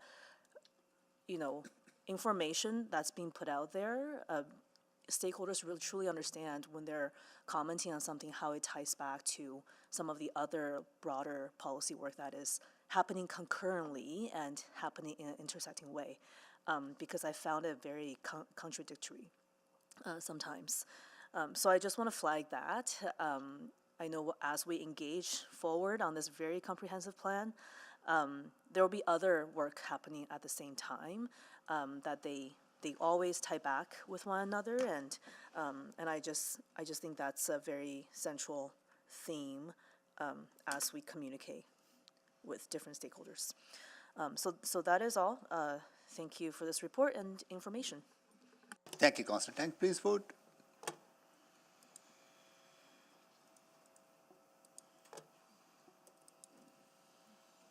We have all the votes. Display the votes, please. That is carried. Councilor Paquette, you have a subsequent, right? I do, Mr. Mayor. I'll just read it in here. That administration, in connection with the fiscal gaps report or work plan, develop a draft framework to strengthen Edmonton's financial sustainability, future fiscal independence, and the potential of a legacy savings fund by exploring new revenue strategies, optimizing municipal assets, attracting investment to stimulate economic growth, and enhancing the city's capacity to leverage provincial and federal grants to their fullest potential. Further, that this framework, 1, aligns with existing strategies, ensuring coherence with current city policies, financial plans, and operational frameworks. 2, identifies new opportunities, including innovative financial models, diversification strategies, and approaches to improve the management of municipal assets. 3, develops initiatives to position Edmonton as a competitive destination for business and industrial investment, fostering economic diversification and growth. And 4, strengthens Edmonton's long-term financial resilience by addressing infrastructure funding needs, stabilizing revenue streams, and ensuring the city's capacity to deliver essential services. Okay, can you make the introduction, please? Yeah, thank you. So we just had this thorough discussion about the fiscal gap report, and thank you, Mr. Mayor, for all your excellent work on that. The report laid out the scale of our financial challenges and the steps we need to take to ensure Edmonton's long-term financial sustainability, right? So the motion I'm bringing forward is not separate from that work. It's meant to augment, support, and strengthen it. So it doesn't create any new programs or commit any funding. It simply asks its administration to prepare a report exploring whether a municipal legacy fund could be a useful tool to complement our fiscal strategy as outlined in the report and in the motion itself. So one way to think about this is, I think it was way back in 2018, I made a motion on the value of transit. And the first question about it was like, hey, what if we had free transit? What would that look like? But that wasn't actually the core of the search. The core of the search was asking the question in the first place. And that led to an incredible amount of information back, resources that have guided us to this day and help clarify why we spend on transit, where we spend, and how we spend, and the social and economic benefits and so on and so forth that we didn't have before. This is the same kind of approach. It's asking a big question, but it's only asking for a report back. It doesn't tie us into anything. It doesn't commit us to anything. And it is in support of things that we are already doing, but with maybe a lens that is not currently present. And part of that lens is talking about the fact that we live in uncertain times. We don't know what's going to happen with our neighbor to the south. We don't know what decisions the province will make at any given time. And we don't know what the economic realities are going to be, or if we even face another pandemic or any other world-changing experience. What we do know is that going through those things, yeah. Only 2 minutes to introduce item. Oh, I didn't see, I was looking for the timer. I didn't see it. My apologies. Yeah, just want to close. Okay, yeah, sure. Good. I can end there. No, good. Okay, thank you. Questions now, Councillor Tang. Great. To administration, how much work do you feel this is? So with the exception of the potential for a legacy savings fund, where we would be have to just look at what would be a strategy around that, I think the bulk of what's being asked for here is actually work that's being undertaken in connection with either the fiscal gaps work plan or work we've had underway as administration. So I think in the long run, we would have brought you a framework regardless. Okay, so then this kind of offers that good complement to the fiscal plan, work plan, but will help to complement that and provides you that conduit to bring it back. Yes. Just on the kind of the outstanding piece around the investment fund, I mean, I kind of feel like I would know what the report will say when it comes back, but but you feel this will be a good value add. What I guess when I say I kind of know what the answer would be is that, you know, unlike provincial government, our way of generating revenue is way more limited to kind of get to a fund that will be the size that I think the mover is envisioning. But you feel it will still be a worthwhile? Yeah, I think it's still worthwhile to contemplate what could those things be, so that we've shown that we've thought about them and we can either achieve them through an action or we decide that those aren't things that we'd be interested in doing. Okay, great. Thank you very much. That's it. Councillor Carmel. Thank you. So I'm just trying to sort of filter through this. So I read here, explore new revenue strategies.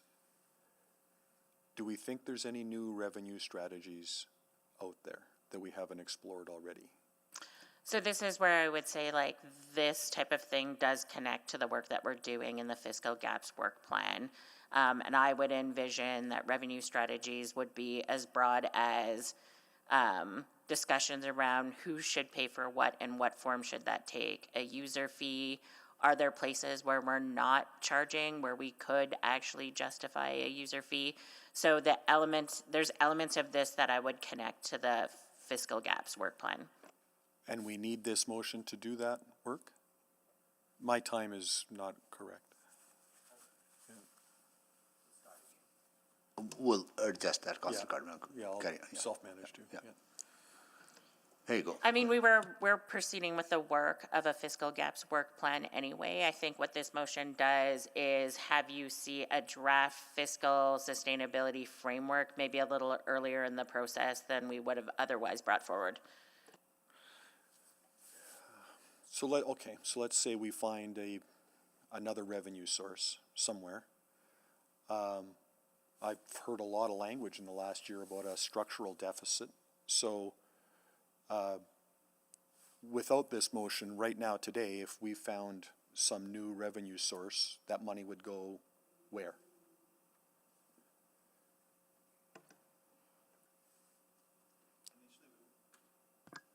There we go.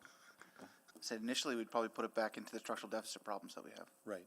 So FSR. FSR, our structural deficits used in transit, kind of closing the gaps. If this motion passes, then does that mean that if we find a new revenue source, that now that money is going to go into a bank account, a savings account instead? No, not necessarily. So I would separate the items for, like, what do we do with a new revenue source when we find a new revenue source? That's a budgetary decision. What I envision a framework like this being is an extension of who should pay for what, how should they pay for it, a tax, a user fee. Haven't we already done that? Well, I think we're doing that as part of the fiscal gaps work plan. But I feel like sometime in the past 8 years, we've had a conversation around user fees, increased taxes, don't pay at all. And I kind of feel like we have this conversation every budget. Yeah, and I guess I perhaps feel like what is missing is a framework that keeps us consistent and accountable to the decisions that we make over time.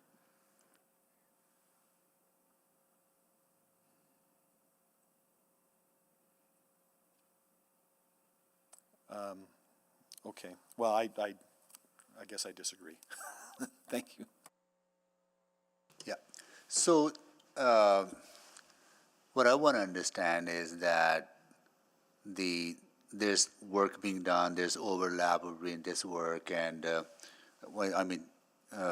is there a way to embed this work into some of the other work that you're already doing, whether it's on the fiscal gap and other reports? Instead, my worry is that we will get to reports at a different point, different times, different committees, right?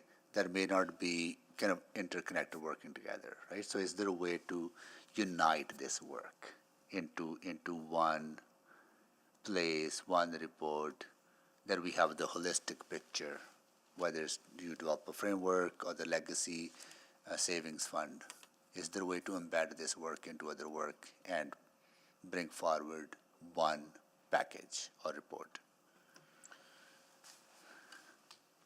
So in an ideal work, I think the work of the fiscal gaps work plan informs a framework, a financial framework in which you operate and continue to operate.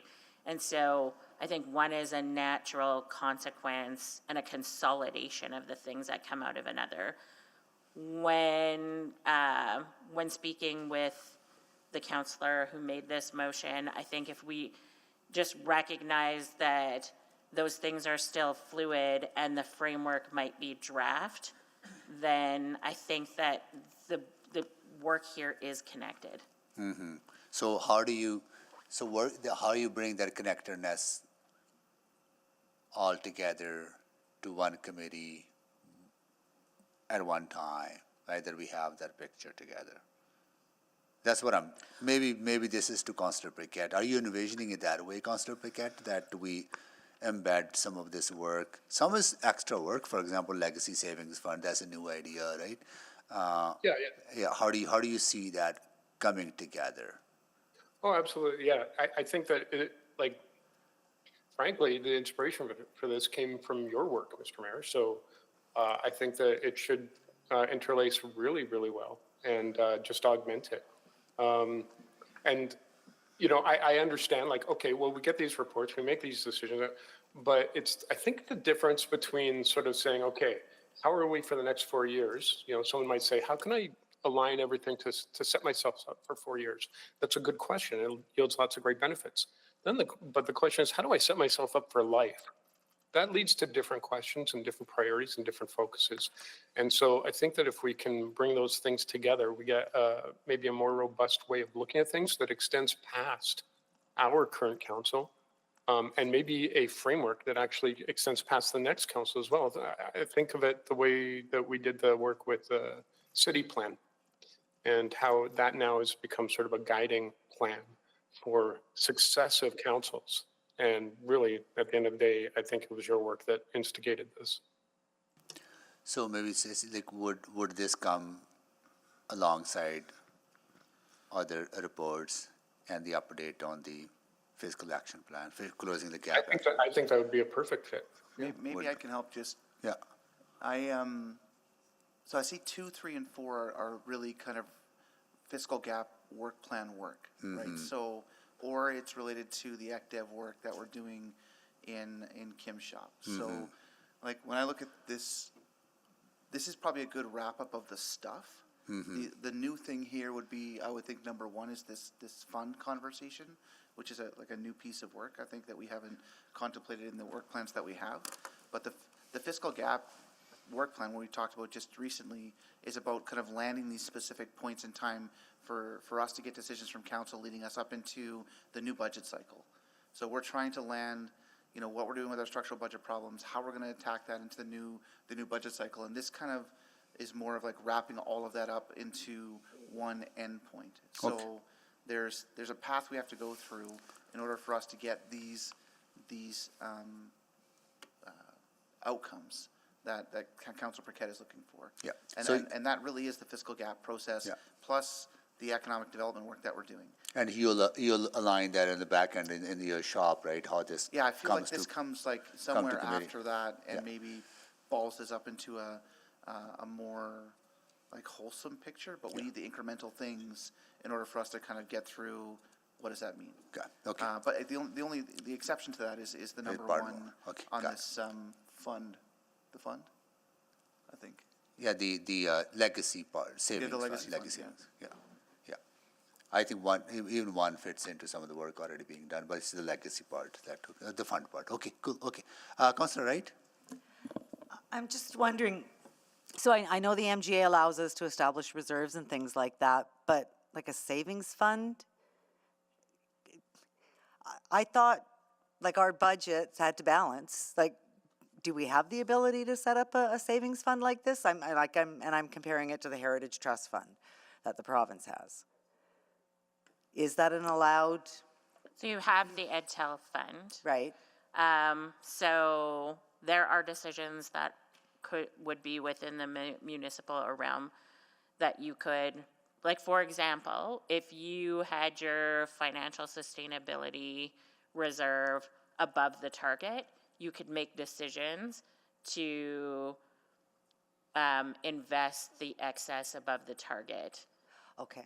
So there are different decisions that can be made at different points in time. And so what I would envision is we could show you what those potential options could look like. Okay, I guess this council's never been in a position to have any of those extra funds, right? Yeah, I mean that's the challenge, yeah. Okay, thank you. Okay. All right. So just want to make, again, Eddie, I just want to understand that you'll present that kind of holistic picture whenever this comes along with other reports. Other Yeah, than, well, other than the fund part, right?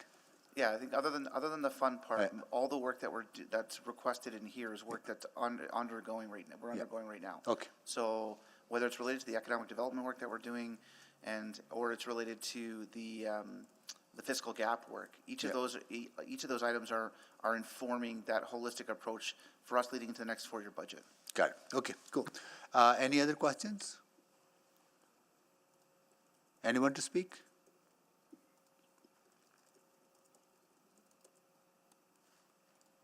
Councillor Carmel? Yeah, thank you. I think I understand the intent of this, but I see us as in a pretty desperate place at the moment. We've had, a series of pretty significant property tax increases, and, there's been some attribution as to how we got here, but regardless, here we are. We've got considerable labor pressures on the horizon. I don't see where we're going to find any significant revenue streams beyond what we already have. We can play with what's a tax and what's a user fee and what's a bus admission and that kind of a thing, but I think we're just moving pieces around on the chessboard. I don't see where we're going to get substantial change in that. This idea of a legacy savings fund, I think ultimately the idea is that the principal is preserved like the EdTel fund, and the investment income is then taken and put towards general revenues, and that perhaps forestalls property tax dollars. The size of fund that would actually significantly change city finances would be monumental, and I don't know how we get to a monumental fund, of the size of the EdTel fund. I think at last crack it was somewhere between $850 and $900 million. I don't know where we're finding that money in the next little while, in the next few years. I would much rather administration focus on finding whatever revenue streams and dollars they can to solve the structural deficits and structural problems that we have in front of us. If there was money left over, I think that I much prefer Councillor Salvador's idea of getting into a deliberate savings account that talks about maintenance and renewal dollars. That to me would be the first bank account I would put money into. So respecting the motivation here, but also respecting that we are in deep, we have no spare money, and we've got an administration that is looking under every cushion and pillow to find every penny. I think we just let them do the work and leave it at that. So I will not be supporting this. Thank you. Thank you, Councillor Carmel. Just want to say a few words. We will have some discussion I think, related to the FSR and also how it gets replenished, and then as part of the budget motion, building that overall renewal fund once the FSR is fully replenished. So we'll have that conversation. We will have ongoing conversation on the fiscal gap and the financial, the non-res industrial growth strategy, economic development. There's quite a bit going on in the city that needs to come together into one place. So I look forward to that. I share some of the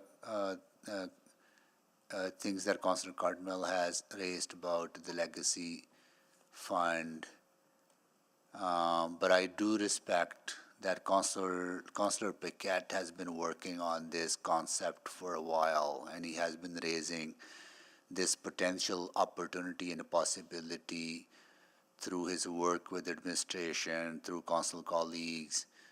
I think I would support it because that keen interest and ideas that Councillor Briquette has been working on.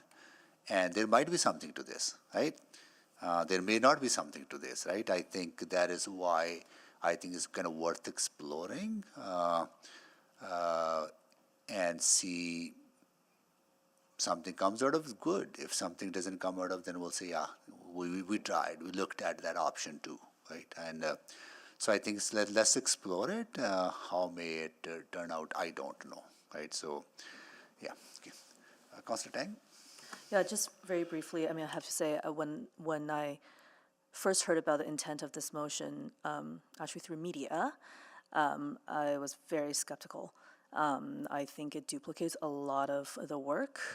There's been no conversation about this, but I think, over the last few months, I think there's been a number of motions that I think kind of naturally led to this place. And I think in my conversation with administration, that they do see that there's complementarity to the fiscal plan. And so, I think in this case, I'm going to defer to administration on this one. I think they're working flat out on the fiscal plan, on the zero-based budgeting. There's some really monumental efforts underway to ensure that we get back to a healthy financial state. So, and, if there's something, worth looking into, all cards should be on the table, right? So, so with that, skepticism, healthy skepticism, I will be supporting it. Okay, please vote.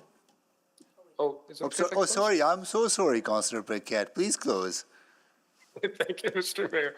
And thank you to my colleagues and to administration for the great conversation. I may not be able to convince Councillor Cartmel, but I will try simply by saying that everything that he mentioned, I agree with. What I would add to it is to look at this not as sort of like an emergency or imminent kind of action that distracts from other things that we must do. Absolutely not. What this is a way to maybe take a step back and think about the long term. We're not always going to be in crisis. And so it's generally in these sort of like height or crisis periods that we start thinking about the ways to set ourselves up for the future. And that's what this is talking about, like just getting a report back to see if it's even feasible. And that's the question that I think is an important one to ask. Is it feasible? And in the asking of the question, other things might emerge that inform us in other ways. So maybe it's not feasible, but maybe in the exploration, we found out something that we wouldn't have discovered otherwise. We don't know what we don't know until we look. And so with that in mind, again, it's not asking for anything except for a report. And it's augmenting the fiscal gaps effort. So hopefully that's enough information to maybe soften a heart or change a mind. If not, it's not. But thank you again, everyone, for your time. Thank you, Councillor Briquette. So please vote.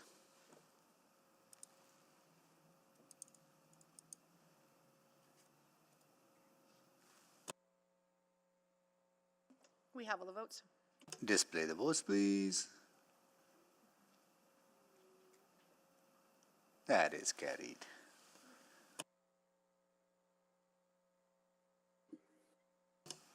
Okay, this next one is 7.3 Downtown Workplace Optimization.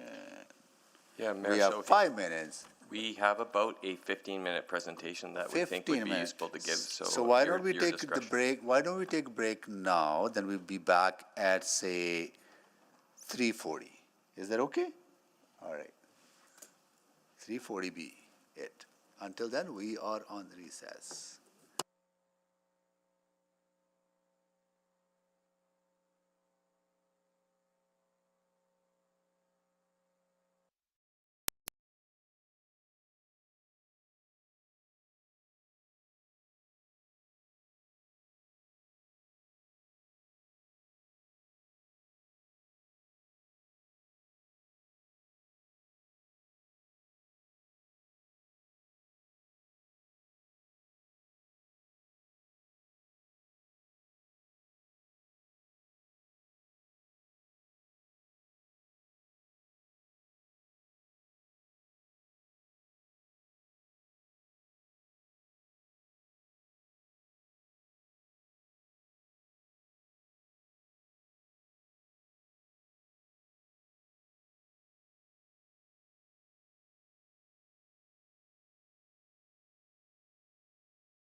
We have speakers as well.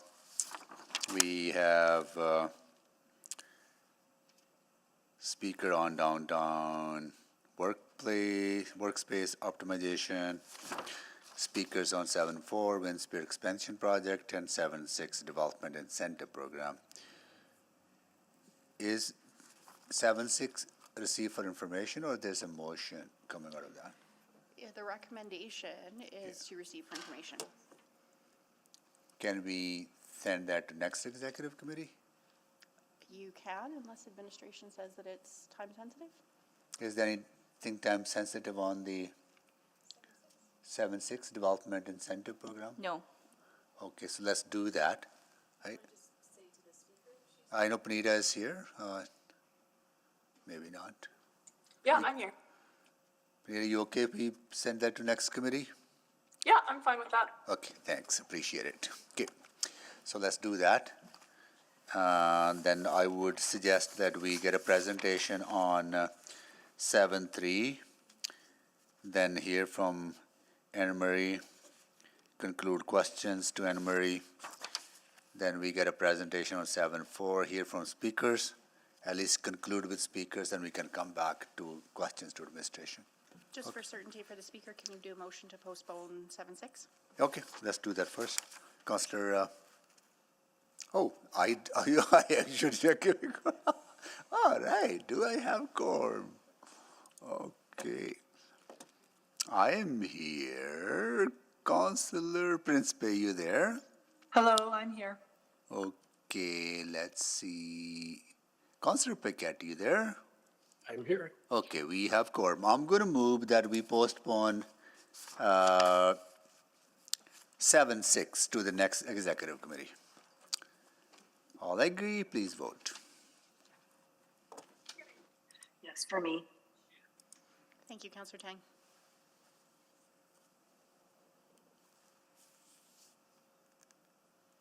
Just confirming, Councillor Cartmel, are you online?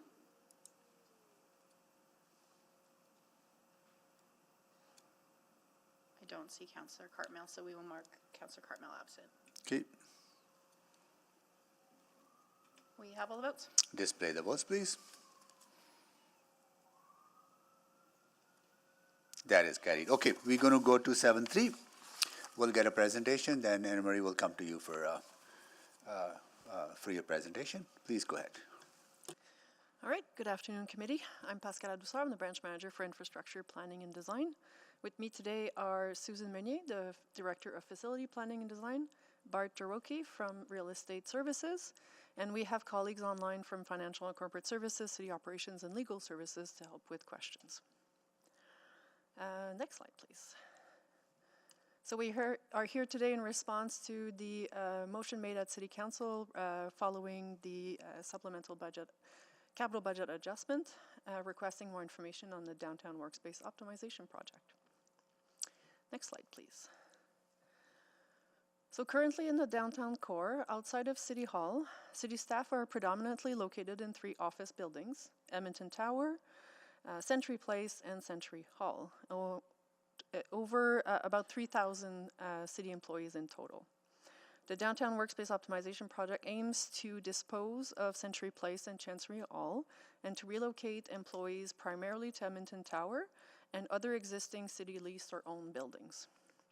By optimizing the use of our existing workstations and support spaces in existing buildings, all staff from Century Place and Chancery Hall can be accommodated on a basis of up to 4 days per week in the office, which provides flexibility for growth and business requirements on hybrid work arrangements. Next slide, please. As of year-end 2022, the city had a total asset replacement value of over $34 billion. The city's large inventory of capital asset means it has extensive renewal responsibilities to keep all its infrastructure in working order. This sizable responsibility demands cost-effective decisions about when and how to maintain, repair, renew, or replace the vast network of assets that serve the diverse needs of a steadily growing population. The city's renewal responsibilities are typically in excess of our revenue raising capacity, which contributes to our fiscal gap. The city's total renewal investment requirement over 2023 to 2032 is over $8 billion, with annual requirements in the range of $700 million, up to $1 billion in 2032. Over the 2023 to 2026 capital budget cycle, the required renewal investment is $3.58 billion, and as of spring 2024 supplementary capital budget adjustment, only 57.5% of the city's ideal renewal needs was funded in the current budget cycle. Currently, 60.1% of the city's facility assets are considered to be in fair condition and approaching the end of their life cycle. Of those assets in fair condition, approximately 1/3 will fall into poor condition over the next 10 years. Based on analysis supporting the 2023-2032 capital investment outlook, the ideal investment to keep the entire portfolio of facilities assets in an optimum physical and functional condition is estimated at approximately $2.2 billion over the next 10 years. In these circumstances, it is prudent that options for rationalizing and right-sizing municipal assets are explored. The need to evaluate and right-size municipal assets is essential to ensure Edmonton can support its current assets and have the right framework in place to support the growth of the population. Next slide, please. The case for disposition of Century Place and Chancery Hall is compelling. It aligns with the city's strategies and direction, such as the asset rationalization framework, which presents an opportunity to divest assets as they are no longer corporately required. It was first contemplated in 2009 when Downtown Civic Accommodation Plan was initiated. It was reaffirmed again in 2017 as part of the Civic Accommodation Transformation, in which there was a commitment to continue to seek opportunities to reduce the city's real estate footprint. It was identified to Council in 2022 when first starting to discuss the asset rationalization framework. Century Place and Chancery Hall are aging assets, and they have a high cost of ownership. Both buildings require significant investment to maintain and modernize, keep in good working order, and achieve the city's climate resilient goals. These costs are outlined in the private attachments. Divestiture will result in both capital and operating savings. Disposition also represents an opportunity for workspace optimization. With the adoption of hybrid work, office spaces across the corporation are underutilized as allocations do not fully reflect the impacts of hybrid work. A space analysis has been completed, and it was determined through space optimization, staff at Century Place and Chancery Hall could be accommodated within existing city spaces. Next slide.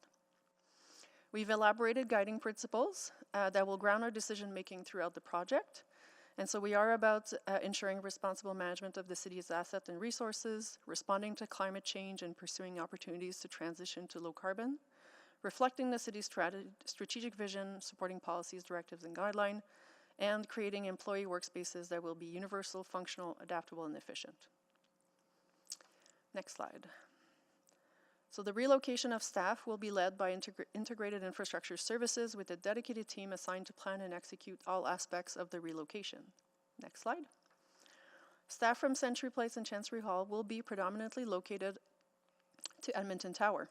The intent will be to fully utilize existing workspace and floors as is, with minor reconfigurations and renovations limited to legislative requirements, pending the type of service or where the space has not been previously configured to city standards. In addition to Edmonton Tower, a portion of staff will be relocated to the Kathleen Andrews Transit Garage, City Hall, and other locations owned or leased by the city as required. Reconfiguration and renovations of these spaces will be focused on optimizing the space. We also intend to reuse existing furniture from Century Place and Chancery Hall. For example, all the furniture on the second floor of Century Place will be used at Kathleen Andrews Garage. Not all furniture can be reused, however, due to space standards and densification, but overall we will need less overall furniture. In total, we expect up to 3,000 staff to be impacted, as not only staff will be relocated from Century Place and Chancery Hall, but staff within Edmonton Tower may be shifting floor. The intent being to co-locate staff by department and branches. Next. Here's the cost breakdown for the 4 streams of work, including the relocation. So Edmonton Tower renovations and configurations, as we talked about, to meet legislative requirements. And it includes purchase of furniture and specialty equipment to adapt to support staff adequately, such as lockers. The facility modifications are renovation and reconfiguration required to optimize the space here at City Hall, Kathleen Andrews Garage, and other location. Office moves, as noted, up to 3,000 staff impacted. It also includes relocating equipment, dismantling, moving, and reinstalling existing furniture for reuse in new facilities, and box moves of files, resources, and personal items. The IT relocation, infrastructure relocation, Century Place is an important hub of city IT infrastructure that must be relocated to other city facilities. These include network connectivity, traffic systems, and broadband wireless functions. All must be redistributed to maintain city operations. The project costs incorporated into all four streams include dedicated project resourcing, an allowance for change management and communication to ensure staff are aware of the change and are supported as the project progresses. Next slide. I will now turn it over to Bart to talk about disposition. The disposition of Century Place and Chancery Hall will be led by Financial and Corporate Services. There are a number of actions that need to take place prior to the city being able to publicly offer the properties. These include securing easements to protect the district energy infrastructure, access easements and or parking agreements with the Winspear to secure access through Century Place Parkade, and the establishment of a district energy bylaw to ensure connection and cost certainty for any proposed purchaser. Any delay in any of these items will result in a cascading delay on when the property is able to be publicly offered. Next slide, please. In terms of demand for the properties, administration does believe that the buildings are assets with value. We have worked with third-party brokers as well as completed appraisals, and information assembled through those efforts support that assumption. There are factors that do impact the marketability of the properties that council should be aware of, though. Currently, the downtown office market vacancy is hovering around 20%, and that is due to a combination of subdued demand and supply of quality available space. Part of the discussion that occurred at budget on this item also referenced conversion potential of the buildings. While we have seen some conversions occur in the Edmonton market recently, conversions are complex, they have added development risk, and can be costly when compared to new development. Administration has received interest from external parties in this regard previously and would look to explore that further with proponents if council supports the divestment of the buildings. Next slide, please. Development of the downtown workspace optimization project involved considerations for the downtown district energy. The Winspear, Century Place, Chancery Hall are foundational to the downtown district energy initiative, serving as anchor loads to the district energy system. Pipeline connections to Century Place and Chancery Hall Parkade and pedways enable future growth. With the disposition of Century Place and Chancery Hall, preserving these buildings as anchor loads to the district energy system is anticipated to be accomplished through a bylaw, scheduled to be put forward to council in late second quarter of 2025. This bylaw would mandate both buildings or future developments on these lots if the buildings were demolished to connect to the district energy system, and in addition would provide initial utility rate considerations. The most significant impact of disposition would be if the buildings were demolished. Capital and system growth. So rerouting the distribution piping would require a significant investment of new capital and delay the system's growth. To mitigate this risk, easements will be established to protect the existing distribution piping routing.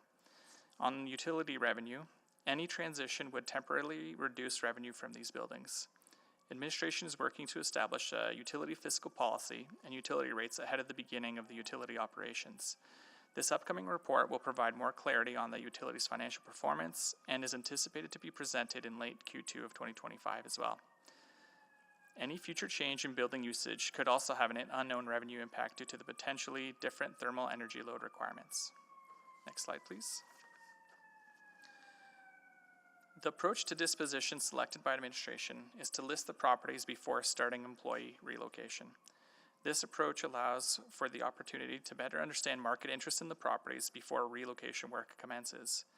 We anticipate this optimizes the city's downtown workspace footprint and reduces maintenance and operating costs in the shortest time frame. It also allows for strategies that lessen the risk of emerging capital investments in these buildings. The outstanding risk with this approach is that the city would begin to make investments to relocate staff without assurance of what value the buildings may be sold for and when those transactions may occur. Administration intends on listing the buildings after the advancement of the district energy bylaw, as previously mentioned. And for the public offering, administration will be engaging the services of an external broker to help maximize both their knowledge as well as achieve maximum exposure. An alternative approach for disposition would be to sequence the sale of the properties ahead of the relocation of employees. Preparations for relocation would wait until sales agreements are in place. This would alleviate the uncertainty of what might happen if the buildings do not sell and confirm the final funding required from the interim financing reserve. The risk with this approach is the increase in operating, maintenance, and capital renewal costs to maintain the buildings in a condition suitable to its occupancy before the sale. Other options considered but deemed either undesirable or unfeasible for the city were long-term leases or the demolition and sale of the properties. A long-term lease in which the city retains ownership but leases to third parties would be less advantageous to the city than selling the properties. As the building's landlord, the city would be expected to cover all capital costs and expenditures. Furthermore, considering the current downtown market conditions, most tenants would also require a tenant improvement or incentive allowance to occupy and improve the space. In this scenario, not only would the city incur relocation costs, but also the projected capital renewal costs and tenant improvement allowances. Also, as per the motion, administration considered an option in which the city could demolish the buildings and sell the properties. With that said, demolition of Chancery Hall and Century Place would be highly challenging, costly, and not recommended. In addition to the cost of demolition, significant costs would be associated with the relocation of the district energy piping infrastructure and to work through parkade access scenarios with the Winspear Centre. To fully understand these costs, a detailed analysis would be required. Demolition would also have significant impact, short or long term, on the district energy initiative, as both buildings are anchor loads to the district energy sharing system, and both buildings are the suggested pathway that will open the opportunity for necessary growth of the initiative into the future. Next slide, please. And so to conclude, the disposition of Century Place and Chancery Hall aligns with the asset rationalization framework and presents an opportunity to divest assets that are no longer corporately required. With the adoption of the hybrid work, office spaces across the corporation are underutilized. Staff working out of Chancery and Century will be moved to other existing city-owned or leased facilities, resulting in optimization of those spaces. Divestiture will result in both capital and operational savings. The buildings require significant capital investment to maintain and modernize in short and long term. Retaining ownership of these buildings represents a greater risk and impact to the city than the interim risk of moving out and putting the buildings on the market. Administration is recommending that Council approve the capital profile to allow for the downtown workspace optimization project to be implemented. And next steps would include administration would proceed with listing boat properties on the open market and starting the relocation of employees once we have a sense of the interest per the scope of the downtown workspace optimization project. Finally, we have a private presentation should committee wish to discuss any information related to attachments 2, 3, or 4. Thank you. Thank you so much for the presentation. We'll go to Anne-Marie Petrov, so please come down, Anne-Marie. Anywhere you've been sitting all day, you want to stand by the podium or you want to sit? It's entirely up to you. Yeah.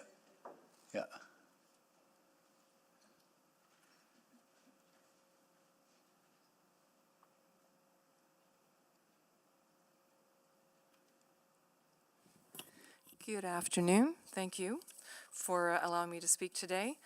On behalf of the Winspear Centre, I am Anne-Marie Petrov, the President and CEO of the Francis Winspear Centre for Music, and later, I guess, in today's agenda, we'll speak to the Winspear expansion, including a timeline for that project, our current situation, and provide clarity on the funding support we seek, on the capital funding support we seek. But in this conversation, separately, I bring to your attention the significant financial ramifications for the Winspear Centre's ongoing operations on the sale of Century Place.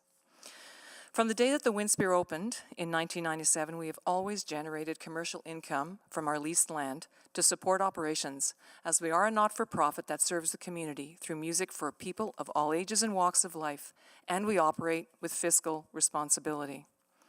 In developing the land, Lot 97, which was an obligation in our original lease with the city, a pillar of our operating model is that part of the development would continue to generate operational income to subsidize our facilities operations and community programming. You have to understand that the Winspear, when it opened in the 90s, and I'm going to touch on that in a couple of minutes, it never received operational funding. It was one of the conditions that it would receive no operational funding from the federal or the provincial government. And we now receive some operational funding, but it goes to both the Edmonton Symphony Orchestra and the Winspear, and that comes from the Edmonton Arts Council, but it goes purely to programming. So this source of revenue has always gone to subsidizing the operations of the building, and to wit, to the conversations that happened here with city infrastructure, you can appreciate that maintaining our facility the way that we do requires ongoing investment and operating money. When we began the revitalization of the Winspear Centre to develop Lot 97 15 years ago, the concept started with a standalone building and a tower parkade. The redesign in 2019, which integrated the existing building with the new, also replaced Winspear's planned tower parkade with the district energy plant at the invitation of the city. Our agreement to allow district energy to be built on our site was on the condition and understanding with the city that the operating revenue lost with the removal of the above-ground parkade would be replaced with revenue from the Century Place parkade. This was acknowledged by the city and captured in the district energy agreement between the city and the Winspear signed in 2021. Of note, the Century Place parkade is already the entrance for the Winspear's new and adjacent underground parkade, as you heard earlier from administration, so for our underground parking. And furthermore, the Century Place parkade, interestingly, has had a design feature to connect directly into the Winspear since we opened the original building in 1997. The revenue from this parkade is a pillar of our operational business plan. We have consistently maintained our reputation of being fiscally responsible and business-minded, while providing subsidized and accessible music to our community as a not-for-profit serving the people of Edmonton and this city. So we understand the reasons for the city to consider selling Century Place. However, understand that the sale of Century Place would, for us, mean a promise broken and cripples our sustainable operating model. This is the status quo of our situation today, and we are hoping, expecting, asking that you keep us whole. Thank you. Thank you so much for joining us, and we'll go to questions. Councillor, any committee members, or may that be deferred to what, Councillor? Yeah, Councillor Stevenson, go ahead. Well, thank you very much. I think that was a very clear presentation, and I'm probably just going to ask you to repeat yourself. Sure. But again, I think you touched on all the points. So before the expansion project, you were receiving revenue from the parking lot on 97th Street. Correct. And you never wanted to lose that revenue. So when you were looking at expansion projects, there was always an intent to build a parkade, a tower parkade as part of that. That's correct.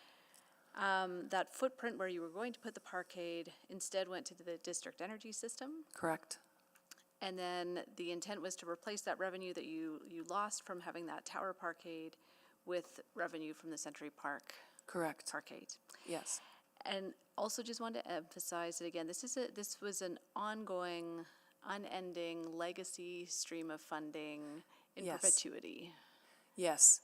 Yes. And understand further that the beneficiary of that ongoing stream of revenue is the city, has always been the city, has been the people of Edmonton. Mm-hmm. Like it really has always been reinvested into the building and into the programs. Yeah, absolutely. And is an absolute critical part of our budget. I mean, it's close, even in this iteration, it's close to a quarter of our operating revenue. Wow. And in terms of that value as well, by you having that revenue, it means that you're not seeking operating grants from other orders of government as well. That, I mean, you That's may, correct. but it provides that sort of bedrock. Yeah, there is no mechanism at any other level of government for there to be operating revenue. I mean, you've probably heard some of those same challenges at the Citadel and at the Art Gallery of Alberta. In fact, interestingly, it's an interesting piece of information that when the Winspear was built, again, with fiscal responsibility in mind, we also established an endowment to help us with the operations as well. And that was, interestingly, on the condition that we would never go back to the province for operating funding, because at that time, the Art Gallery and the Citadel did receive operating funding from the province. Now, that's all changed since then. That happened, I don't know, that change must have happened about 10, 12 years ago. But actually, it was a very thoughtful and well-crafted business model for the Winspear's operations since the very get-go. And that's what's really being undermined here. Yeah, no, I appreciate that. And I mean, I think even just speaking about the government programs that come and go, the grants that may or may not be there, this revenue has also provided you that independence and that financial security in terms of where that income is coming from in a reliable way. Is that Right. fair? Okay. Great. I don't think I have any further questions for Thank you. you. Thank you.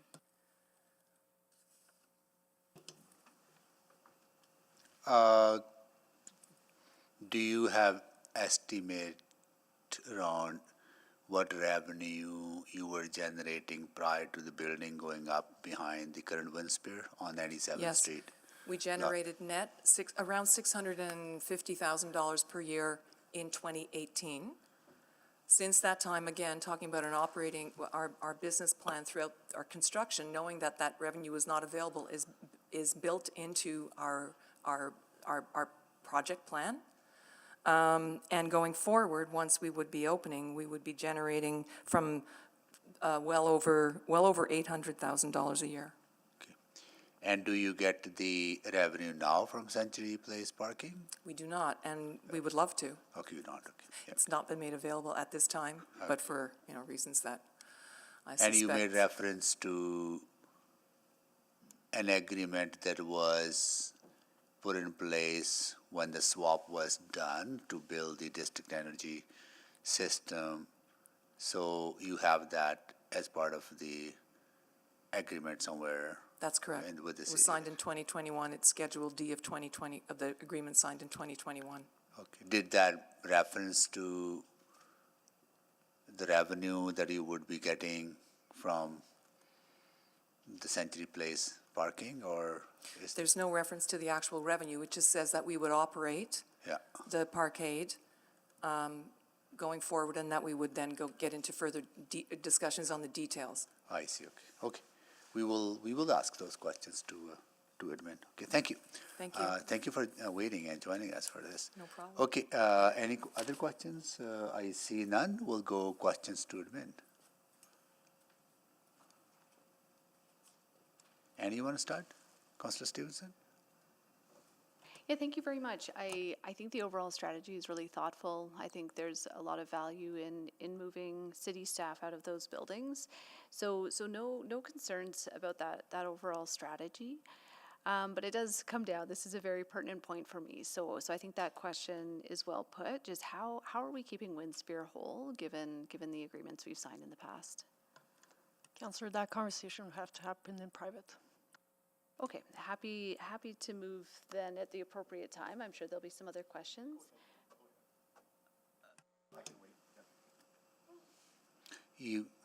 Okay, we can go in camera now. Okay, I'll move that we go in camera. All in favor? All, please vote. Yes, for me. Thank you, Councillor Tang. Oh, okay, it's okay.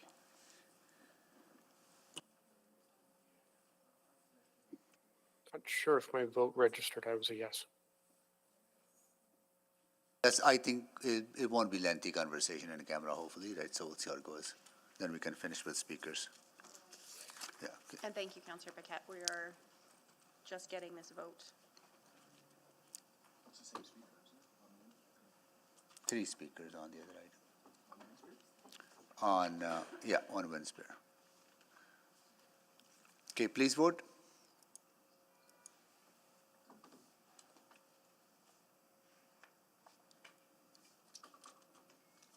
We have all the votes. Display the votes, please. That is carried. We'll give you a minute or Just so. give us a to- moment.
Okay.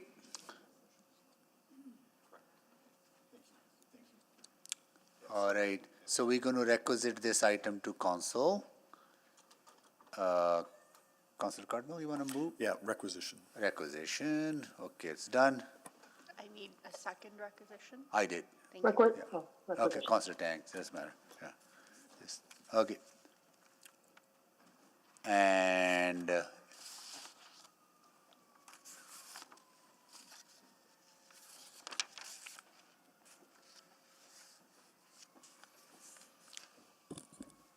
while the folks coming in, what we have done on item 7.3, because of the time constraints, we have sent that item over to council, and council will carry on with that discussion. And we're going to go on to item 7.4, and we'll get a presentation from administration, then we'll hear from the speakers, and we will carry on the additional conversation about that item at council as well. Please go ahead. So I don't have a full presentation, but I do have some opening remarks. So we were asked to bring back a report on interim financing to the Winspear for the completion of their expansion project. Potential options are a loan or a grant.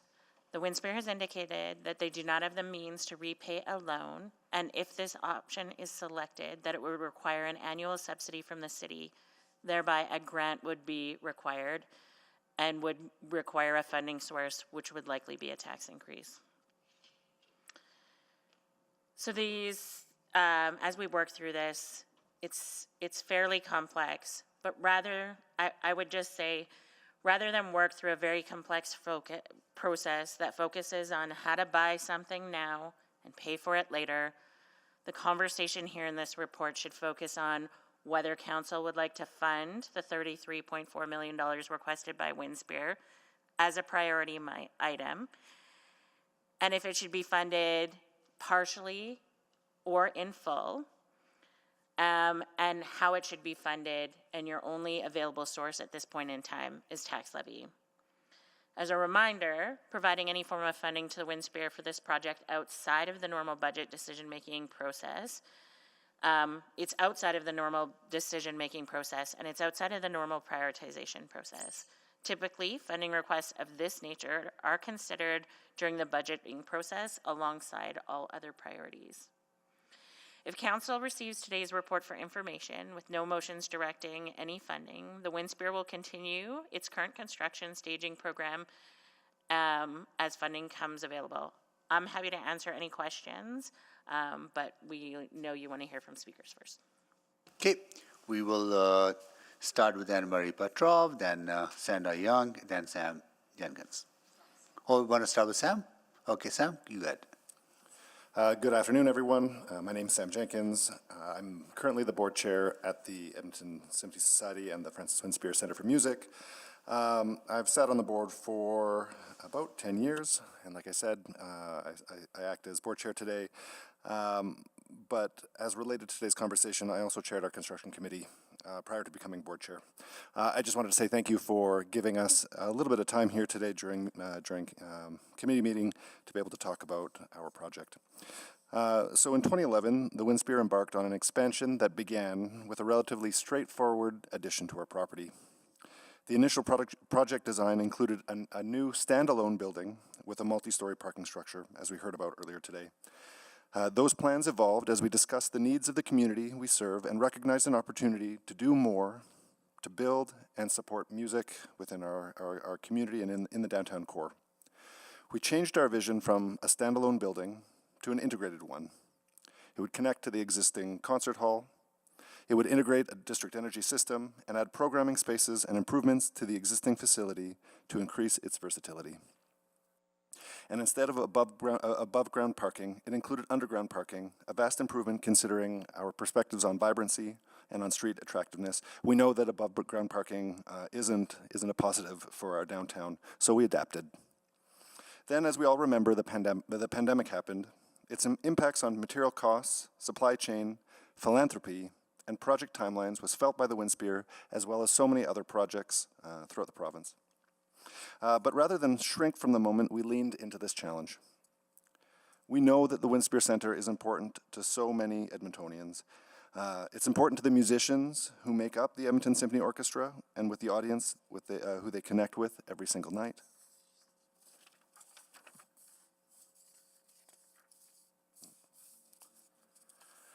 It's important to the children who get to hold an instrument that they might not otherwise have access to in our Jonas Sistema program.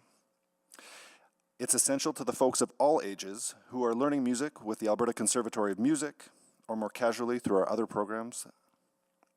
Since we opened our doors in 1997, the Winspear has been a critical piece of the tapestry of the arts in our city.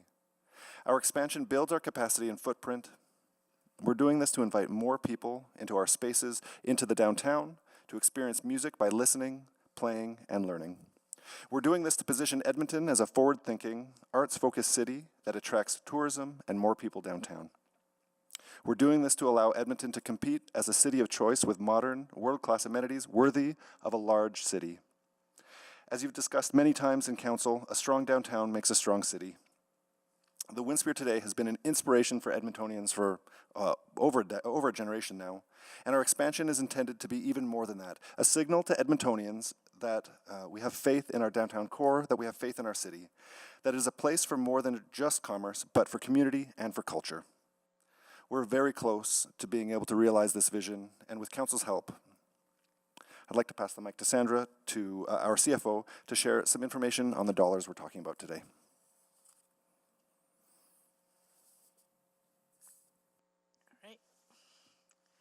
Good afternoon.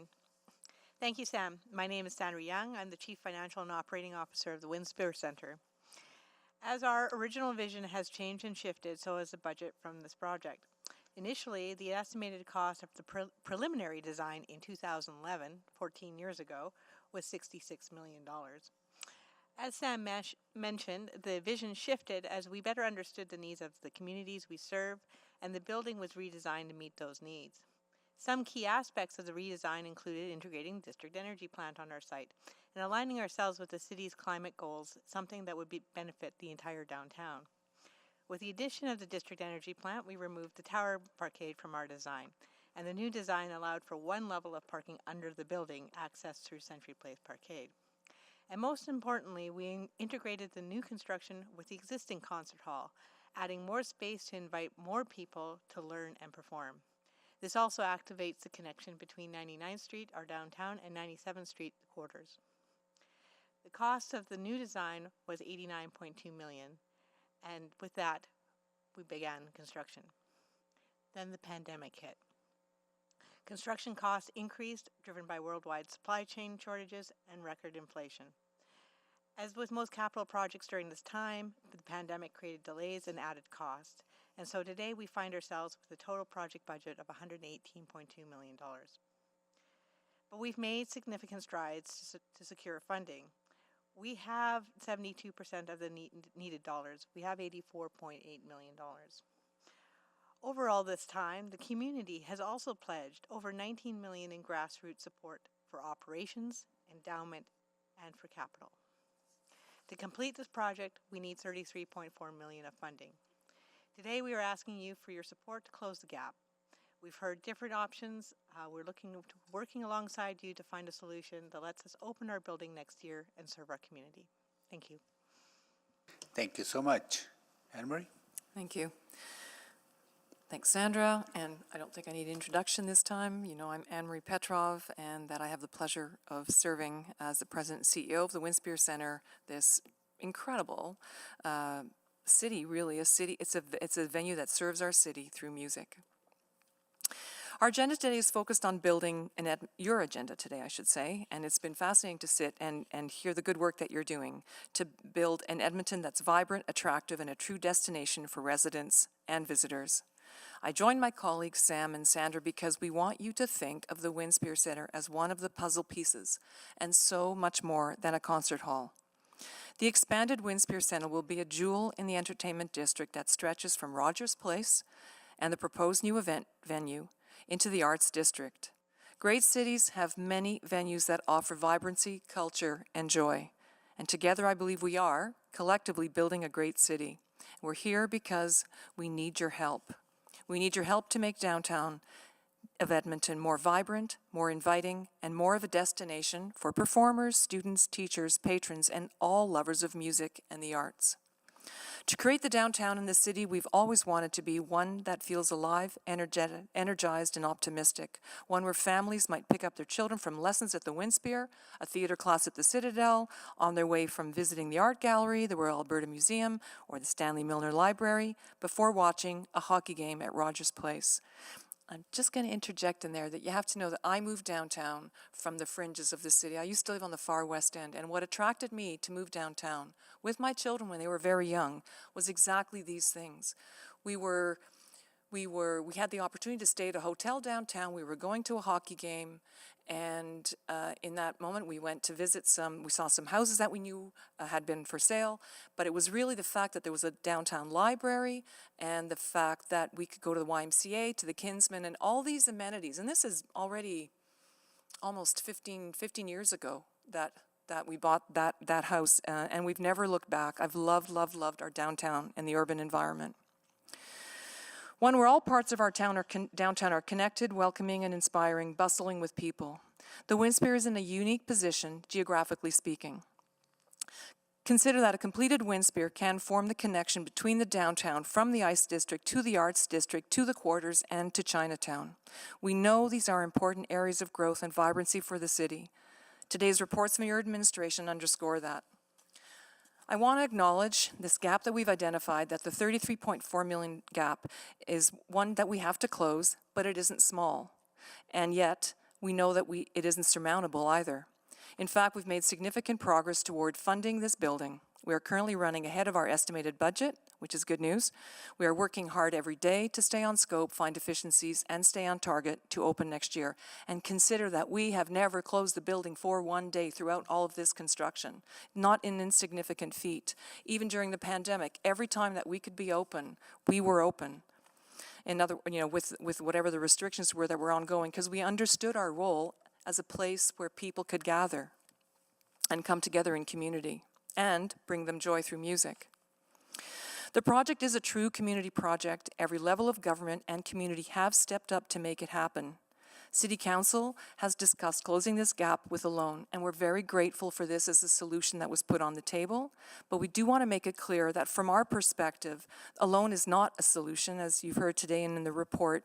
And I think it was a worthwhile effort, but clearly it has some pretty significant challenges attached to it.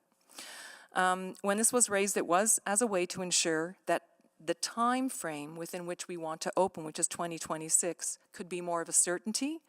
And that's what we're really looking for, is to have some certainty so that we can open the project, open the building, and then absolutely activate our downtown as quickly as possible. Because at the end of the day, it's not a question of if we're going to open at this point, it's really a question of when. And money would accelerate that opportunity. A stalled, unfinished Winspear would work against our downtown revitalization. Celebrating the opening of the Winspear is a signal of optimism and belief in downtown and our city's vibrant core. Together, we can complete construction and open our building in 2026 next year. It's a building that will serve the needs of our community, and it's a building that will anchor a world-leading arts district that enhances our downtown. And consider the property tax uplift, as you've discussed today. And what it'll do for the activity, for activating our quarters. When the Winspear was first built in the 1990s, we faced the same question: why a concert hall when there are so many other important community needs? But the civic and community leaders of the day forged ahead, like you are doing, capturing the spirit and audacity of what could be possible in Edmonton's downtown. And as a result, the Winspear became a beacon of hope in challenging times. The same can be said today. I know that your members of the council, care deeply about our city and our downtown. It's evident. And I'm increasingly optimistic that together we can find a solution to build a downtown that we're all proud of and is vibrant and attractive to Edmontonians of all ages. Thank you for having us here today. Thank you so much, and also thank you so much for waiting all day. Really, really appreciate. And so I gave me a little bit of extra time. But this is a project I think near and dear to everyone. Like Winspear is near and dear to every one of us, right? So, yeah. So no, thank you for all the effort and work all of you have been doing. Appreciate that.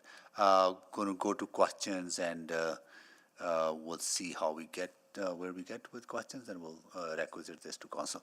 Councillor Tang, go ahead, please.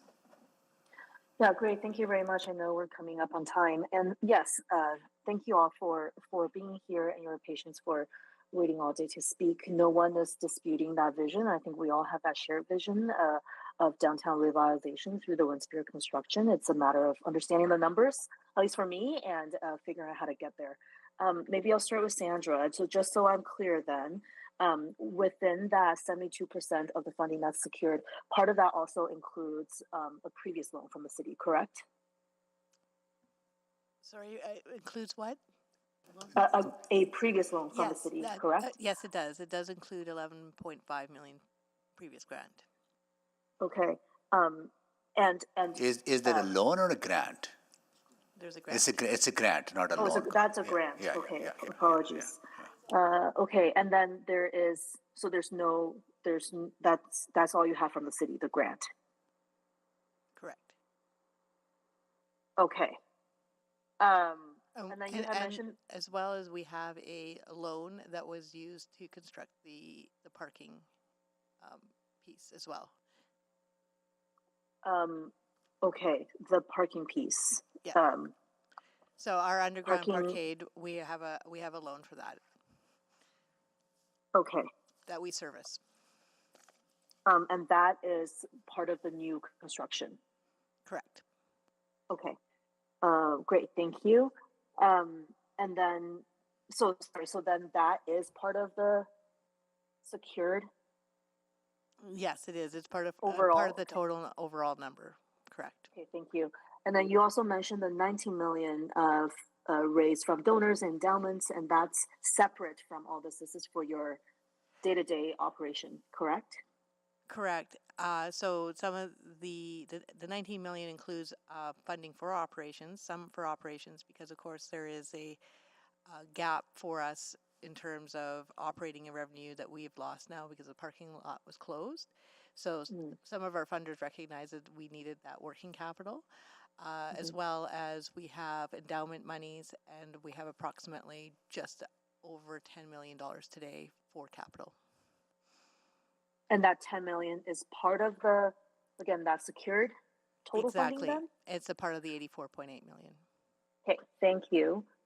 So 10 million is part of the 19 million that you raised from donors and endowments, and that Correct. 10 million is capital part of the secured. Thank you. And Emery, I appreciate you're talking about, it's not about a matter of if, it's a matter of when. So if you have 100% of funds secured, you are anticipating your finish timeline to be 2026. Yeah, I missed Correct? the verb there. You said if. Oh.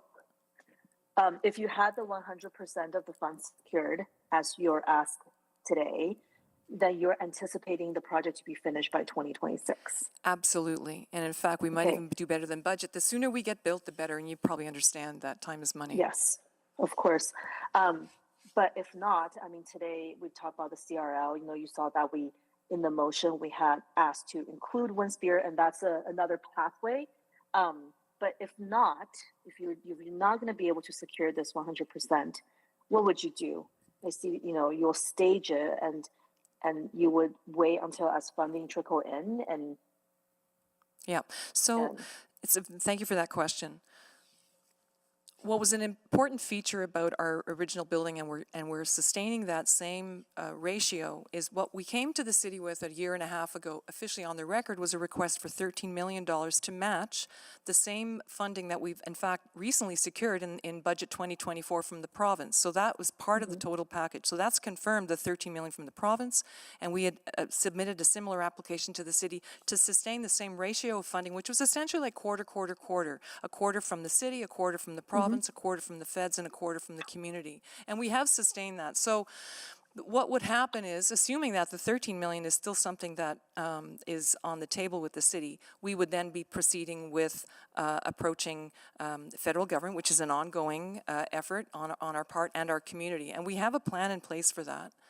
course, the wild card for us has been, and the distraction has been the selling of Century Place. And it's hard to talk about one without the other, but we understand that one is operating for after we're open and one is capital to get open. So, you know, there's interplay there in an indirect way, which, you know, probably is too much information for today.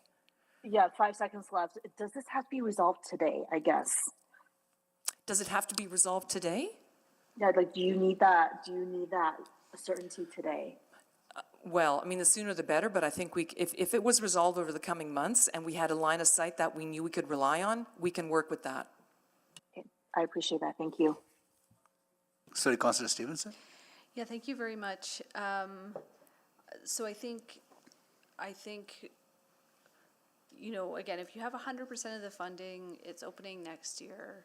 In terms of the construction staging program, again, that could be many more years out. Have you run different scenarios of?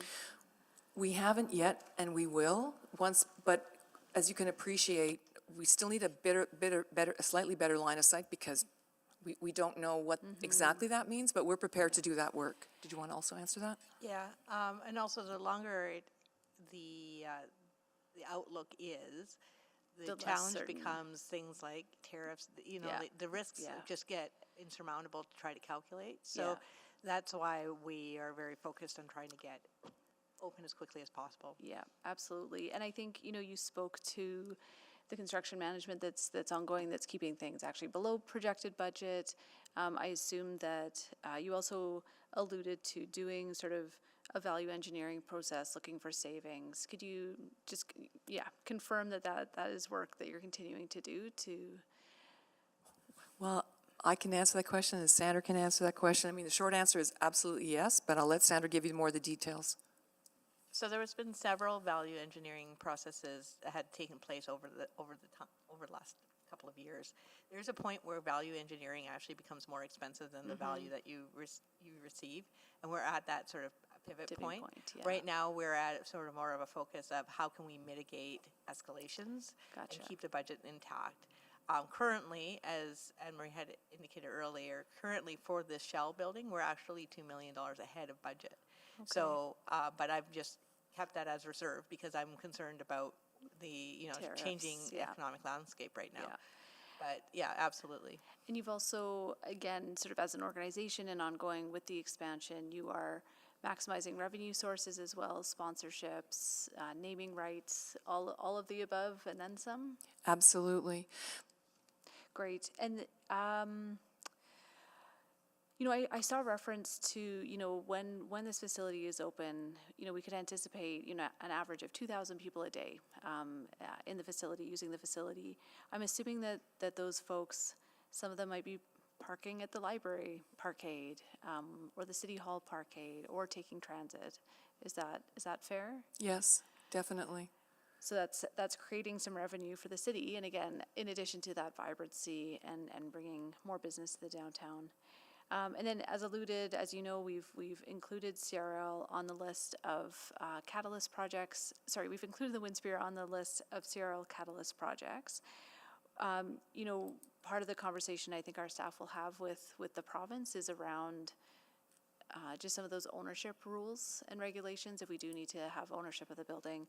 But just wanted to understand, and maybe just have on record that Winspear would be open to exploring the different approaches we might need to take to make CRL a feasible option. We would be very interested in exploring that. Okay. And we have some ideas of how that might be possible, but we need to have better opinions from within your organization and evaluate those. Yeah. Yeah, absolutely. And I think the first step will be getting that approved catalyst, or that list of catalyst projects approved by the province, and then really pleased to hear that you're open to continuing to look for those opportunities as well. And then you also mentioned the federal advocacy. Has there been an opportunity for the city to support you in those efforts? For the city to support us in, we haven't required it. I believe actually that's probably not true, because I do believe that the list of projects that would have gone through to be funded through ICIP, and I'm looking at the mayor here, I believe you might even recall that, it would have been a list of priority projects from the city, so you are correct. And that would have flowed then supporting the applications, because it all does ultimately flow through provincial infrastructure. indirectly, directly, through the culture ministry and so on. But also, obviously, the federal government makes a final decision. Great, great. Okay, well, thank you so much. Really appreciate you being with Thank us you. all day.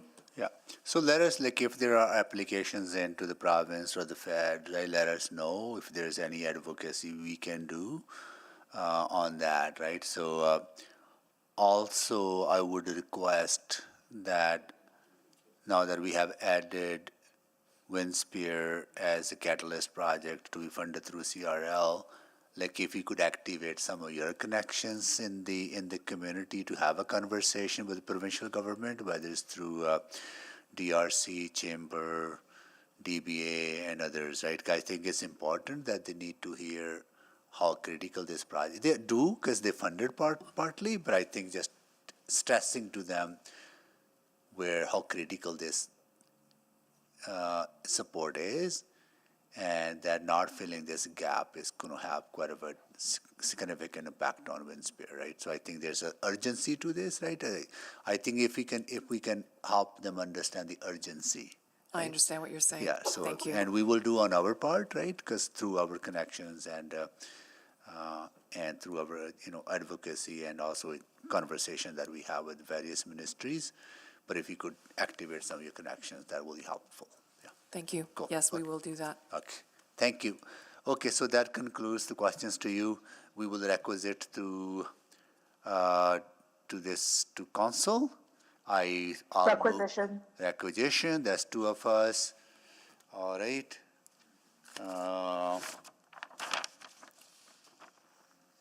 We dealt with development incentive program is already sent to next committee meeting. We dealt with 7 and C. Responses to consular inquiries, none. Private reports, none. Motions pending, none. Notes of motions or motions without customary notice? I haven't heard any, which is. Oh, I did have one, Mr. Mayor. I was surprised. Why? How is it possible not to have one? Sorry, Councillor Knack. Sorry, Councillor Paquette, go ahead. It's very rare for me, so. It's fine. All right, and this may not be well received. That administration provide a report assessing the city's current engagement on social media platforms, including X, that includes the nature and frequency of posts, levels of public interaction, and any potential risks or benefits associated with continued use of these platforms, that also explores alternative communication channels that align with the city's communications needs to provide effective and timely outreach to relevant platform participants. And I will make that at the next opportunity. Thank you. Any other motions? Mayor, just to clarify, Next opportunity will be next council meeting or next executive committee meeting? Whatever you prefer, Mr. Mayor. Do you have a preference? I don't know. Executive will be better because we have a lot bigger agenda at the. Let's do that. Not Next executive. Sorry? Not necessarily. Not necessarily? They're about equal in size, so. Okay, well, it's your preference. let's keep it to council then. We'll see how it goes. Sure, might get bumped. Okay, all right. Okay. Adjourned. We are at